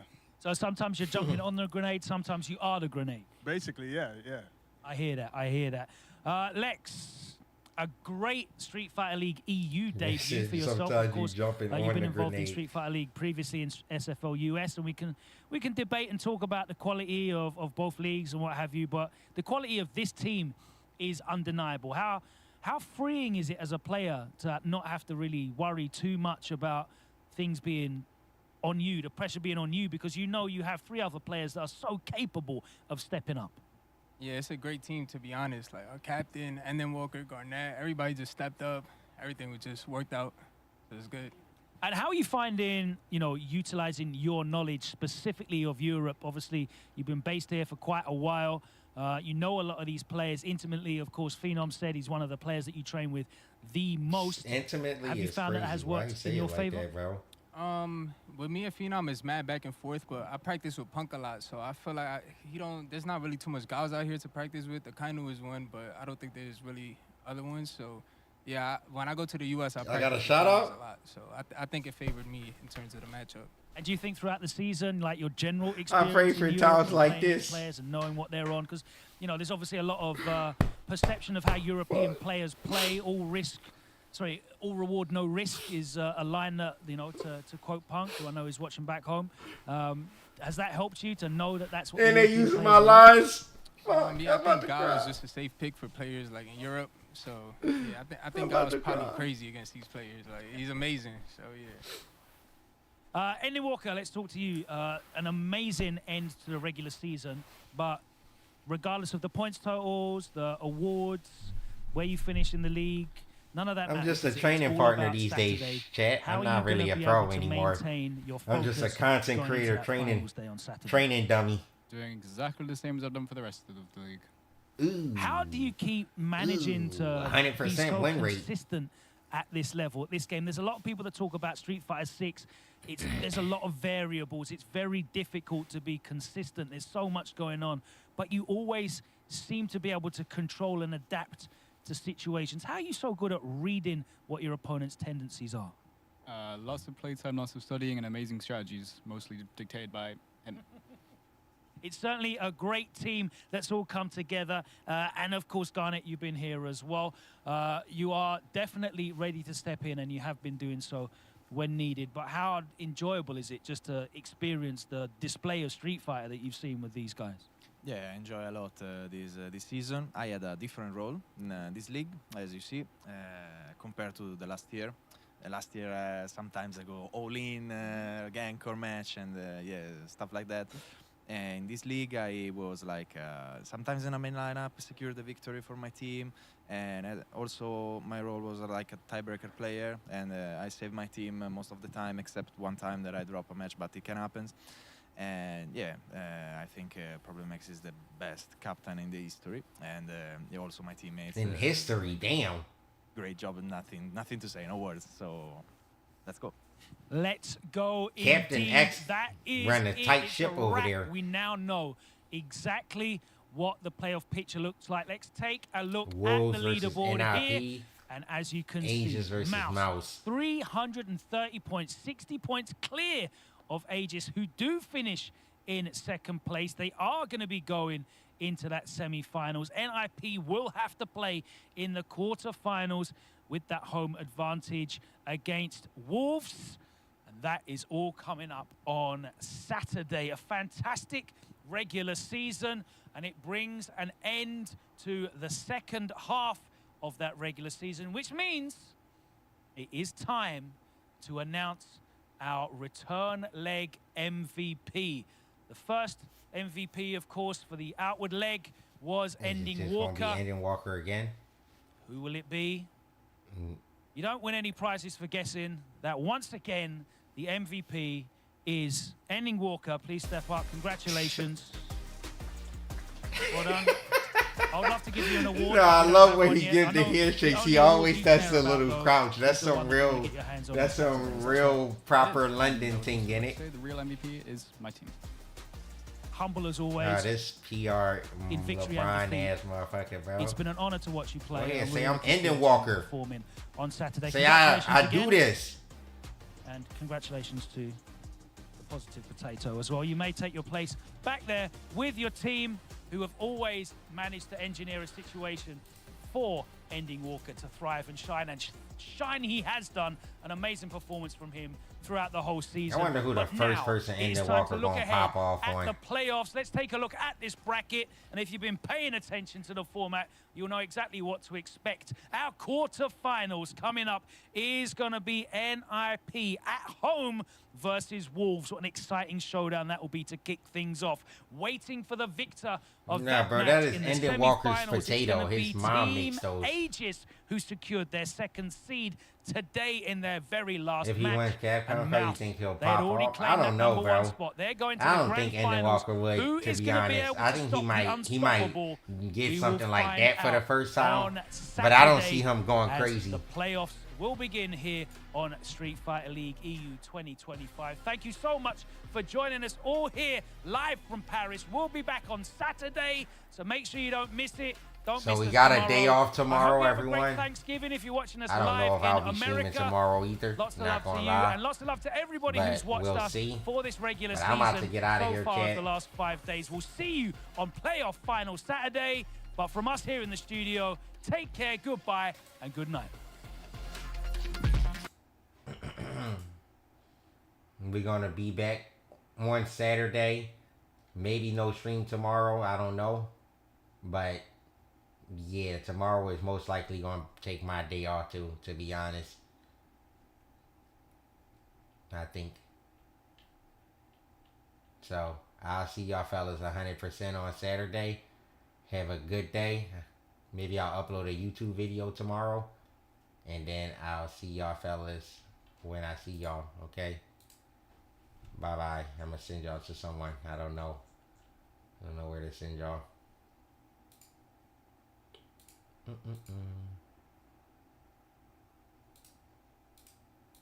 me see.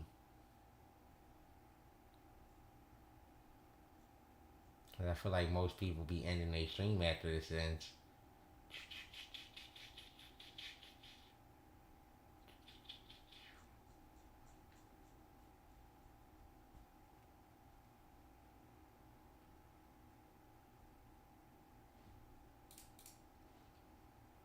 Happy Thanksgiving also, everyone. Yeah, I hope y'all have a great rest of y'all Thanksgiving, everyone. And I'm sending y'all to TNS. They just started and they playing Marvel 3. They ain't ending. I hope y'all have a good rest of y'all Thanksgiving and enjoy y'all day. I'll see y'all fellas later. Bye-bye.